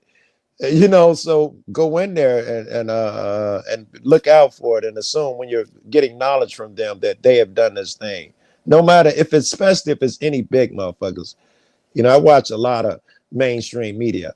You know, from anything to Al Jazeera to CNN, Fox, NBC, whatever there. I watch a bunch of that shit. And I'm telling you, it is all fucking the Israel shit. I've been watching that lately. It is so slanted. I wouldn't even recommend it to my friends. But if you're wise and you have vision, you know, go ahead and watch it and know that they are all trying to trick you. Yeah, Israel as we know it today is not Israel as in the land of Jacob and the 12 tribes. That is not you the same say Israel. that because you're a bright dude. I'm glad to hear you say that because that was my belief. You would have something to back that up. I was just, you know, like, you know. Yeah, today's Israel is a corporate charter with the UN for taking possession of certain lands with a border.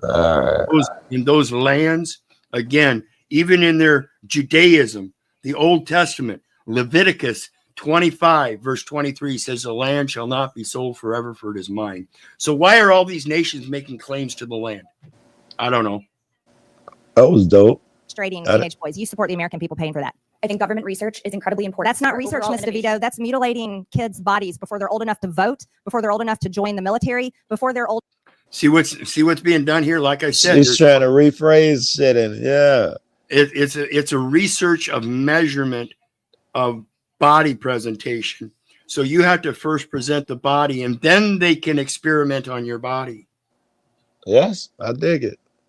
You have to give them consent. They can't just. Oh, I love it because yes, by even indulging in this shit, and especially voting on motherfuckers who do for this shit, you are giving them the consent that they need. Yeah, you think your vote counts? It counts for research. It does. It You're does willing to count. protect It's yourself. consent. Yes, your vote Old is enough to even be adults. Yeah, and that's what people don't understand. They think their vote counts. No, yeah, it counts. It shows that you've consented to their research because that's all it is. That's what vital statistics is about. Keeping record of the research. That's what you're saying the American people should pay for. Just so you know, Ms. DeVito, and I'm very proud to announce that I have a bill called Protect Children's Innocence Act that will criminalize sex changes on children, and that bill will see a vote on the House floor, and I look forward to my Republican colleagues and hopefully Democrats that come to their senses voting yes for that bill because it's absolutely repulsive and disgusting, and America voted against that this past election.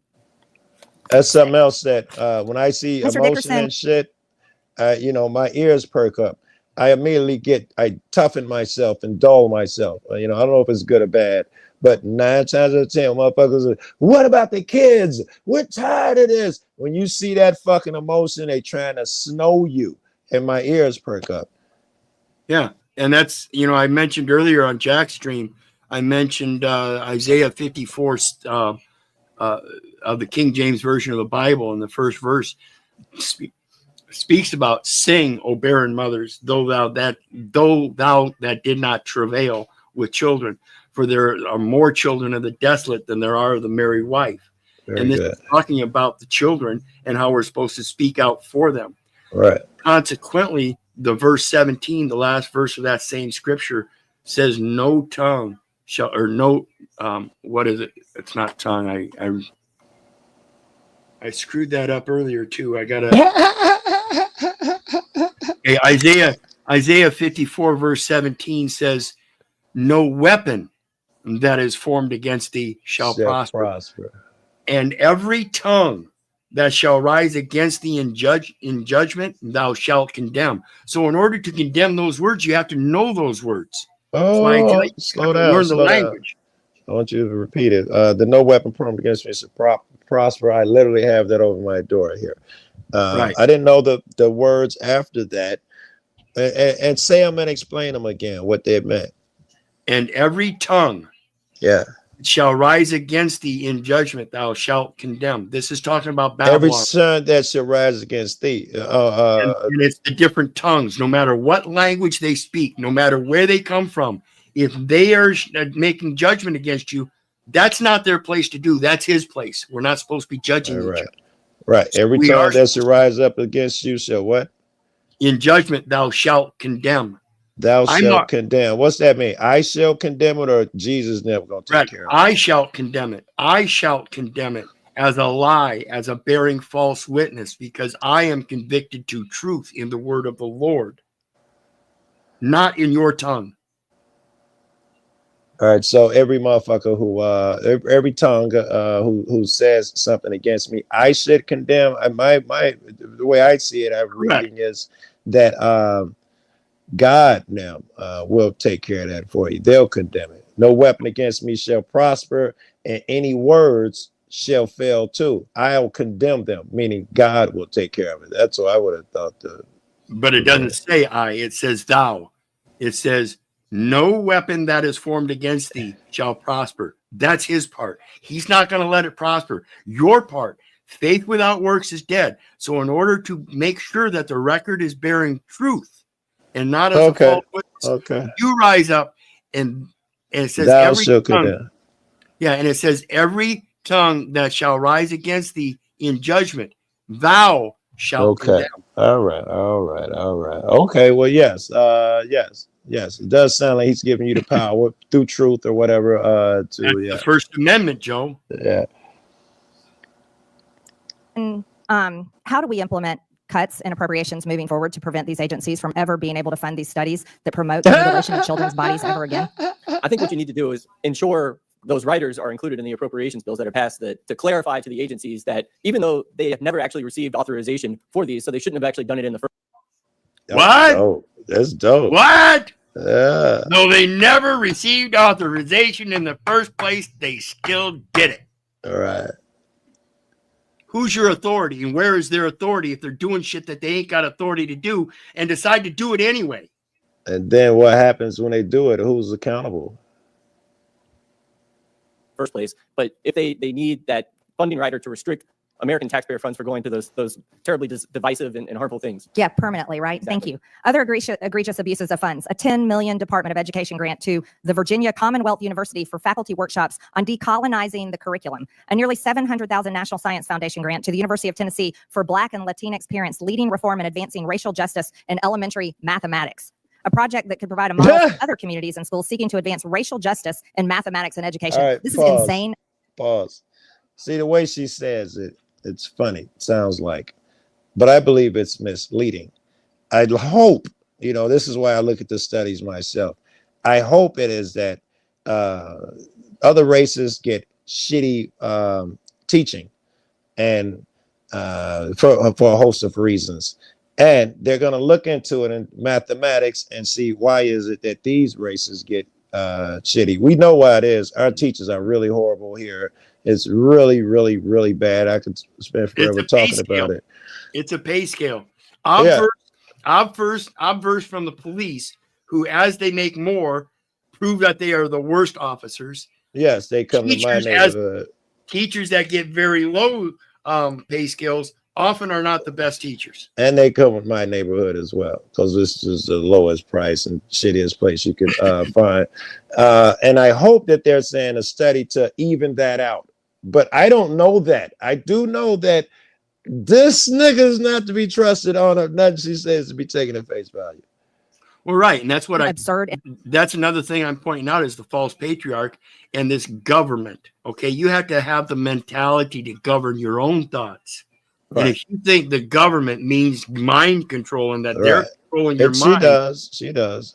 Then you obviously believe your vote counts and therefore it does. You believe what she believes. Yeah. And it's racist in itself. Math is math. A $500,000 EPA grant, green jobs, growing a new generation of environmental justice problem solvers. All of this stuff is far left ideology, and the American people should not be paying for it. I agree. I don't know. I don't think the American people should be paying for any of these research projects. If you want to research it, find your own funds. Don't come gather it from the private people and pose it as it's good for them and then involve them by inducement into the research as if though they're not the actual intended research project under vital statistics. You don't think any research project could possibly be, I don't know, virtuous, good? Well, yeah, it can be, but that again is just like contract, equal consideration, equal benefit. And under the Nuremberg Code, that first law after they handed down the judgment says that the voluntary consent of the human subject is absolutely necessary. So what they do is they get you to consent through inducement of false identity, paying tribute to a false patriarch. There's but one Father which art in heaven, and you better learn to know thyself so you can heal thyself. Quit paying attention to these false doctors who take a Hippocratic oath to Apollo and the Greek gods, no matter whether they're being censored or not. I thought that was interesting that they even had to write the Nuremberg codes but because it was behind what those doctors did, and write it on paper that there's some your consent has to be voluntary. I thought that should have been a given. Yeah, that's the insanity of it. That's what people still don't understand today. If you come across an officer and you really don't believe you've done anything wrong, then why is he approaching you? Why is he approaching you and telling you to leave while you're in public filming? And you always talk about equality. Don't fool yourself and try to gaslight me and tell me that you guys are equal. If you believe such a thing, you know, he's just doing his job, serving for the people, good guy. No, that is your duke or whatever that, you know, your king has come in front of you. And you can tell because you tremble in fear. You know, this is, you know, that guy, you know. There's no, you know, oh, he's just a cop. He works for us. He's here for no. Your God walked into the room, tremble, and say something disrespectful. I'll rip you to shreds. Bow your head. You know, fucking show me that I'm above you in some respect. How you doing, sir? That's right. Yeah, that's what one of the videos showed earlier before you came on. We had a officer trying to approach an FBI agent at the grocery checkout. And he says, well, I'm a man of the law and you're just a civilian. So the video I'm working on now, the cop goes in the kid's pocket, say, hey, man, you know, get out of my pockets, leave my stuff alone. And I say, hey, man, you can't go in his pockets if he's detained. And he says, he's detained right now. And I say, and you can't go in his pockets if he's detained. And damn it, I say, I lost it. That's that weed shit. That was tied into whatever you were saying at the end there. That whatever you just said. That the inconsistency of believing that they have authority when they know they don't have authority, but do it anyway. That's what's Joe. What is an investigation other than similarly a research? Investigation and research could definitely be similar. Yes. Exactly. Yes. So they're researching me when they tell me we're investigating you for a crime. We got a call. They're researching me. So now we got to search. Huh? Yeah. So here's another one from the same committee meeting. Let's take a look at here. This again goes to the gender issue. And the title is "What Are Birthing People?" Here, I'm going to like to say thank you to the witnesses for being here and for taking the time. Ms. DeVito, thank you for coming here. You in your testimony, you said that Americans deserve a government that works for them, a government that makes their lives easier and more secure. Is that correct? Yes, sir. Great. I'd like to read through a couple of the grants that DOGE has pulled back, and I'd like to get your take on them. They pulled back a $1.5 million NIH grant to Morehouse College. It was called the Center to Advance Reproductive Justice and Behavioral Health Among Black, Pregnant / Postpartum Women and Birthing People. Do you think that makes Americans' lives easier and more secure? Postpartum women and birthing people. Are you supposed they're trying to say transgender men? I was okay with them until they added that last line. I thought they were trying to actually look out for someone. And then they say, and birthing people. You fucking, you know, you're trying to trick me. Something's up, fucking, you know. See, some people have the eyes to see and ears to hear. They see that word and then birthing people and hear Suddenly. it just doesn't fit, does it? It doesn't fit. And I'll be honest with you, I'm being generous when you're talking about all of that. We're gonna spend money for the postpartum, so and so. I'm kind of callous, nigga. Man up. So I'm kind of callous already. And if you throw your agenda on the end of it, you gotta sell me on some fucking crazy shit. I'm really gonna act out, bro. It's like you got a really sweet sugar cookie, but hey, we're gonna put a little chocolate topping on it, and then we're gonna put a little frosting around the edge to make it kind of look like a cupcake of some sort, and then we're gonna throw some sprinkles on it, and to make you feel really special, we're gonna squirt a little thin line in writing that has your name on it. And it's all inducement. It's to some people, it is the most beautiful thing they can imagine. Yes, every time you added a new thing on, they thought they were getting a more and more special treatment. Yep, motherfuckers more like more interesting. me and you. It is our best enemy telling us we're gonna give you the greatest cookie ever made, and I'm gonna give it to you. You hate me. You want me dead. This cookie has got to be poisoned. That's how me and you think, man. And you got 8 toppings on that. That's 8 chances to kill me. No. Yep. We're more along the lines of fuck you, I ain't eating your cookie. I'm gonna go make a batch I'm of gonna my make own. my own. I don't give a fuck if I gotta dig it up and make it out of dirt in the backyard, nigga. Yep. Leave, fuck you. Secure.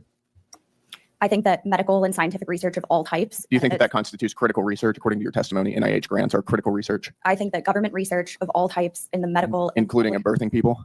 I think benefit research of all types plays a fundamental What is a role. birthing person? Thank you. Sir, I am here to talk about the DOGE. No, I'm you asking you about that this grant. nigga.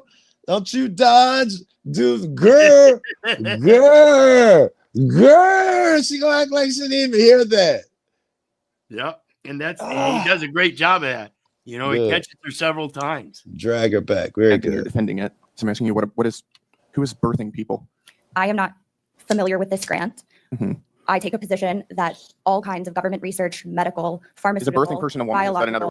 So what she's saying is she's not familiar with the terms and conditions. In other words, she doesn't know the definition. She doesn't know the words they're using, but she's going to stand behind the grants to continue the research. Yeah, in the wrong person in the room. Why are you here? I need Exactly. someone who knows what this is. Exactly. Yeah. Word for female. That is outside the scope of my expertise. Seems like erasure language to me. I've been told that type. That's outside the scope of my expertise. Well, it should be within the You- scope of your expertise if you're the one promoting. If you're the boss, motherfucker. If you're that person, you know, who else is there? See, this is that departmentalized government where the Yes, right hand it- doesn't they- know what the left hand's doing. It excludes Neither one of them. all accountability when you can get away with this shit. Yeah, and it puts people in positions where they don't know their accountability, and therefore they use this clause of immunity. No, you can't do that because these offices are supposed to be filled with good faith and fair dealings. That's If you're not yes. doing that, then that takes a matter of ethics and morals of having a certain competent knowledge. Right. And it's prime for Vernacular abuse. constitutes Right. It's prime, if you don't have those type of people in there, it's prime for abuse. Correct. And total corruption. Erasure language. How about another one? How about the conference Gender Equity in the Mathematical Study of Commutative Algebra? Do you think? Oh that my would be how God, informed they're government trying to spending? trick me. I know they are. Just by the title, they are trying to trick me. I don't even know what it means. And you know, I already think they're trying to trick me. The people that passed it probably don't even, or wrote it up and shit, probably don't even know what it means. Yes, to They're just putting intentionally convolute shit. Yes. color shit and make it that wow expectation, you know? Yes, and maybe even that liberal shit. You throw a couple trans inclusive words that I don't understand because I'm old, and it probably is like a dog whistle to some motherfuckers. Yes, we want that bill because we want inclusion and secularity. They know the key phrases to throw in there and get these leftists foaming at the mouth, you know, because they just hear that word and they think it means justice and equality. That's smart. I think mathematical research of all types is deserving of What government. about studying, and this is directly from the National Science Foundation's website, women and non-binary mathematicians? Again, I think all kinds of government investment The should be fuck dedicated is toward that? mathematical. All kinds of government investment. You don't have any kind of limit on what we're spending our money on, just everything. Very good. Yeah, that's very vague wording. All kinds Yes. of government investments. Yeah. Do you understand? That's what the government is. It's an investment company. That's it. Nothing more, nothing less. I dig it. And she's been getting away with this testimony. for a long time. You can tell, because these magic words that many she are have. trying to speak usually get away with it. He is just exceptional at his job, but she's good at her shit. He's just just really cold. But she's been getting away with that fucking language. We include all forms of people and blah blah blah. People applaud and well said. They don't know what the fuck she just said. Dude's on top of it. Yep. And many people do this. Many people in these offices and agencies do this. And that's why it's so corrupt, because people like ourselves, even though we are stating it, it should have been done by many more people a long time ago. Testimony. I am talking about Doge. You brought up. So am I. This is a grant that Doge cut. I am not familiar with this particular grant, but I think government investment in mathematical, biological. Okay. Let's do another one. This one is called hashtag Transcendent Health, adapting an LGBT+ inclusive teen pregnancy prevention program for transgender boys. I can't even say this in the lab. Yeah, do you understand that one? I don't, and it's very specific. You better be donating $1.25 to it. It better not be over $4, because it can't be 3 of them niggas on the planet with all that shit you put in front of it. Transgender, biological, so and so boys. Who the fuck is it? 2 people on the planet that fit that description? I don't know what you're talking about. Well, listen to it and pay attention and understand the context of pregnancy and transgender boys. Adapting an LGBT+ inclusive teen pregnancy prevention program for transgender boys. Okay. A transgender boy, that's a female. Right. A teen pregnancy prevention program for transgender boys. I'm not sure. I'm not sure why they're even using that language. I think they're talking about how to stop little girls from getting pregnant. They're labeling them different, but I think when you erase everything, they're trying to talk about the girl thinks she's a boy, but how to stop her from getting pregnant. That's the best I can come up with. Right. And doesn't that sound like the estrogen hormone prevention? Estrogen. So that she doesn't develop breast. Oh, that would be the way that they prevent it. Oh, because they're a boy. Yeah, they slipped that one over, Wizard. That would have got by me. You're right. That's what they're gonna end up doing. That money is gonna go so the boy can live his fantasy. Yeah. Yep. I can't even say this without laughing. Think about it, folks.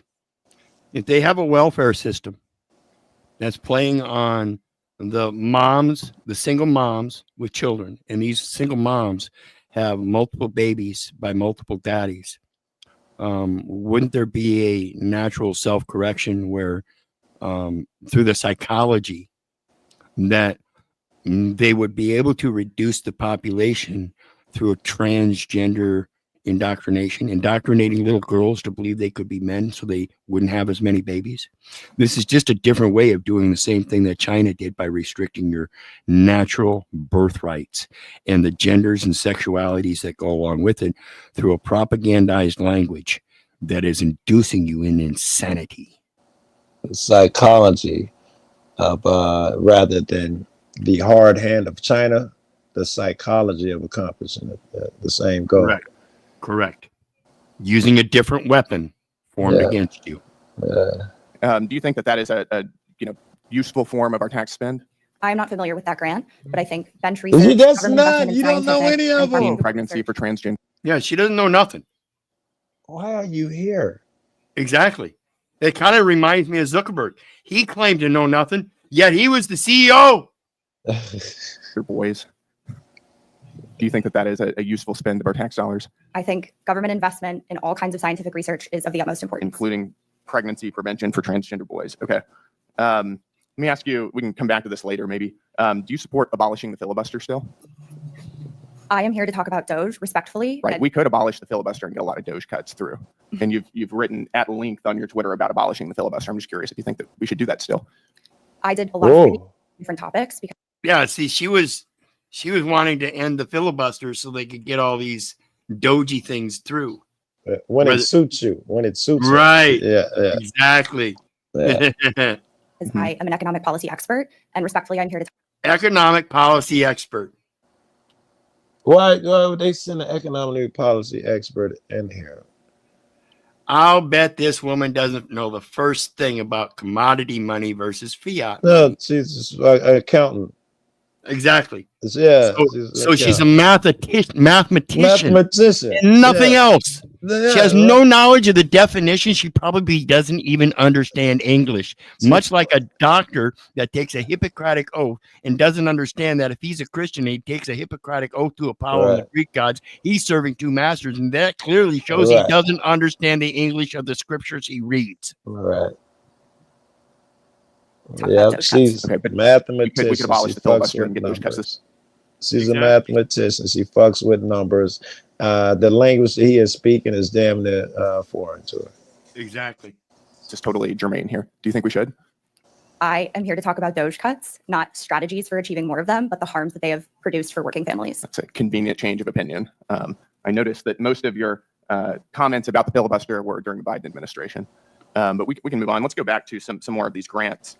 That was a hit at Biden too, and the whole administration and all that bullshit going on, and how it's still maxing beyond the bounds of Biden administration into the Trump presidency, and that's why they had to create DOGE. It's the only way to stop it.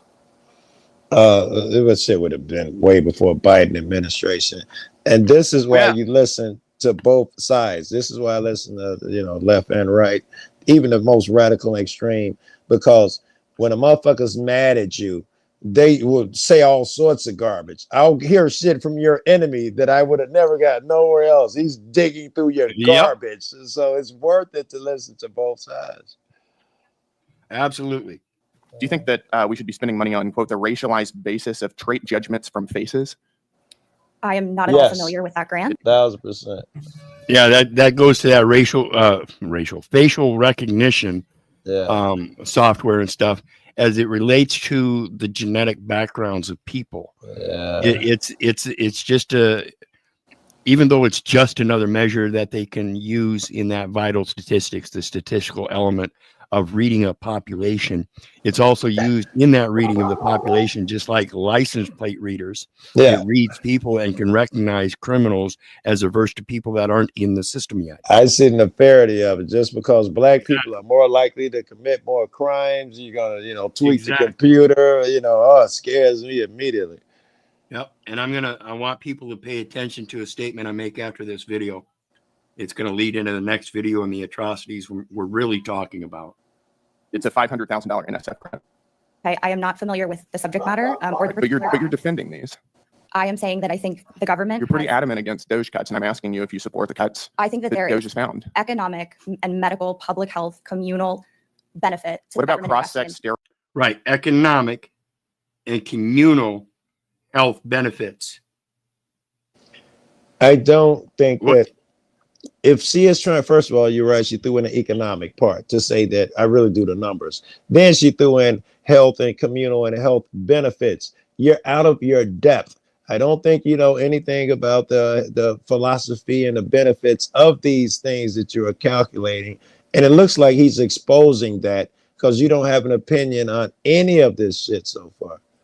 Right. And it's so common in many of these meetings. Like I said, with Mark Zuckerberg, when they question these people, well, I really don't know. I really don't know. I really don't know. And yet they profess, I'm just doing my job. What should that tell you?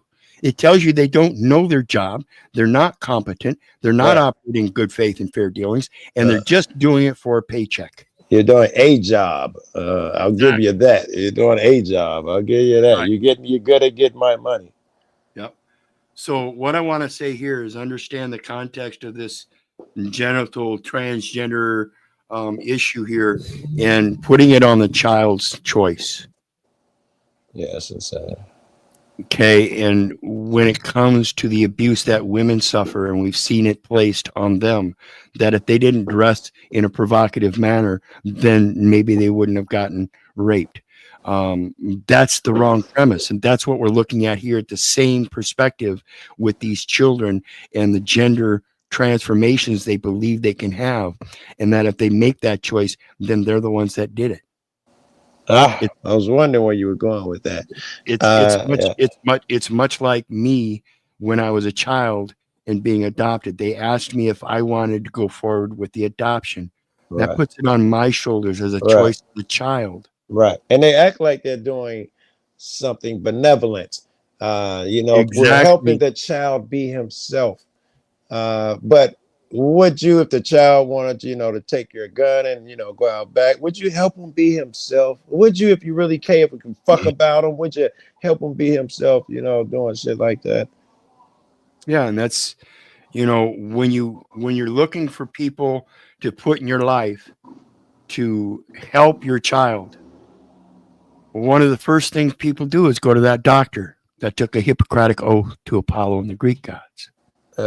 One of the next things they do is, once they're prepared, supposedly by society and the family and that village raising up a child and looking towards society to give you good information, you now turn around and send that child to a public education system that indoctrinates them to do the exact same thing you just did, hand their children over to. Right. Yeah. When are you going to stop handing your children over to that society that's no good for it? Not only do you hand them over, I was raised by my mom that it's mandatory. You ain't like you handing them over no more. They're taking your motherfucking kids. When are you gonna stop letting niggas take your kids all fucking day? And you decide who they go and sit in front of at what time and learn from what. It ain't mandatory that you take them to Bob at 12 o'clock. Nigga, I might not even like you, Bob. It's the parents' decision. Exactly. And so ultimately, it's the parents' decision in how they bring their child up. Bring the child up in the ways of the Lord, and he shall not falter. So when we bring the child up in the ways of a false patriarch, they will pay tribute to the false patriarch and blame themselves, feel ashamed, feel guilty, have resentments, live in fear. That's dope. Oh, that's dope. Yeah. But what happens when we send our children to that school? Wait. I'm going to change the subject totally. Let me do this before I lose the thought. Because I see us all as children. In the same way, if we give those children the ability to make those decisions when they are ready, we are kind of shitty parents, and we can't expect it, for the children. It ain't their fault when they make dumb decisions. They weren't ready. Because I think we're all children, my philosophy, I needed to extend that to us as adults, me and you. If we are children, then we can't hold any guilt and shit either. It's the same way that kid can't, because really we're not what we think we are. We ain't all that. And once you're fucking 18, you know everything and you're responsible. I don't know. We're just fucking just start growing at 50 years old. You just learning to learn. Yeah, and when we grow up in our father's beliefs, and our father believes that we're going to be a better man, but he indoctrinates us into those same beliefs, there's no way to expand beyond that. So 25 years just trying to get out of that indoctrination of what my dad put into me and they put it in him. Exactly. And so it's so important to understand what we're actually doing here and the atrocities. In this particular case, the teacher is exposed. And how many times are these teachers? How many times are these police? How many times are these court officials? How many times are these supposed authority officials from the federal, state, municipal principalities going to be exposed for what they do? I think they're almost never exposed. I think that what we see is not even, a frill on the fucking carpet, not even one frill on the end, what we see of actually what's going on. Exactly. And that's why I don't understand why people don't see this even in the smallest increment and macro. What is as above, so below. Right. If it happens at the lowest level, it happens at the highest level. If it happens at the worst degree, at the lowest level, then you believe it happens at the worst degree at the upper level. Right. Well, how many times is it? Maybe even exponentially so at those upper levels. Exactly. And this is why I urge people to start learning that Jose 4, my people are destroyed for lack of knowledge, and their foundational belief that if they bring their children up the same way they were brought up in a public education system where they don't know anything, they're just taught to remember things. They don't ever become autodidactic and learn how to observe and record things for their own discernment. They still sit there at that in those pews at that church and listen to the man at the pulpit and his interpretation and continue to believe while they pray in public, even though the scripture says you're supposed to do that in private. I don't understand it. And so this is another aspect. I don't understand why people continuously keep handing their children over to this public education system, knowing this atrocity happens day in and day out. That's the Nuremberg code that you talked about in a different form. I should determine, where my kid goes. It shouldn't be, and that should be obvious. It shouldn't even be, the state shouldn't even be involved in making my decisions with that shit. It's like something that they obviously missed. This shit here, I should be able to determine, because my kid's a kid, whether he's going to have a transgender, so and so. There shouldn't even be a conversation on the table if my 14-year-old wants to chop a piece of himself off, or or do something more drastic, start taking drugs that kill his production of a certain hormone and shit. And I'm being generous saying the kid's a teenager. What if he's younger and has these thoughts? Yeah, well, it comes down to the premise again that our parents were indoctrinated, so we're indoctrinated. Right. And that's that my people are destroyed for lack of knowledge. So if you're not going to be a priest unto me, I have to deny you. So they find themselves in denial, believing that they're a Christian and they're a good person, but not recognizing what they denied, which is the knowledge. Your children, Lord, they're sending them off to a public education system. Either you're in and out of my internet's tripping. They're sending them to a public education system where they're indoctrinated into a personhood, a personage for the rest of their life. So therefore, God denies them. He's no respecter of persons. Right. So they're helping lead them to their doomed destination and all that shit. Correct. Yeah. Correct. It's a false patriarch. So understand both the health system and the education system and the identification by state. They're all part of the false patriarch that's misguiding people. Damn good show. This is a teacher right here. Yeah, a couple of years ago, she won Teacher of the Year. How do you win that? Teacher of the Year, being a great teacher. I mean, what's the metric? What's it based on? Teacher of the Year. Because obviously, she should have won Teacher of the Year. Yeah, but it comes to light, she was doing some naughty things with the boys in the classroom. Yeah, age 12 years old. Now, that's sick. That is disgusting right there. But before we get to today's video, don't forget we got 12 years old. Preteen, just as you were mentioned, Joe. It doesn't even have to be a 17-year-old. It doesn't have to be a teenager. All right. Preteen.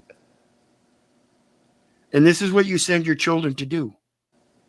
You expect them to suffer through this because you're too busy making a paycheck, just doing your job, acting just like Hitler's willing executioners, paying tribute to a false patriarch, demanding of you what he shouldn't be demanding. Got a new giveaway. Ram Diesel, 2,500. Now, let's get to the show. OfficialHorseTwins.com. Get to the show. And Marcella, that's right. Jacqueline Ma was sentenced today to 30 years to life in prison. She cried the entire time. Holy hell. Absolute. It's one of the most atrocious acts against a child. I don't even know what she did yet, right? I don't, they just started this video. Apparently, Well, it's, sexual intercourse relationships. Okay. Times in the courtroom of forcing 2 young boys into adulthood. We're talking about the transgender issue and how it happens. I know we clipped the trans to a teacher having sex with the kids, right? Yep. How much more empowerment does that little boy have of the power of women over him? I'm speaking today because I am guilty of my crimes. I am deeply ashamed of my actions and the harm that I inflicted. Your life is fueled by American. And remember, this is a woman. Energy demand. Her whole every woman that I've seen, Kevin. Mm-hmm. Her whole purpose in life, ladies and gentlemen, our whole purpose in life is Isaiah 54. Protect the barren women and the desolate children. So if you're a married wife, you have a good husband, and your house is set in order, and come along an orphan, and you can take him in and feed, bathe, shower him, and provide him with a good life so you can bring him up in the ways of the Lord, you're supposed to adopt that child of God. It's logical, right? But when we send them off to a public education center, you're destroying that very purpose. You're letting the false patriarch commit the adoption. And they have a different set of rules than you have. Absolutely. A different agenda than you have. Yes, a different intent. And they have no heart. They're the Tin Man. They're the Tin Man, the one with no heart. They're the tax identification number. I'm gonna write that down, Joe. They the Tin Man, because I can use that in the video. The police are the Tin Man with no heart. That's dope. Yeah. Yeah, they're the ones coming for that tax identification number, the individual's name and number that identify the record they're looking for. Nose ring? Been a freak. Yeah. Yeah, that's a red flag. Bunch of piercings? In an emotional statement to the courtroom today, Jacqueline Ma confessed to sexually abusing 2 young boys. I ripped away their childhood. She's not ripped away their childhood. Instead of following the path of what a teacher should be, I let my selfishness override the boys' best interests. Selfishness? You call it? Yeah, how? See, I don't get this in either sex. I don't see what the attraction is in such a young child that doesn't know and can't possibly perform what is expected.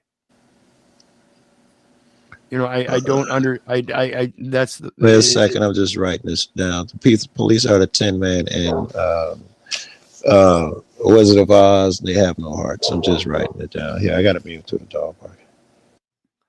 And that's, you know, I don't have any empathy for this woman. Forgiveness, yeah. I hope she learns her lesson. I hope she is redeemed. But that's not for me to judge, like I was speaking of earlier. But I just don't know what else to say when you can sit there and present yourself as one that is protecting and serving the children, right, in the most vulnerable position, yeah, and then abuse that, and then come out and expect people to do that forgiveness and give you the opportunity, because that's, again, one of the most egregious things. Same with the public officials, that Tin Man, the officer, the doctor, anybody in these public accommodation capacities that are supposed to be operating in good faith and fair dealings, and they don't. Sorry. Good point. You knew, you had intent. You're an adult. You know what good faith and fair dealings is, and you knew as an adult taking such advantage of that child, whether for your own pleasure or not, was such bad faith. Well, since you put it in those terms, it makes me think court's even worse. Since you put it in that terms, absolutely, they speak, especially the judges, they speak an entire different fucking language.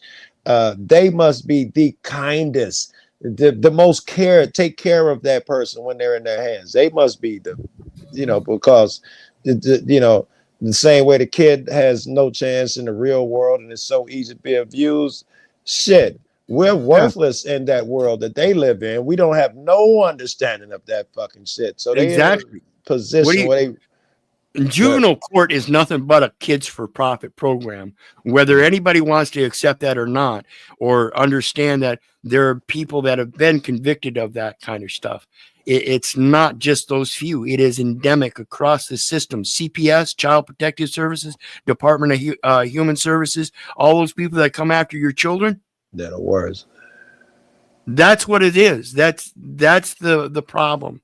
Where the fuck do they get off taking authority over another man's child? That's the first thing. Like, let's say, you know, I don't know, 100 years ago, somebody has a shed. He's got the creek. Him and his wife got some vegetables. They're doing all right. And then now somebody's, got the creek. He's got his own fruits and vegetables. He gets water, a couple fucking, solar panels or something. Nowadays, though, you got to come in there and you're going to take the kids because look at how they're fucking living. You haven't been to the grocery store. I've been in the back. I've been fucking doing this shit for 8 years. You know what I'm saying? Most of that shit come out the backyard. You can't have these children living like this. They don't have access to this, that, and so and so. Well, it's sad, but I have a firsthand experience when I was out there in New Hampshire hiking around the Appalachian Mountains. There's a family I was familiar with. He was doing exactly that. Him and his wife had 10 acres and 3 beautiful girls. Right on. But grandma and grandpa weren't satisfied because they were going to bring them up in the ways of the Lord. Right. So grandma and grandpa went ex parte with the administrative courts and took the children.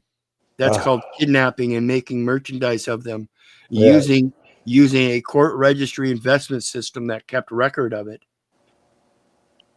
And they're gonna have your ass siding with the courts for taking them. They're gonna say, "Listen, man, that kid didn't even have access to the internet. How was he going to go to school?" And they had access to the internet, and they were homeschooled daily, not just by mom and dad, but by others like myself who brought education to the table as well. Right. All right. So what argument? They would come up with something that's unsafe for those kids to get them out of there. They'd come up My with something. people are destroyed for lack of knowledge.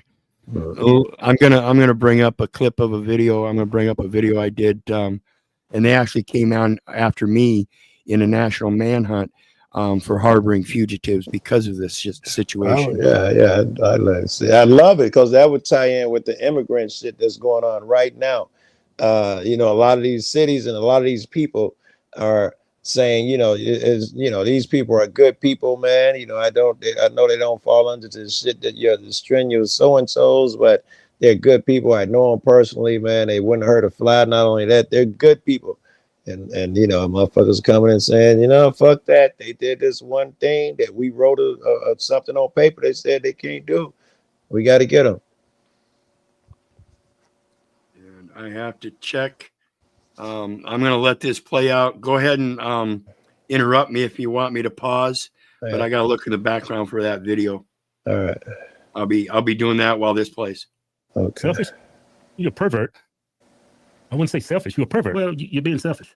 No, man. You're thinking about what you want. Being selfish. Thinking about what's right. That's being selfish. Keith, no. Being selfish is like, we got a pepperoni pizza, 2 pieces of pizza, right? Yeah. I'll give you the small piece and I'll take the big piece. That's selfish. That's a form of selfishness, but this is selfish. That's a bad choice of words to say you're selfish because you molested a boy.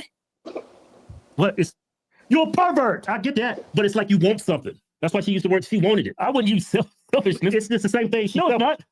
You're being selfish. Being selfish is not necessarily crime. Like I have shut up. If I take a chocolate cake, a piece of chocolate cake, say we get one of them chocolate cakes from chocolate bars, I give you a little bit of piece and I keep 3/4 of it. That's being selfish. That's being selfish. Being selfish is not a crime. It's not spitting all over me. Being selfish is not a crime. How can I get it? You get it. It can be a crime. No, it can't. It depends on what you've been selfish about. No. Like when a bank robber goes to the bank and take all the money. That's being selfish. I love these guys. I hate these guys. Hey, man, let me play this video. No, it's a poor choice word. That's a better word I can use, Kevin. You ain't breaking the law when you're robbing a bank. That's being selfish. Yeah, you're being selfish, Keith. It's not breaking the law. Kevin, I'm not gonna have this argument with you. Oh, we're gonna have this argument. You got this short-sighted sense of the word selfish. There's nuance when it comes to it. Keith. There's nuance. You heard of that word? She's not selfish. She's a pervert. Okay, you rob a bank because you ain't got no money. That's bank robbery. Stop spitting all over me. I told you that. That's not selfish. All right, Kevin. That's a poor choice of words. Ma, who was named one of San Diego County's Teachers of the Year in 2022, was arrested in March of 2023 on allegations that she groomed 2 boys, aged 12 and 11 at the time of the abuse. Was she being selfish there? Relationship with one of them and tried to with the other. The other one said, no thanks. Boys this age should be playing outside, feeling carefree, and enjoying their last few years of childhood. And instead, I thrusted them into adulthood. Police were first alerted. Don't mix pink salt with lemon and 2 other ingredients if you don't want to donate your entire wardrobe in less than a week. You thrusted them in adulthood. Man, that's a good choice of words there.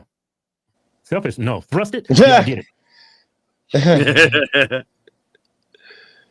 All right, man. After the mother of one of the victims reported finding messages between her son and Ma. The boys It's always had the no text social messages. media, but son and Ma. The boys had no social media, but Ma was still able to communicate with them through tablets they were given at school. Damn. You got no phone here, take this tablet. I'm gonna text you later. She on some That is Tom diabolical. Why Cruise she get 30 years, shit. right? Mission Impossible These are like shit. prepubescent kids. She's not gonna do 30 though. And through a Well, messaging app in a video. Well, you know, I urge moms and dads with all these devices and everything, keep an eye on them. AI and the way it works and how people use it is just as detrimental as real life incidents, because that's what they can oftentimes lead to, is real life events where they meet in public. 100%. I would say online is a lot closer to real life than we'd like to think. Oh yeah, they have a much more personal, close connection because of the ability to communicate so easily. Yep. You know, rather than mail long distance taking days and the opportunity of mom and dad to collect the mail at the door or at the post box or wherever it's at, you know, that's their responsibility, or usually the dogs maybe. But generally kids don't pay attention to that regular mail unless they're expecting something. So moms and dads pay attention to your devices and how your children are interacting on the device, just as if though the mailman were coming and they were intercepting the mailman would be kind of, you know, odd. It's odd to me that we allow our children on these devices without some kind of our own oversight. It would seem like the kids would be inclined.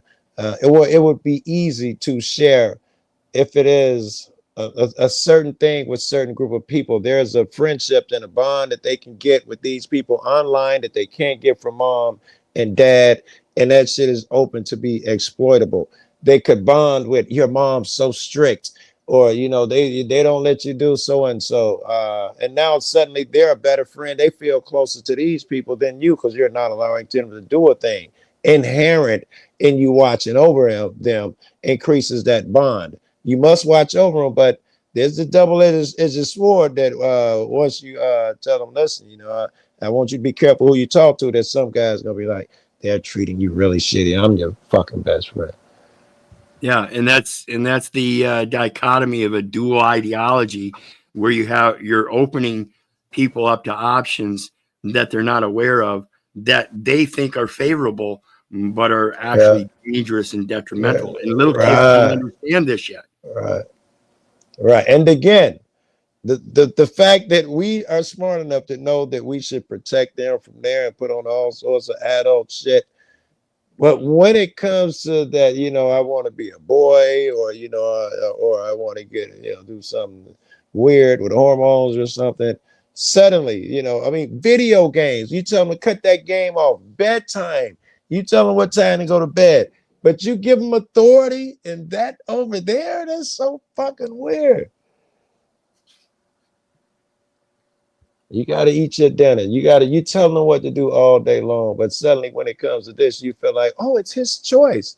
It wasn't his choice when you told him to be home by 11, else you was going to whoop his ass. Yeah. Fuck. What do you say? She ain't gonna do 30, Kevin. She gonna do 20. She ain't gonna do that. How much time do you think she gonna get? And this woman gonna get about 5-6 years. From a 30-year sentence? Yes, she got 30 to life. Man, what you stop acting like you a judge? Who that right man gonna get somebody 30 to life and let him go out to 5 years? I think this is all headlines. I think they're gonna let out 5-6 years. The prosecution says this case I like the second guy's opinion, because it's a woman that they've been proven to get out in those 5 years. It don't matter what time they give them. It's been proven that they'll get out. You know, the men will get buried, but the women, and one chick got out and got back with the kid who she went to jail for. A woman will live to get out. Men don't. Yeah. How many of these pedophiles get shanked in prison? I imagine a ton. Well, actually, they got those fucking segregation units. Maybe they survive at a higher rate than I thought, or something. They might, but it's much greater than a women's facility. Women, yes, and but I mean, women get out in just a few enough years where I don't know where they can continue on with their fucking life. And you're right. It's not the same stigma and death threat as it is being in the male shit. It just slides and off of them easier than the men. And they certainly wouldn't be living an independent life. That's for damn sure. They wouldn't be able to be self-sufficient. They would have to depend on a husband or family members because society won't accept them. Right, of course, right. For your child's internet habits. Just to continue to be vigilant that there no space on the internet is safe for children. Ma is eligible for parole after 30 years served. See? 30 life. Ooh. This is pre-pubescent kids we talking about. I get that. They're not like teenage, like. Right. She ain't even eligible for parole for 30 years. Yeah, she might do a ton of time. Yep, absolutely. Damn it, I got a gram more weed. Let's see here. I got somebody down below with a link. My apologies, I did not see this earlier. But Master Carpenter, if you're still there, there's your link, Russ. Russ back to join us. Let's finish up here. I don't know that there's much more. I think the rest was just them talking about it. Let's go here. That means they'll be eligible for parole like 6, 7. But they said she's got 30 life. But see, they said 30 life. She's not. Space on the internet is safe for children. Ma is eligible for parole after 30 years served. Yeah. Car insurance used to stress me out. Absolutely. 30 years. I think it's deserved. And we really need to start paying attention to this before it becomes deserved. We need to start standing up to help prevent this stuff, because this stuff only happens because we don't stand up. And you should know well enough that there is a certain reason to stand up and really contemplate about where we're sending our children, about where we've been sent to and how it's affected us, and why we feel so victimized and put off and offended by people that are supposed to be public servants in a public trust. So let's take a look. I found that video. And this goes back to the story about, I was telling about the family I met up in the Appalachian Mountains. I remember. And trying to raise their children in the ways of the Lord. And the education they were getting was to be creators, to go beyond the limits and bounds that most people subject themselves to. And so this is what they did. And this was upon mom and dad's own institution. Was it, before you play it, was it about the schooling? Did that play any role in it? I'm wondering if they were upset because they wanted their indoctrination time and you weren't giving it to them. I wonder if that played a role. Well, absolutely. My grandma and grandpa felt that the kids needed to be indoctrinated like they were. However, their children, the very children that were parents to the grandchildren, weren't. And so they had to intervene. And in order to intervene, they had to use a federal government. This is the scripture that says. But I'm saying they would have had to have an excuse too to intervene. Like they had been breaking a rule. I wonder what rule grandma used. The education. The education. The education. They were trying to claim homeschooling wasn't qualified enough. Now it just became twice as interesting to me. And so just like the scripture says that you're supposed to leave your father and your mother and cleave upon your wife, and the wife is to do the same thing. Here we have grandparents that are trying to cleave under their children so they can take control of the grandchildren. Yeah, it's selfish shit, yeah.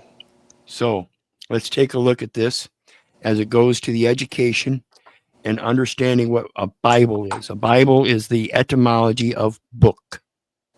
So the Bible we have is just a collection of books.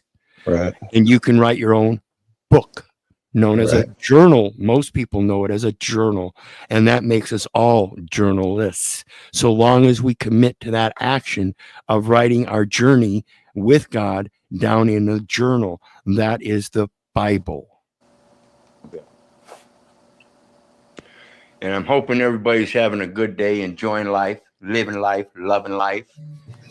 I know I am here today. I've got some awesome family. Is that you ran talking? into again today. No, that ain't you and, talking. That is you so talking. it's been quite a spiritual event. And along with that spiritual event, this is where They were on the run from grandma and grandpa.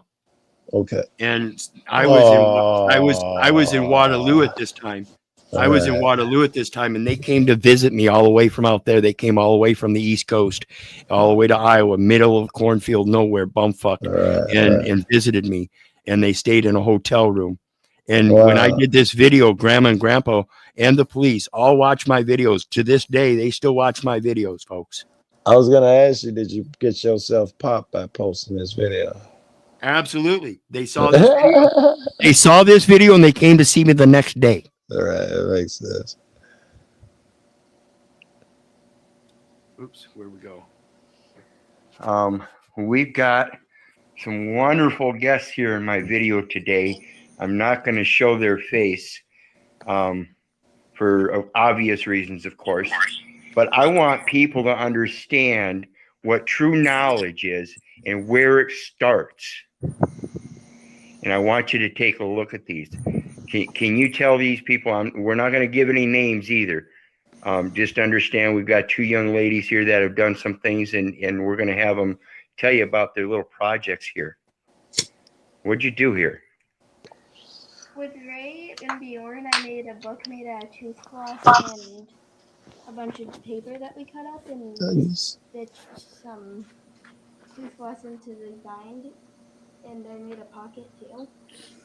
And Very good. So you basically made your own drawing book, old style. Yes. By hand, with your own efforts and knowledge and materials. Yes. So that's your paper and not somebody else's. All right, pause. That's your Keith. All right, here's what I think. The only place I take issue so far is you posting a vid. You should have taken this vid and you should have saved it to drop when it was necessary. When the complaints came against you, then you drop this as your evidence. Your goof ass pops it the first day and now it becomes someone else's evidence. I'd say that. No. See, that's what you don't understand, though, because even though they surrounded me on a national manhunt, they couldn't do anything because the truth is the truth. See, they tried to pose that I was harboring fugitives when I did no such thing. And those people that they call fugitives on their manhunt, as they're hunting down two lovely people trying to raise their children in the ways of the Lord, and they're hunting them down. That's the term they use, manhunt. Okay? They're hunting down two lovely people trying to raise their three lovely girls. They came to visit one of their brothers in Christ. And in that visit, they had a place of their own that they contracted under private contract, and I visited them there. If anybody harbored a fugitive, okay, if you went and visited them, it's not harbor. What about, is there some law against having knowledge and not telling the police about it, something? I heard maybe 18 U.S.C. 4 is misprision of felony. So if I was to report a felony, it would have to be against the people creating this manhunt. Deuteronomy 24, anybody caught stealing the children of the brethren of Israel and making merchandise of them is guilty of kidnapping. That's a sentence of death. Don't sit there and tell me about your manhunt laws when you're actually trying to kidnap those children. I love it, bro. Court registry investment system.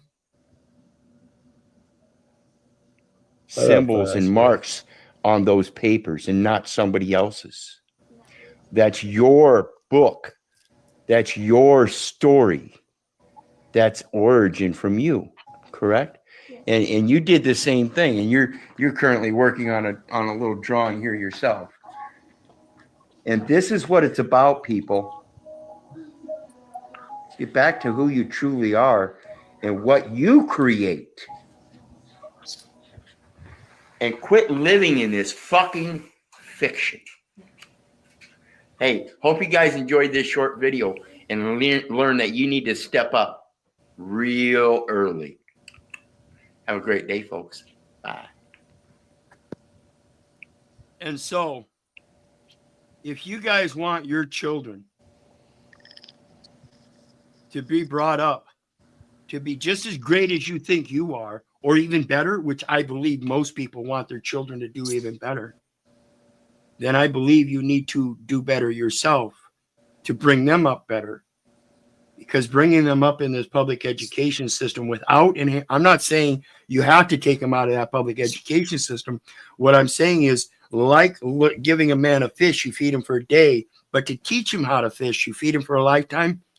Teach them what this public education is teaching them to remember shit, and then help them learn how to be autodidactic and use their observances to discern for themselves that what they're remembering, whether it's true or accurate now.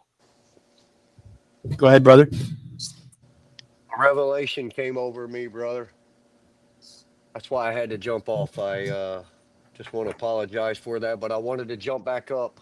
I need you for a few minutes after you get off of here, or I'll hang out and drop it to private. And I think you're going to want to hear what I got to say, and I think I'm going to prove to you who Jesus really is. And I'm going to put it right to that chairman seat at that board of regents there. I'm going to put him right in that chairman seat because that's the man that chairs that board from the Manning table. Now, I'll finish it up a little later here. All right. Will do. I see Jesus as the attribute in that man that can. It's the personality. Jesus is the personality. Understand, Jesus is the noun. And listen, I think. Now, hear me out. Listen, I'll go ahead and share it with you guys. You know, I told you about the Combses, and I believe the Combses created the United States and all of that. So there's the C and all of that. The Manning was my father's side. I think in Manning's, you know, I've been left in the dark with all of this. But I believe that Jesus is those attributes that just hit me because I'm at my mother's house. And you know my story. So I don't care. I'm going to share it with the world right now if you'll let me. Well, no, let's keep that something different, because this is, I just want to do the insanity reviews. If you want, we can stop this one and then come back with another one. Well, whatever. I mean, I just think I think it's a revelation that I'll be able to paint it to where everybody will see the connections, not only within the world, each other, and the whole purpose behind this. It hit me like a ton of bricks, bro. My family fucked me over, man. Our lives were already prepared for us. Our forefathers did that. I was supposed to be prepared. They've been hiding. Well, that's what I was mentioning about the public service as a public trust.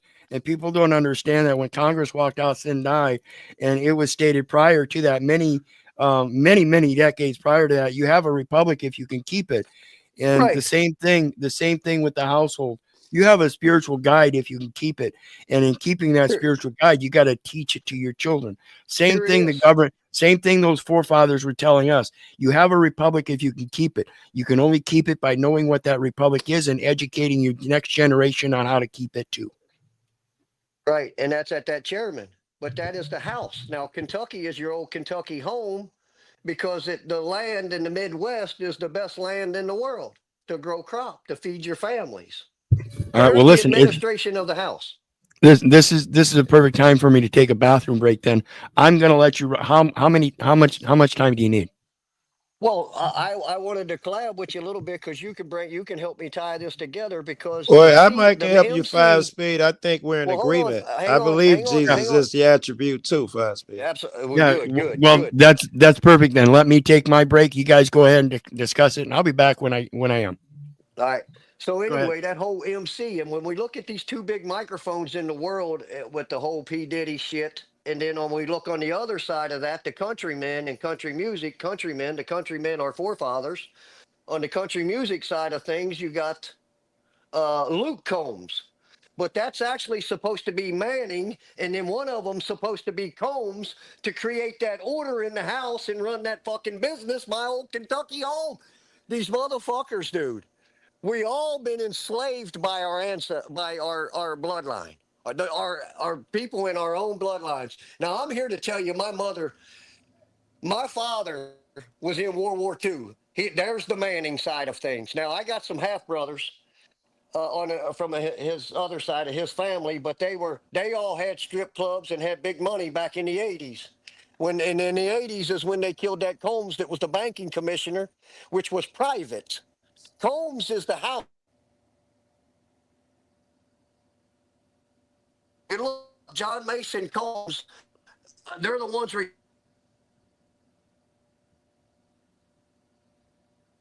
for creating the United States during that Revolutionary War. And what did Trump say? Remember that the Army is 100 days older than this country. There's the House. There's the chair, and the man has to run that chair and that board. Now, what was the whole, what they say about Britney Spears? 40-something years old and had to ask to get her nails done, and she worked like a dog, right? Selling out shows and everything else. Why is that? Why is that? Because she was under a conservatorship. Somebody in the bloodline, somebody in the Manning's bloodline has enslaved this whole goddamn country.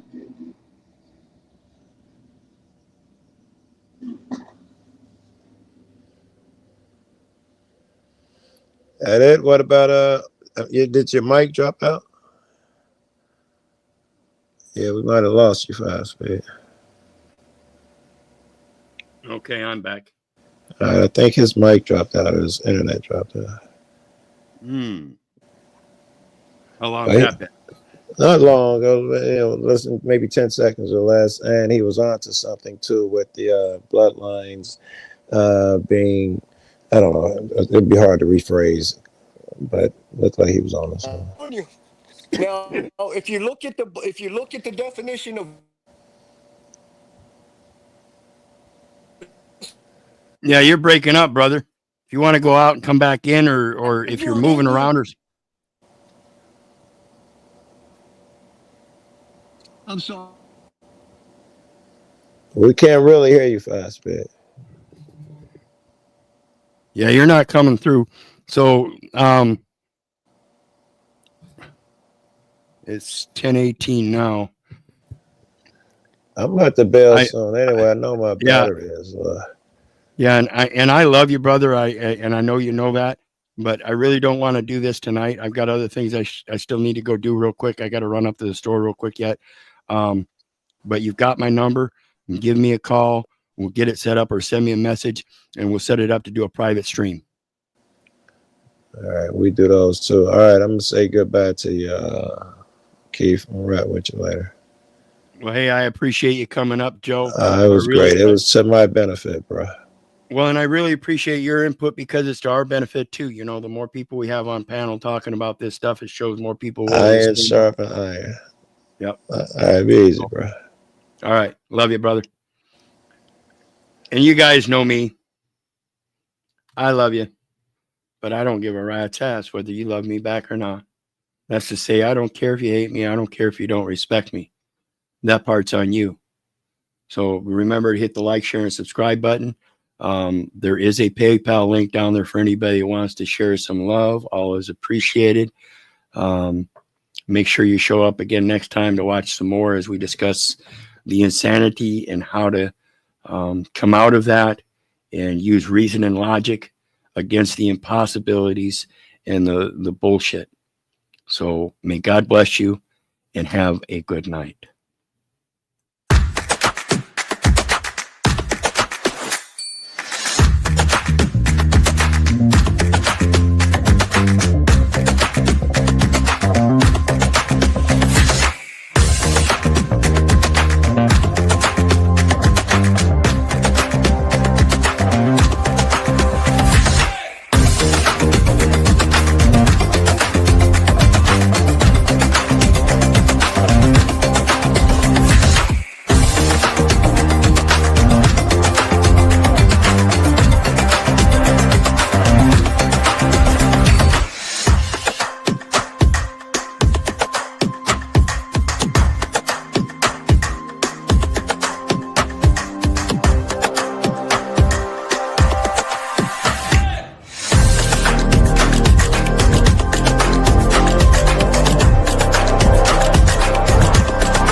out.